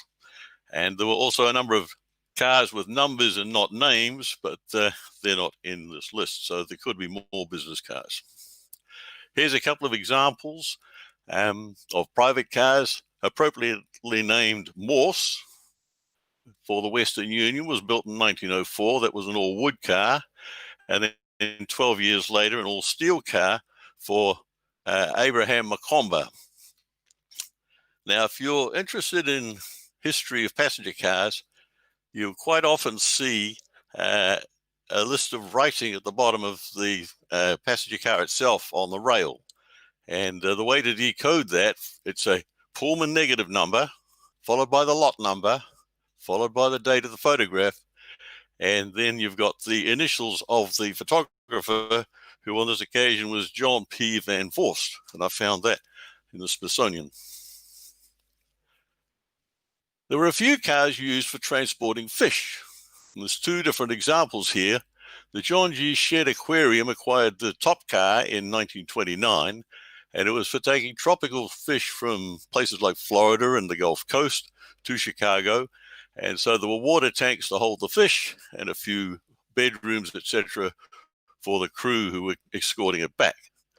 The car at the bottom, the Thymalis, which is Greek for a freshwater salmon, is used for transporting fish in the other way. A number of fish hatcheries are established to breed new stocks and then feed into the rivers. So these people are loading milk cans into this car to take to the rivers. And the next page, we have the Wisconsin Fish Commission. They're unloading all these milk cans into trucks and taking them off to the headwaters of various river systems. The bottom car I discovered last year while I was driving up US 31 in Michigan. I stopped, and the ladies who were actually pulling weeds at the time showed me around the car. It's a very interesting set of displays.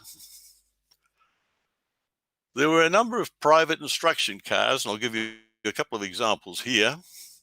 First one, in 1910, the Bureau of Mines was formed, and part of their mission was mine safety. They acquired 8 former Pullman cars, took out the berths, but they kept the uppers, as you can see in the top right picture, and provided a number of training aids for people working at mines. One of the things they did was to show people how to use breathing apparatus. And so they would give you the breathing apparatus, fill the car with smoke, and then you had to deal with it. And so the top left picture is people exiting the car. The below picture is of the replacement all steel cars, and the whole line of people in the front row are wearing breathing apparatus, and the people standing at the back don't look very happy. They're probably next to do the deed. The United States Air Force needed to train air crews in instruments, and so they equipped 18 former heavyweight Pullman cars with simulators and took them from base to base. In the top picture, you'll see it with the sides extended so the simulator can move around in the car, and then the lower picture is it ready to travel. There were some bases that only had a small number of tankers, and so they probably didn't have the facilities to require an on-base simulator. Instruction cars, the railroad had quite a number of different instruction, pay, and inspection cars. So we'll look at the examples here. First is a pay car, this one on the Great Northern. One of the major differences here is you've got 2 doors at the end of this car so that you can come in one door, go past the pay office, and out the other. Northern Pacific had a fuel instruction car, again converted from a coach. Look at the sign saying positively no spitting on the floor or smoking. And if you look at the very right-hand side, a stereopticon, an early slide projector. The reel is so large you have a slight cut in the roof so that the reel will go round. A main central car, and it says on the side of it the different parts of the railroad that this car services: mechanical department, the safety department, and the operating department. And the Burlington Northern had a fire prevention car. Basically, it's a baggage car with a pretty paint scheme. And if you want one with red instead of green, the Great Northern had one like that. It's nothing different than an ordinary baggage car, but it's full of the material. They do all the training outside. In the late 1960s, the Great Northern wanted to train people in computerized waybills. So they had 2 cars set up, and this is one of them, rather pretty, I thought. They used instruction cars for other than their own railroad purposes. railroads had very much a vested interest in the success of the farmers along their routes, and agricultural improvement was one of their missions. And so the Union Pacific had this agricultural improvement car, though an instruction car could quite easily substitute going around. And on this occasion, the newspaper is announcing the arrival of a seed instruction car and telling you all about who's coming and what they're going to do. Another is a signal instruction car, and I rather like the idea of a passenger car that's mostly wall, so I did that kit bash, which is fairly similar to the prototype car. Not all cars that they used on the railroads were railroad cars. The arrival of the automobile provided the opportunity for fairly inexpensive getting around the railroad, and the early ones that they used, they always replaced the road wheels with flanged wheels, as you can see there. But of course today they have high rail vehicles with the little guide wheels that upper and lower. Sperry Rail Service is very much a business that the railroads need. It does detection for hidden cracks in the rails, and it's done by magnetic forces, and it's all underneath the first truck. If you want to have a look at one of these at a museum, go to the Danbury Museum in Connecticut. Another inspection car is this SPV 2000. I found that on Caltrain just outside San Francisco's 3rd Street Station. There were a few display cars from time to time, and I found one in 1980 when we had a regional convention at it was at the Disneyland Hotel. And at Fullerton Station, the Santa Fe had this display car, and they had a couple of other pieces of rolling stock there for us to have a look at. I was doing research at Room 1 at Portland Union Station, and this arrived one day, and it's a whole train promoting a movie called A Christmas Carol. And there were quite a number of different display trains over time: the Freedom Train, Postal Centennial, which was an Amtrak exercise, Olympic Torch trains like Union Pacific did for Salt Lake City. Let's have a look at the general design of a business car, and I'm going to use this Madison River of the Northern Pacific, so let's get into it. The Car Builder's Cyclopedia handily provided an entire floor plan, so we'll go through the 4 different sections of the car. At the tail end, you have the observation room, and the reason I'm showing the picture inside is to show the instruments above the left-hand desk. You've got a clock, you've got an air gauge, and you've got a speedometer. And these days, you'd probably have GPS units and radios as well. Notice that the sofa and berth in that room can provide sleeping space if needed. The middle part of the car is the bedrooms. Stateroom A is for the senior person on the car. This would have been a vice president's car. The stateroom B had an upper and a lower. Compartment C had an upper and a lower. And the secretary's room had a lower, and where the upper was is bookcases, because being a secretary on a business car is not a rest cure. Dining room had an expandable table that was able to handle up to 8 people. And the working part of the car, you've got the porter's room with a Pullman section, so you could have an upper and a lower, so 2 people could sleep there. You've got the pantry and you've got the kitchen. And they're using every inch of this car right up to the end of at the front. A superintendent's car, like this diagram here, is smaller, has all the features of the previous car, but less of them. Let's assume we are a division superintendent. So you have all these different tasks you can need to do from time to time on your railroad. Now, when you're going about your railroad, economy, all the railroads I've researched, economy was very much uppermost in the management's thought. So you would try and put your business car on the back end of a passing passenger train, or onto a freight train, or a work extra. The very last option would be to have a train, which would be your business car plus at least 1 rider car, because you want some more braking capacity, and that would be expensive. So let's ask the question, how many miles did a business car do per year? And we'll get to how I found that shortly. The hardest working business car did about 20 to 30,000 miles a year.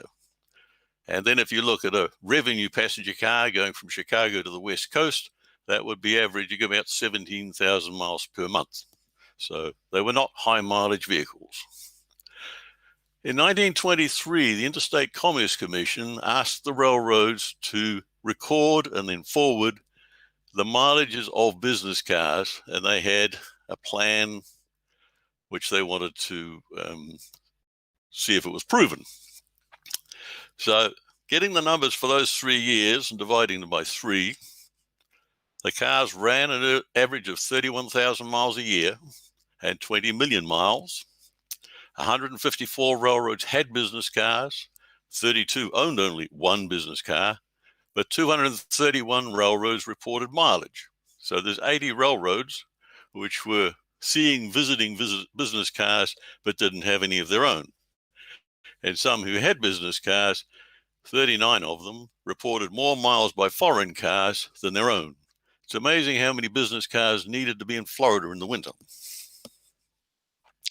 As part of the decision, this appendix listed all those mileages, and so I put them all in a spreadsheet and was able to get those various numbers. The highest mileage business car fleets were these: Santa Fe first, right down to Illinois Central, which is less than half. The number of cars they had was not in the ICC report, and we'll get to that one in a moment. But putting them in gave you some average mileages per car on each railroad, and it was around the 30,000 miles a year. So the final decision was that the host railroad, who previously offered free or discounted transportation to other railroad business cars, had to charge for mileage of foreign business cars on their railroad.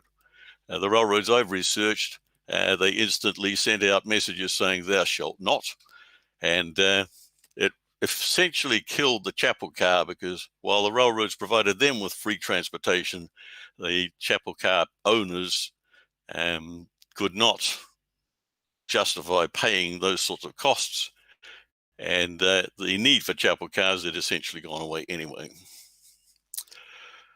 I happened to acquire from Westerfield one of their discs, and it's a equipment register of 1930. Equipment registers up to about 1933 used to list the passenger cars, and a lot of passenger cars were also showing outfit cars and business cars. So in this 1930 listing, 36 of the cars were in Mexico, 144 were in Canada, and the rest were in the United States, about 845, which is fairly similar to the ICC report of 880. But the ways they were reported in these things was quite different. The Pennsylvania Railroad just discreetly said 38 cars. The Southern Pacific listed every car that they had as a business car. One thing I'd like you to notice is the difference in the total fleets, in that the Pennsylvania Railroad had 4,000 odd more passenger cars than the Southern Pacific for similar mileage railroads. So let's ask the question, how many business cars and when? And when we look at the sheet in a moment, business cars averaged about 1.5% of the total passenger fleet. So if you have 100 passenger cars, you can justify 1.5 business cars. So I compiled all this from another part of the American Railroad Passenger Car book. Highlighted in red is the number of business cars at a given date, and the whole thing peaked around 1930, and that also for revenue passenger cars. Let's have a look at a few heavyweight business cars.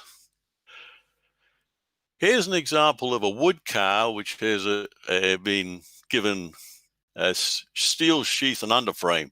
So when it was first built, it was all wood. It was a coach. Came to the B&O in 1902, They gave it all this steel covering in 1915, and it lasted in service until 1950. We happened to be there with the man with the keys, and so we got inside one of these cars, and the whole width of a steel sheath, but still wood framed and wood bodied car is nearly about 8 to 9 inches deep, because you're still looking at the wood on the inside. Pennsylvania Railroad. I thought for a while that Z74 was the number of a car, but it turns out to be a class of, and quite a few cars were in the Z74 class. And this is the Harrisburg as built, and it had 2 companions. There were a number of others built later, and quite often they had smoother paneling than the way this one is. This was a heavyweight car that was built initially for the mine service and came to the Alaska Railroad. Here are several others. You can have multiple colors. You'll notice the overall design is very similar as far as the window arrangement goes, but there's detail differences.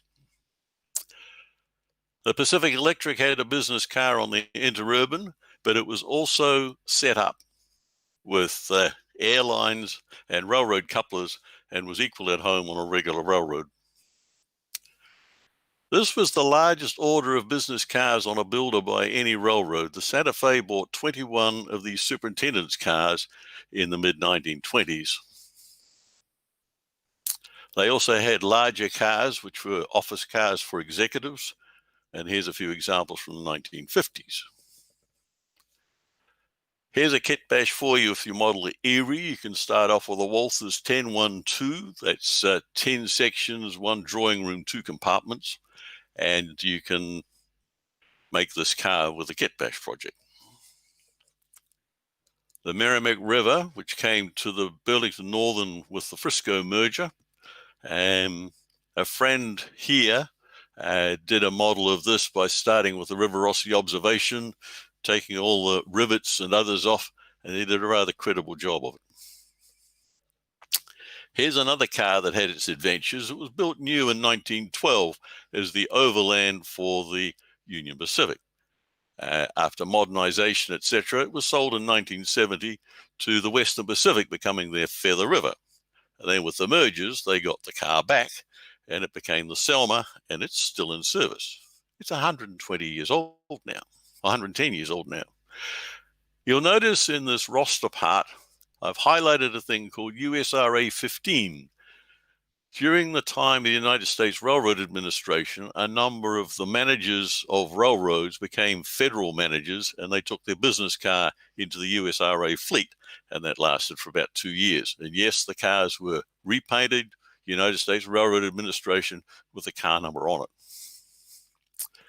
The government owned a couple of business cars. The top one was for the Governor General of Canada, and it was loaned in 1939 to King George VI and Queen Elizabeth. For those of you from not British countries, that's Queen Elizabeth, the Queen Mother of the present Queen. And then below, Harry Truman is on campaign in 1948 on the Ferdinand Magellan, which the government bought in 1942 for President Roosevelt.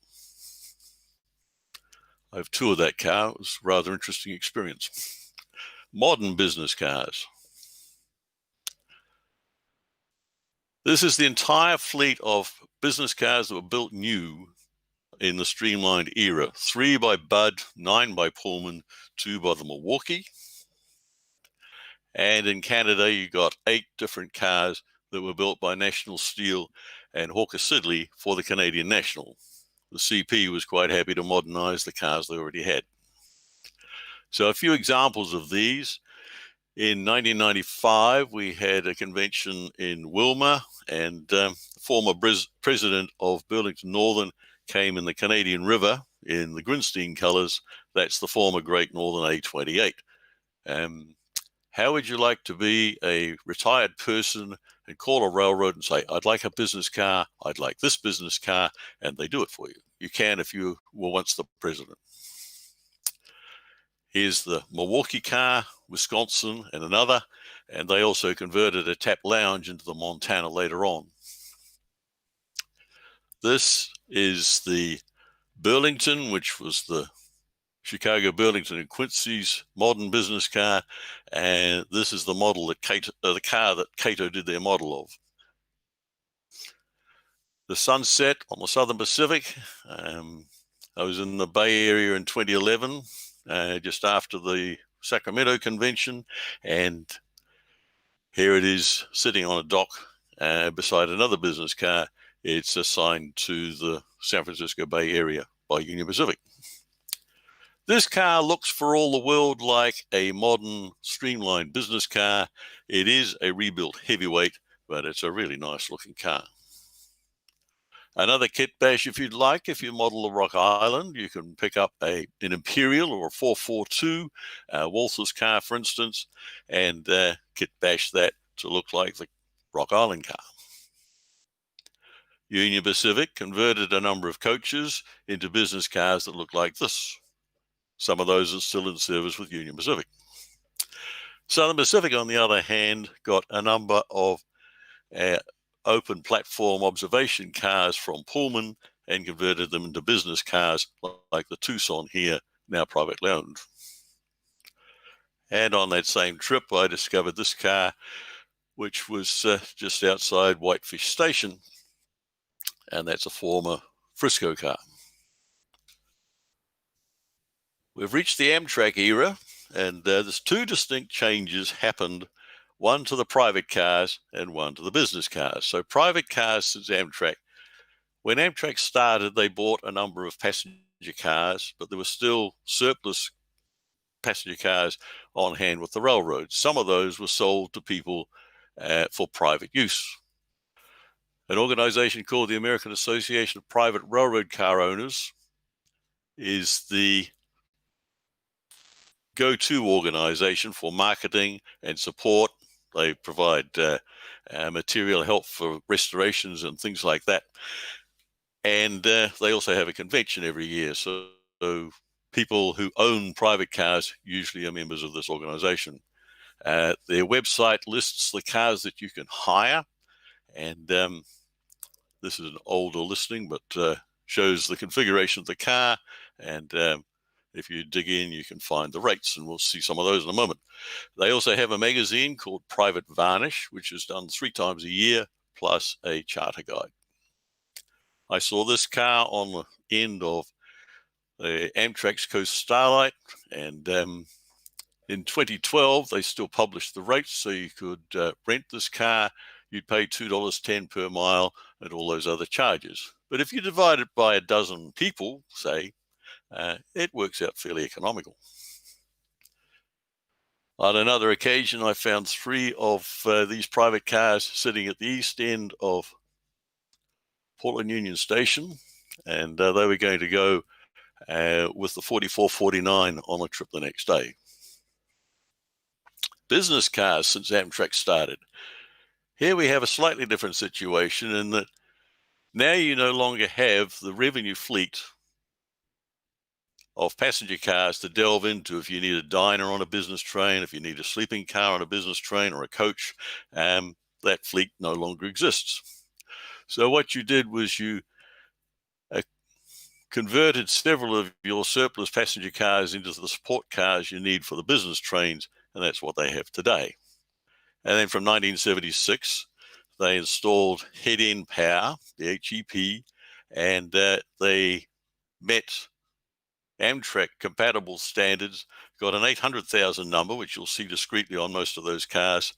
And also, they needed power cars. Initially, after 1971, some of the railroads tidied up an E unit, F unit, and that has executive power. The problem with that was they were dated locomotives, and after some years, they decided that highlighting our brand new modern locomotives was the idea. None of those had hotel power or steam heat, so they built power cars as part of the business car fleet. We'll see some of those in a moment. For a while, Amtrak required that any cars on their trains had to be in Amtrak colors. So here's an example on a campaign train in 1976. and I found a color photograph of this car, the Seaboard Coastline one, a couple of years later. A car that didn't exist before the Amtrak era was the theater car, and every major railroad now has one or two, with a glass window at the end and tiered seating. And here are CSX and Norfolk Southern examples. At the 1998 convention in Kansas City, a friend from Boston and I went rail fanning on the Sunday, and we got to the business car park. I was not allowed out of the car. It was miserable anyway, so I took these pictures from the car window. You'll see how they protect the glass window on the end of the Glacier View there with the garage door down. And at the bottom, you've got a baggage car with exhaust things on the roof.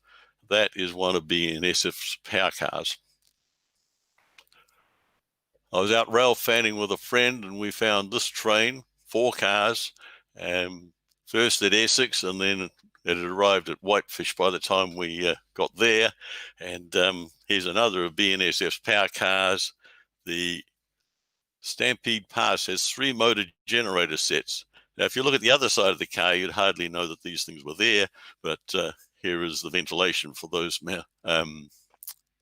sets right there.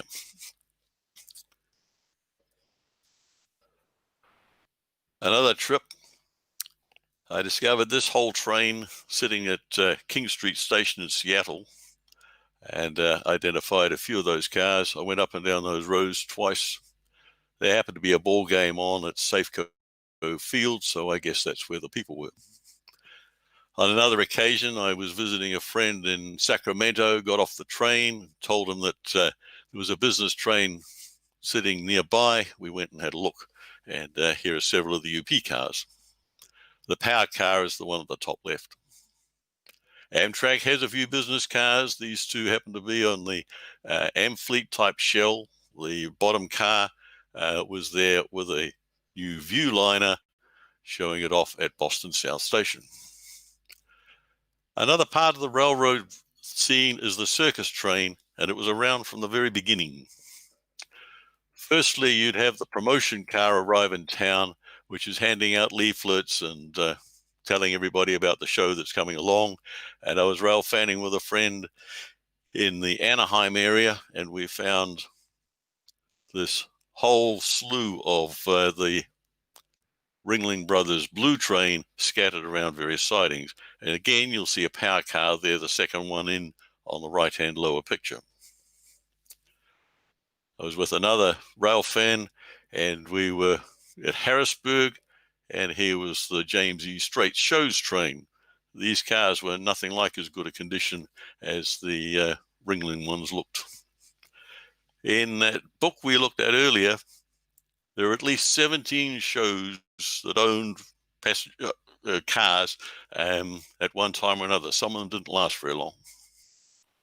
Let's look at some modeling opportunities. Jim Hediger did this nice article in 1973 about kit bashing existing cars into business cars. And here was the process in the middle of the article. He used Concord diners and sleepers and the Rivarossi 10-6. Heavyweight kit bash articles. There was one in Model Railroader in 1989 covering 2 issues, and there were 4 issues in Mainline Modeler when that first started. About both of them were converting the Rivarossi 12-1 Pullman into various other configurations of Pullman car. I did a kit bash myself to make myself a Northern Pacific Great Northern looking business car for private road. Started off with a couple of 10-6 Rivarossi sleepers and ended up with this result. The way to end up with the inside windows was to take from the sacrifice car that window there with the wall, and then turn it vertical. You needed 2 of those. Then there's another small window somewhere on the car, again with wall, and that became the end door. So most of the car looks like a Northern Pacific one, but I used the less ornate Great Northern type end. Eastern Car Works has a nice kit of the Z74 business car on the Pennsylvania. And I did well, not exactly a kit bash in either of these cases, a couple more business cars. Let's have a look at some models. I raided several friends' collections to be able to get all these pictures. I was visiting Doug Orberg and told him about the talk when I first started this in 2001. And he says, oh, I've got one of those. So we took it outside, put it on a piece of rail, and took his picture. Santa Fe cars. I think most of the Santa Fe heavyweight fleet was done by Pecos River Brass at one time or another. The middle car is in N scale. Nice piece. The bottom one is the Cato model of the CB&Q Burlington. The Atchison, when it was first built, it was the Santa Fe, became the Atchison when they got another Santa Fe from Bud. Here's the Sunset and the Santa Fe Superintendent's car. Three more. The one at the bottom, the Union Pacific business car, is a very new model. They sold it as a train set, but I believe that it was also available separate. That's also an N scale. And here's the other Rio Grande Southern business car, the Edna, which was nicely done by Overland Models. And the prototype is still today at Knott's Berry Farm. There is a lot of information available about business cars if you look in the right places. I happen to have, in fact, Ralph Barger was a friend of mine. That is a magnificent book about the Union Pacific business cars, other railroads business cars. I know there's one that's been done for the Southern Pacific, and several other railroads have exclusive books about business cars. The color pictorials from Four Ways West and Morning Sun. If you've got passenger cars mentioned, they usually also include the business cars. Wayner Publications has a lot of titles that talk about business cars. And then your Historical Society, I happen to be a member of the Northern Pacific Group. They did an excellent 4-part series about their business cars. And so your railroad, and I know some because I've found them online, have some really nice articles about their business cars. And we're done. Thank you.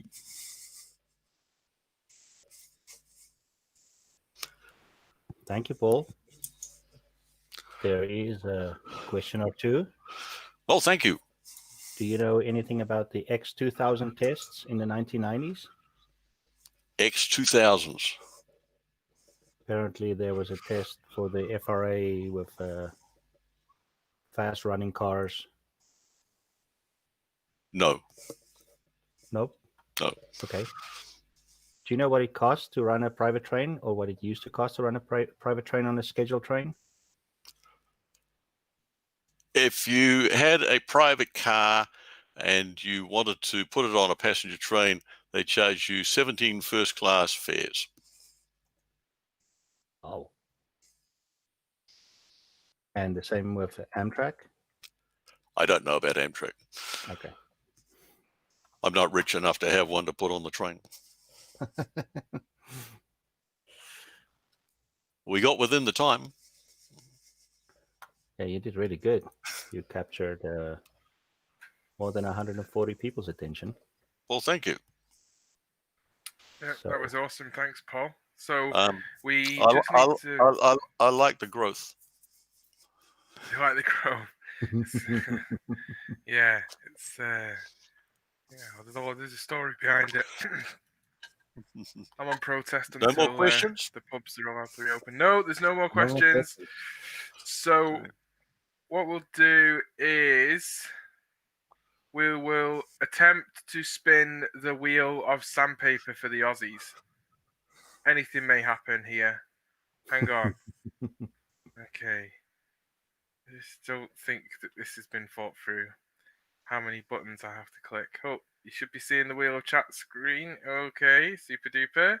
Now, with the huge lag to Australia, Gordy has to click on, yeah. He has to scroll. Oh, no. Nearly. Oh, dear. Oh, dear. Oh, the wheel of chat is coming. Don't worry.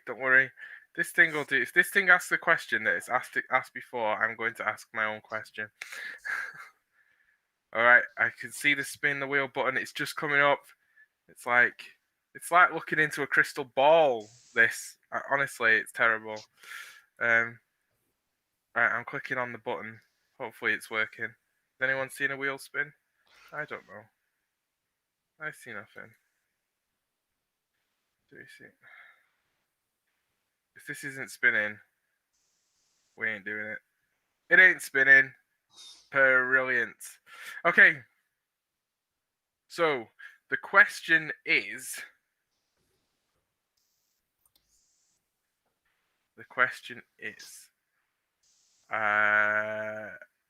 What podcast? If you do listen to podcasts, what podcast do you listen to? Okay, so do you listen to podcasts or what potentially watch video podcasts? What do you watch? What do you listen to? Pop it in the chat. We'll be right back very soon with ProtoThrottle and a really exciting announcement from the NMRAx team. So thank you, Paul. Thank you for joining us from the other side of the world. Very welcome. Thank you, sir.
Okay, welcome back, everybody. Okay, well, this is the one that everyone's definitely been waiting for. We've seen the numbers of people dialing in, climbing rapidly in the last 15 minutes as we prepare for the ProtoThrottle presentation, and we've got the ProtoThrottle team here. One of the most exciting things to happen in the hobby in the last few years. But before we come on to the ProtoThrottle and where the ProtoThrottle came from, at about this time 2 weeks ago, I challenged the NMRAx team to design and come up with and print a 3D printed throttle port, our throttle pocket, and let's just see how this looks. There we go. I feel like there should be some great music. Look at that, what a prototype. So there's the prototype. Well done, Speed. Oh, look at that. That is awesome. So Speed, give us an update on the prototype. There it is. It's any of the regular NCE, Digitrax kind of throttles. But we got a problem. Gordy, We have a problem? we got a What's problem. the problem? I think Well, it's just like, I know we've got a problem I got to come on to, but what's the problem with the 3D print? Why is it not available yet? oh, it's just a little thick, a little heavy. We need to refine it a bit, and then we can go. Cool. So in 2 weeks' time, we'll be ready to stick that up somewhere, I guess, Yes. for people to have a go themselves. But we do have a major problem. ProtoThrottle team, we need your help with this problem. Our throttle pocket, just hold that back up, Speed, has a problem. It doesn't fit a ProtoThrottle. So what we need you to do is we need you to send a sample ProtoThrottle to Speed in the Helix so that we can get the right size and we can make a ProtoThrottle holder for people to download for free from Thingiverse and print on their 3D printers with the NMRAx logo on. So that's your challenge. Okay? Okay, so here we go. All right, Instead of over to Speed. reading- Let's go. Instead of reading their biographies, that's each 20 pages long, I put a quest out to the audience.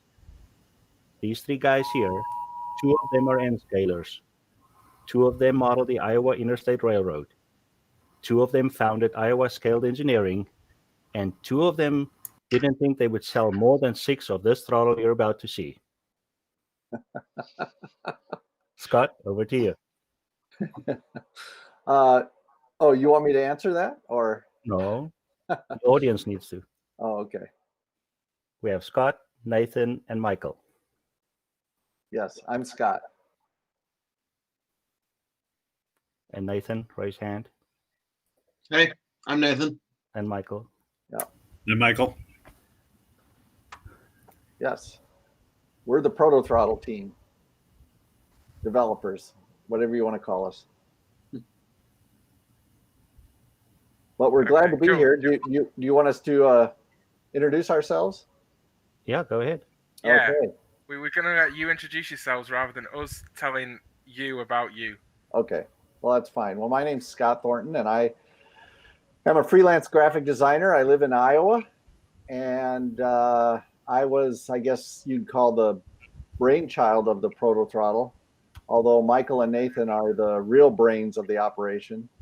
They're the engineers, so I don't think you want a graphic designer trying to design electronic componentry, but I'm attuned to the aesthetics, so that was part of my responsibility, and I talk about that in the upcoming video. And I'm one of the ones who, well, I'm different from Michael and Nathan, that I model in HO because I'm getting old. I'm not young like them, and I can't see all the details anymore. And I'm one who models the Iowa Interstate, one of two here, but we all like the Iowa Interstate. So that's me. So I guess I'll go next. I'm Nathan Holmes. I'm one of those co-founders of Iowa Scaled Engineering, and but I actually live and work in Colorado Springs now, out in Colorado. And you're probably thinking, well, why is it called Iowa Scaled Engineering? Well, 25-ish years ago now, I was at a lab at Iowa State University, and in walks this guy who has I think it was a Burlington Northern shirt on. Either that or it was Iowa State. And I kind of glance at him twice, and it's like, this is the only other rail fan I've ever met that's roughly my age. And here we are 25 years later. So I am not an Iowa Interstate modeler, on the other hand. I model a proto-freelance version of the Copper River in Northwestern, which was an isolated ore hauler in Alaska in the modern day era. So that makes me a little different from the other two. I'm Michael Peterson. I live in a little town called Elbert, Colorado, just between Colorado Springs and Denver. Electrical engineer by day, also obviously co-founder of Iowa Scaled Engineering. I do have plans to model the Iowa Interstate through my hometown of Altoona, Iowa, though. That's the team. So Gordy, take the video away.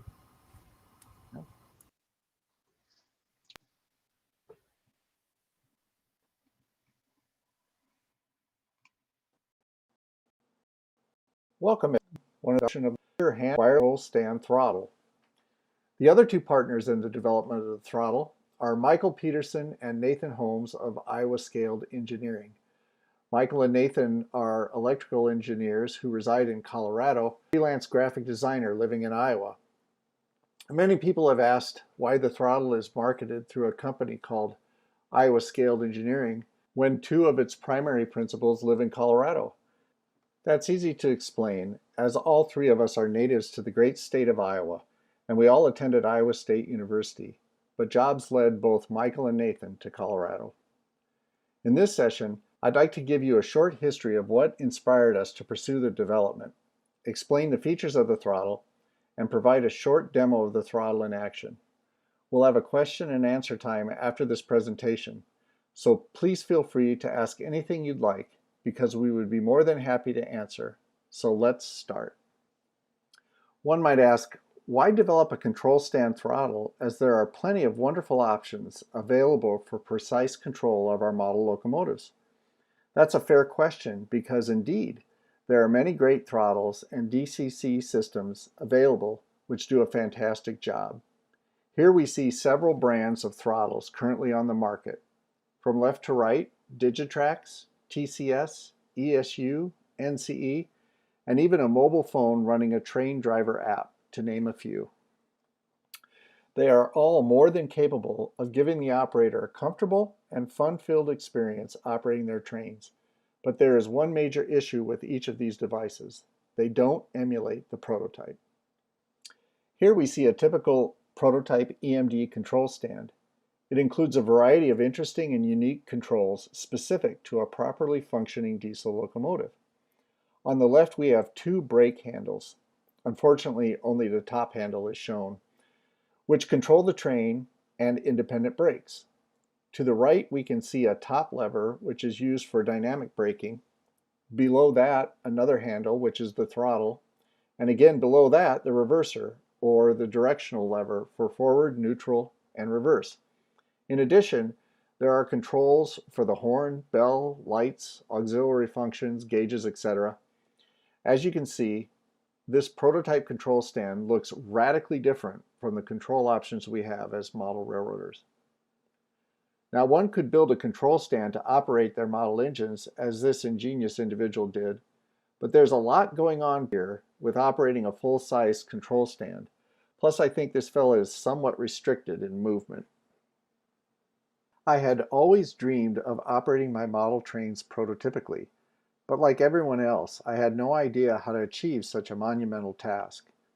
That is, until one day a number of years ago, I stumbled upon a YouTube video by a fellow named Bruce Turner. Bruce had taken an NCE throttle and superimposed a Rube Goldberg type diesel control stand over the top of the unit. Wow! There it was. A real-life miniature control stand. His throttle had a spring-loaded horn handle and a fully detented throttle handle to boot. It was just incredible. I about fell off my chair as I watched Bruce's two videos showing him operating his Soundtrax-equipped engines with a true working control stand. Right then, I decided I had to have a throttle like his. I had been bartering with Michael and Nathan for a while. I provided design services to help promote Iowa Scaled Engineering products, and they supplied me with custom electronics.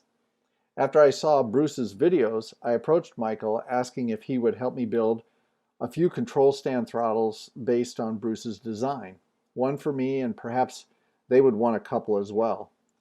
Michael agreed, and we started to make a list of components and discuss size and other fabrication issues. One unique thing we decided to do early on was blog about the whole experience on the Model Railroad Hobbyist Forum.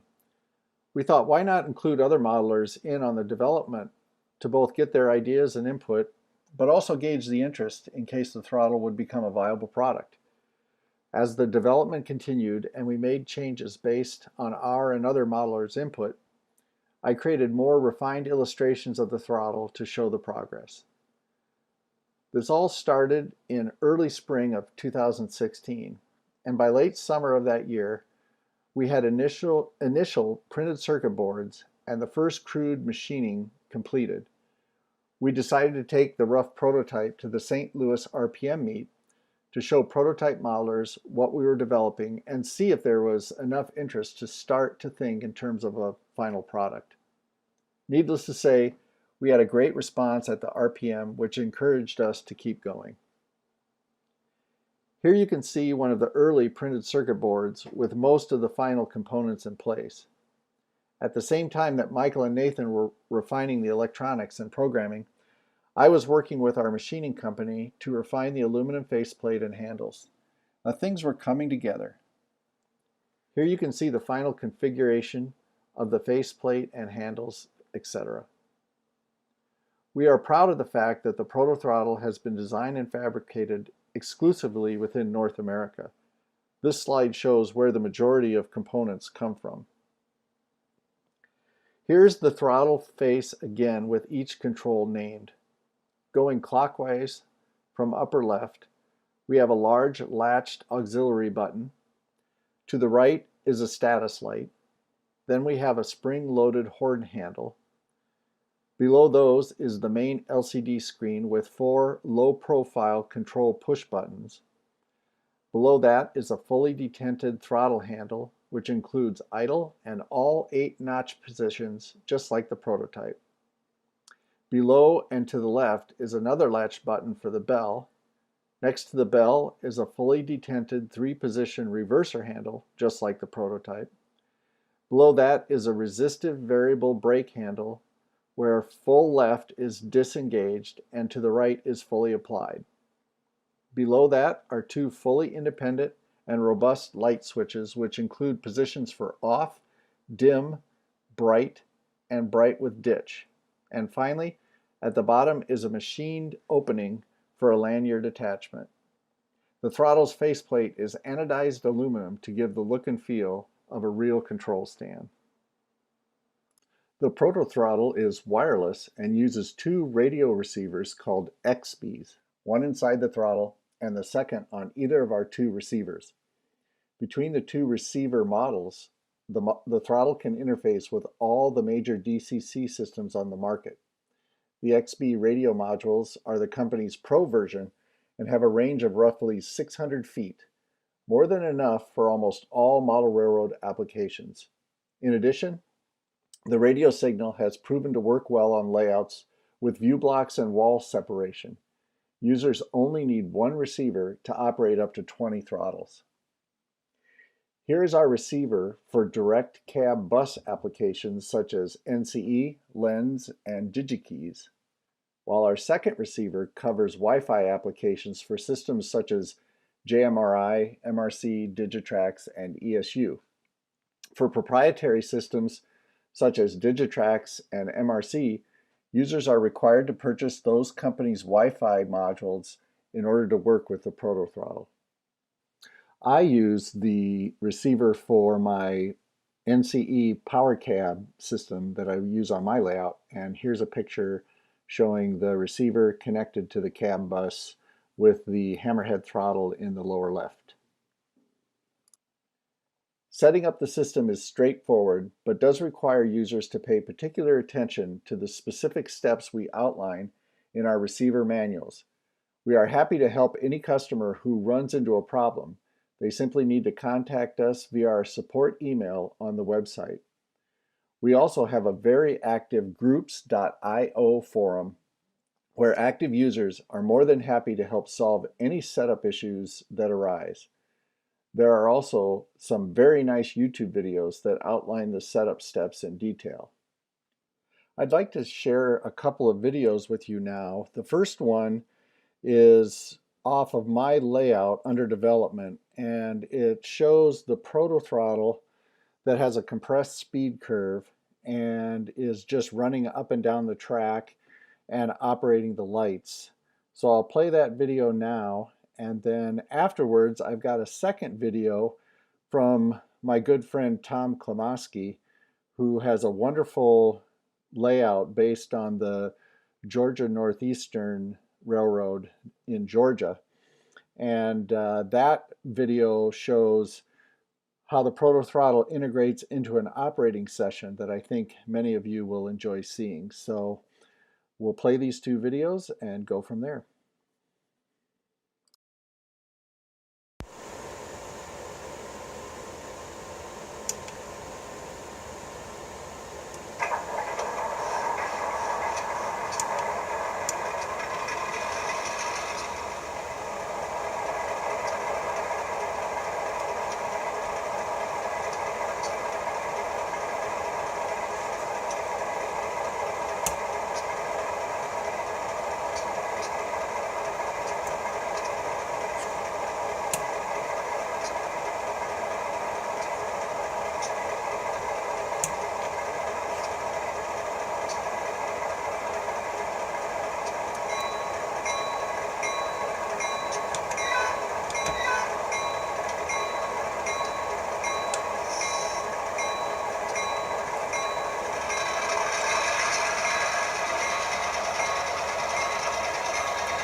Now we'll watch Tom Klamoski's Georgia Northeastern op session, and Tom puts together wonderful videos on his YouTube channel of his layout and how he operates it. And in addition, he also has a really nice personal website that you can access by just going to thomasklamoski.com.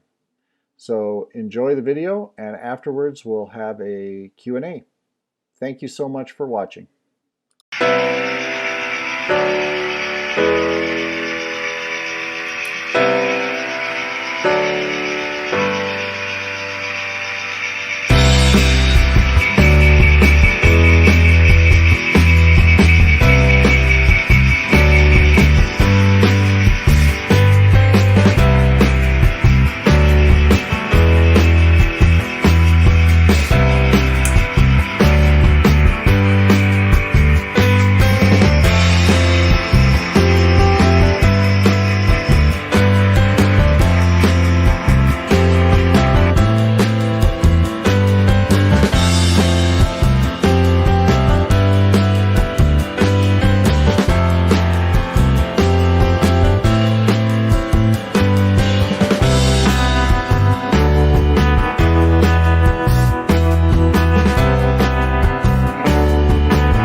length.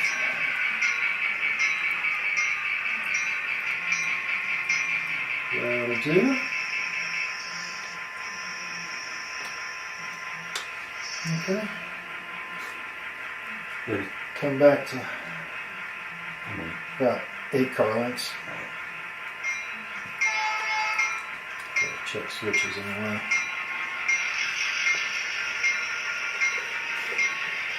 Yeah, actually stop just short of Dairy Queen. Let's throw a switch. All right.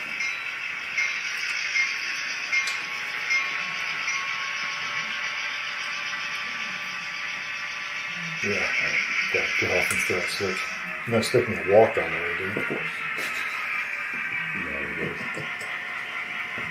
One car. Using ourselves. That'll do anyway in there. Thank you. That'll do. Pin drop. Come back 3 car lengths.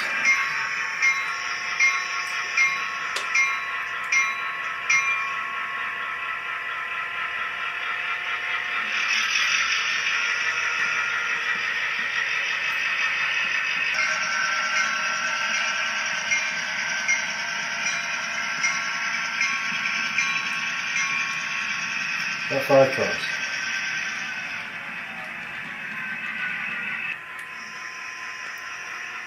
Brakes off. Pull back 4125. 10 cars.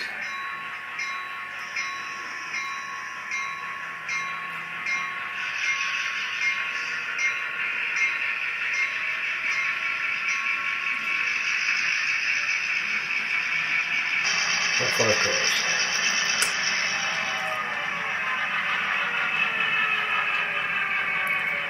Three cars. 1 car to a couple. 20 feet. That'll do anywhere in there. Okay. Come back about half car.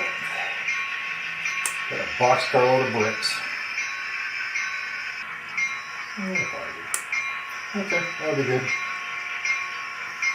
In between 40 and 25. Okay.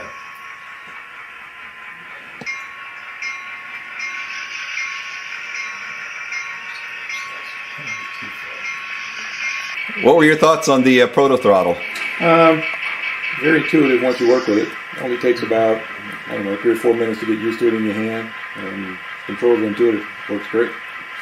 It fit in my hand better than I thought it would. The strap is a little tight on my fingers.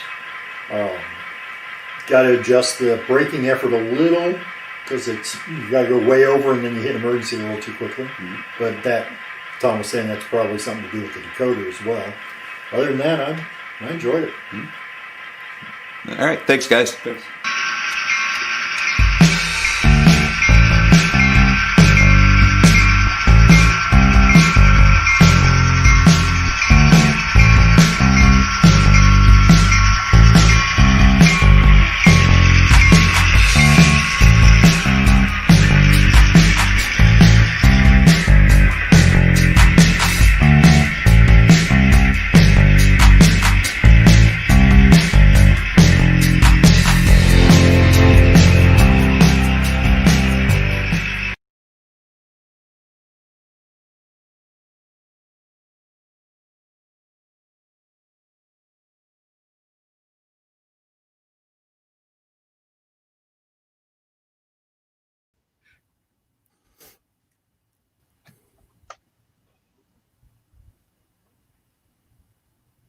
Right, hopefully we're back live with the ProtoThrottle team. Hope everyone enjoyed that video, and we will not be accepting any warranty for breaking anyone's speakers. You were all warned by Speed. Let me just make sure the desktop audio is on there.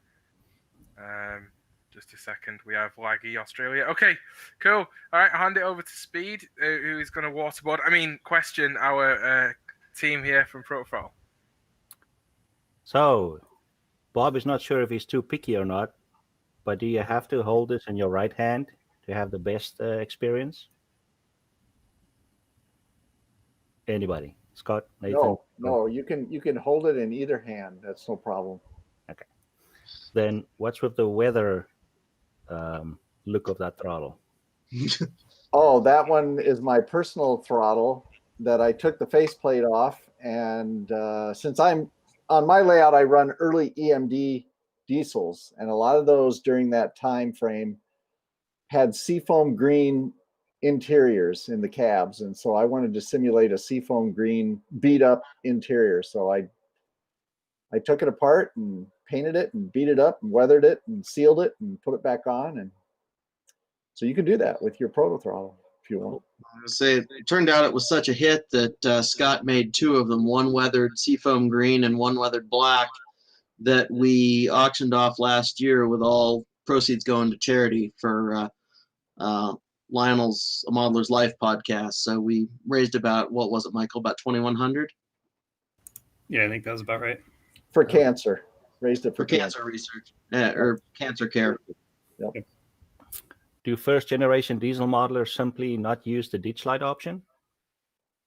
Yes, and we've had some questions in the past about that, if that slot could be blank, but we took a poll recently through our social media, and we determined that we're going to keep the ditch light engraving on there because the majority of modelers wanted it left, and we're not going to offer options to you can easily paint over it and create a blank space, and modelers can program whatever they want into that slot, into that light slot. For example, they could have a rotary beacon in that slot, or they could have a gyro light.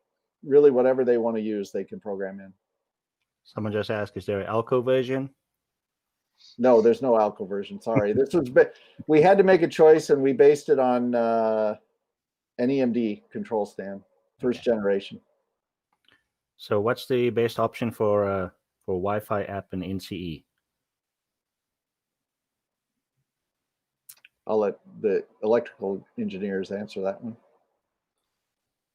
What was the question again? So if I have NCE, what would be the best way to get the ProtoThrottle working? Well, NC is a direct connection to the cab bus. So we have, as it showed in the video, we have two receivers. One covers direct connections, and the other one covers Wi-Fi. So NCE is a direct connection. So if I'm understanding correctly. Yeah, the question was just what's the best option for Wi-Fi app in NCE? So I honestly don't know. The few times I've used Wi-Fi with NCE, I just use JMRI to connect to the command station and then connect up to the JMRI computer. Although I know there's a company that's recently come out with a Wi-Fi option that plugs straight into the NCE cab bus. I haven't tried it yet. Yeah. Okay, so since we're on the technical side, are these RF or Wi-Fi? It's RF. It's called an 802.15.4 protocol, which a bunch of numbers there, but it's similar to Wi-Fi, but it's an industrial protocol meant for high noise, reliable transmission. They use them a lot for sensor networks, industrial control, and that was the main reason we chose these radios, because they just simply work in all conditions. So can these throttles work simultaneously with other throttles? I would assume. I didn't quite get that. You're breaking up. Yeah. Can you have other types of throttles working simultaneously with the ProtoThrottle? Oh yes, absolutely. The ProtoThrottle on NC, one receiver consumes one cab bus slot. So you can use all your NCE throttles on all the other cab bus slots. Plus one of our receivers will, in theory, handle 26 throttles. Reality is once you get over about 4 to 6, depending on your operating pattern, you start to get a little lag. Digitrax, we connect to the LNWI or JMRI that's connected to the system. So you can use all your other throttles there as well. So someone knows about the open source part of this. Maybe you want to explain that, or tell us if the XP ProtoThrottle protocol is documented somewhere? Yeah. Documented might be a bit of a stretch. All of the code for the throttle and the receivers is all open source. It's all published on Iowa Scaled Engineering's GitHub account. If anyone's interested in that, either join the ProtoThrottle list on groups.io or send us an email through our website, iascaled.com, and we can get you the details. But yeah, the protocol's all out there, and if you have any questions, we're more than happy to answer it. We've got a couple people already expanding on it. Since it is battery operated, how long does it last before you need to recharge it or swap the battery? Michael, you want to take that one? I only got about half of it. It broke up there. What was the question? How long does the battery last? We've had people run multiple hours-long operating sessions on a set of batteries. It's kind of hard to say because it depends on your operating style. If you're moving the controls all the time, it's transmitting all the time, so you may not get as much use out of it. But definitely a 3 to 4 hour operating session should be no problem. Like I said, we've had people do multiple sessions on a set of batteries. It does have a sleep mode, so when you're done with it, you can put it to sleep.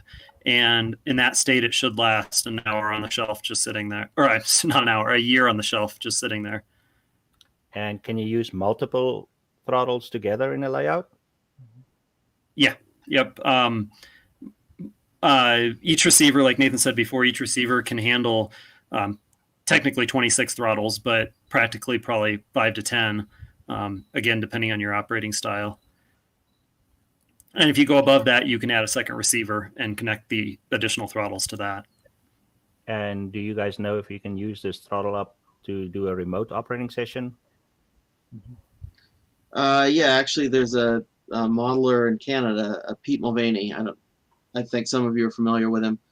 But yeah, during quarantine, he was doing remote operating sessions where users would have the throttle themselves. They would get video back from Pete's phone placed on the layout. And the throttle, if you use the ESU bridge, which is a bit of a misnomer, it can connect to Y-throttle servers like JMRI. So if you have the technical know-how to open ports in your house firewall and direct them to your JMRI server, you can connect across the internet. And he had people operating from Australia in his layout in Canada. So it does work. It's awesome. Okay. Another great British guy who may live in Canada, and he's also great because he's a Earl scaler. As well.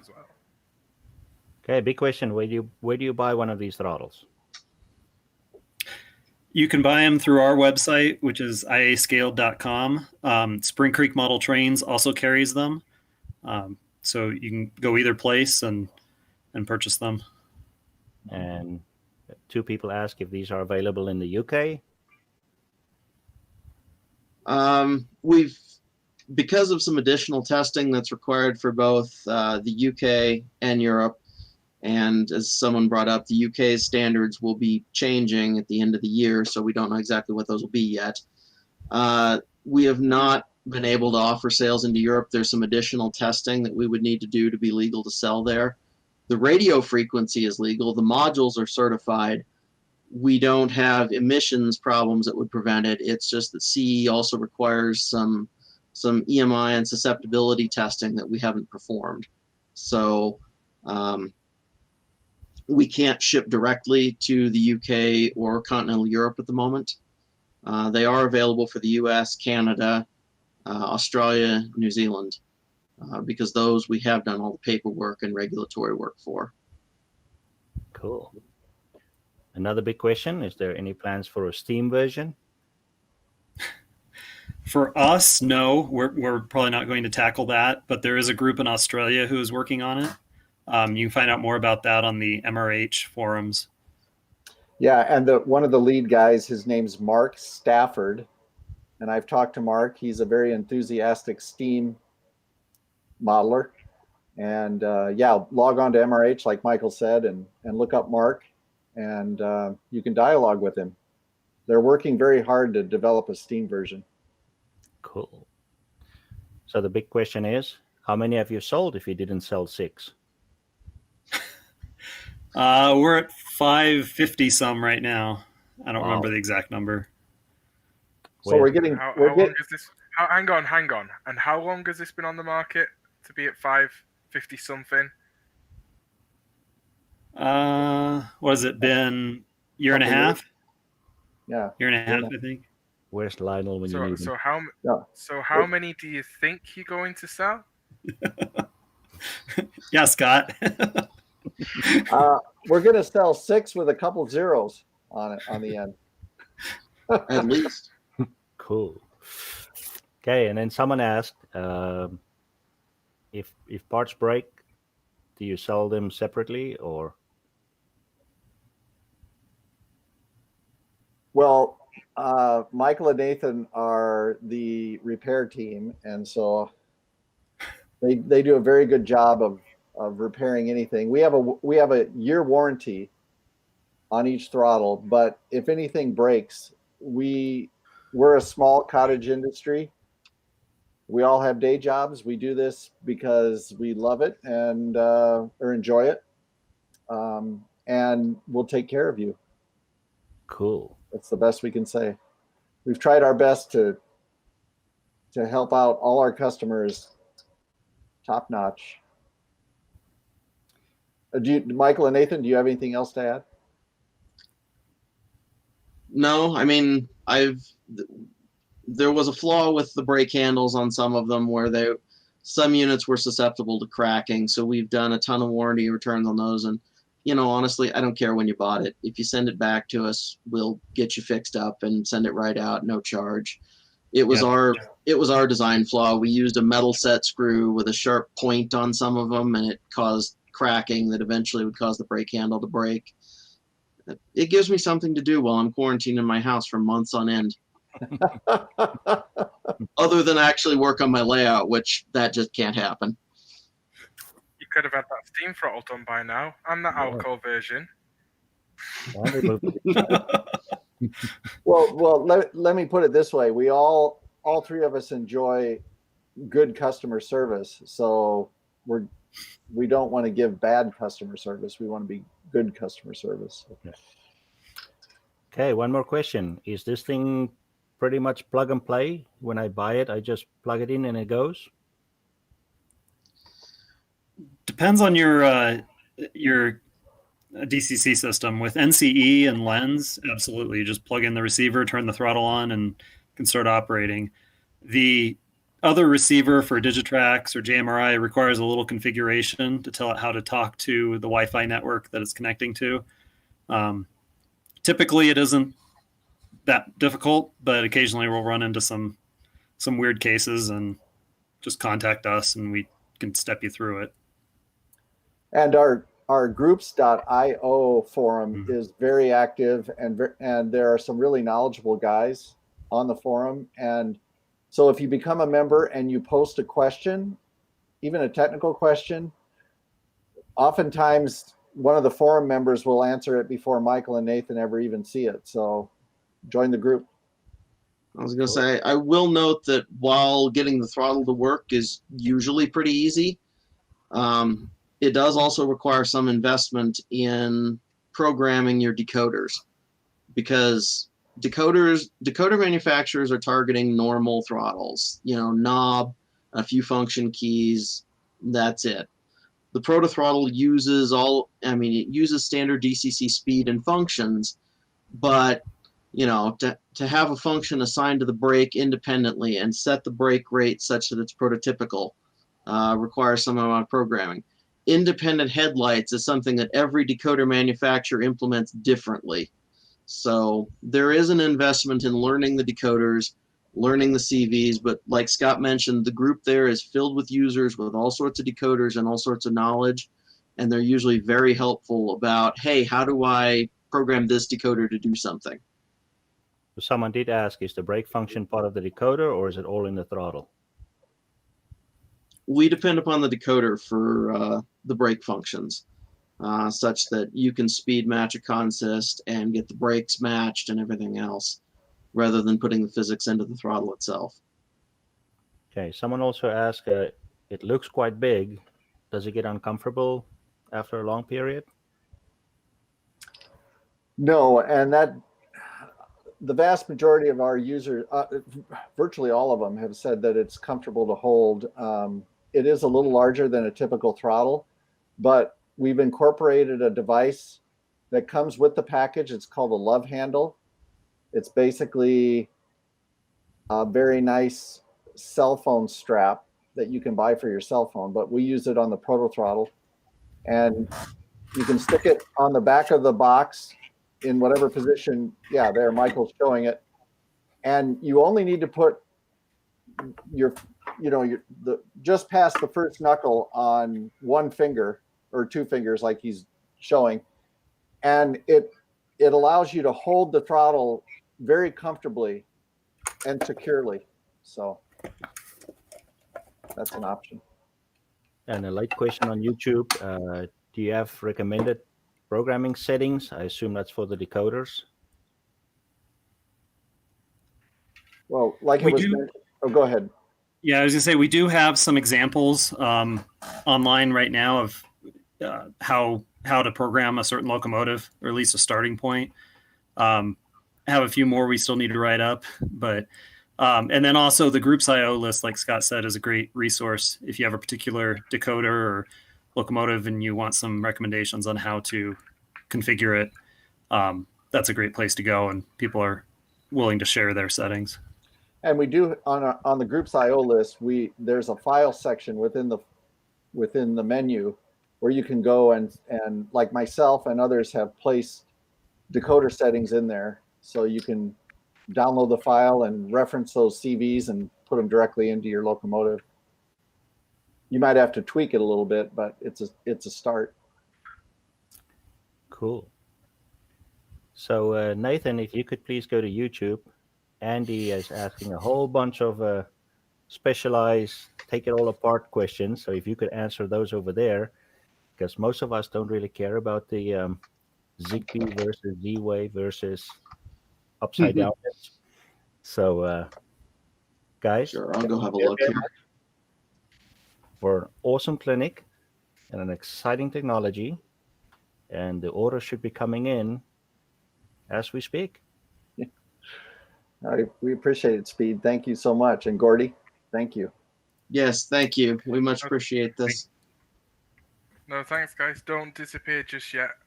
But we'll see everybody in when Gordy can actually manage to get the Australian computer to work. We'll see everybody again on July the 12th. For some reason, a horrible picture of Lionel has come up in shorts, which I guess is because Martin is awake and driving his computer against me. Oh, Martin. So we'll be back we'll be back on July the 12th with Gateway X soon. Keep tuned to all the NMRA social media channels. I promise the schedule will go out around the 1st of July for that. That'll be 7 days of this non-stop for 7 days. Well, we'll have a wee break, but 8 o'clock in the morning till 11 o'clock at night Eastern time. So that'll be great, and we'll have even more great content. Thank you everybody for joining us today. Thank you if you're watching one of these clinics at a later date on YouTube. All the clinics will be available in a week's time on YouTube as 1 hour segments. And as we've said before, please go along to daylightsales.net and use your NMRAx discount code, which is NMRAx20, and get 10% off some of our great merch. But thanks, guys. We'll catch you all again for a future clinic, I'm sure.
you go. Wasn't that lucky?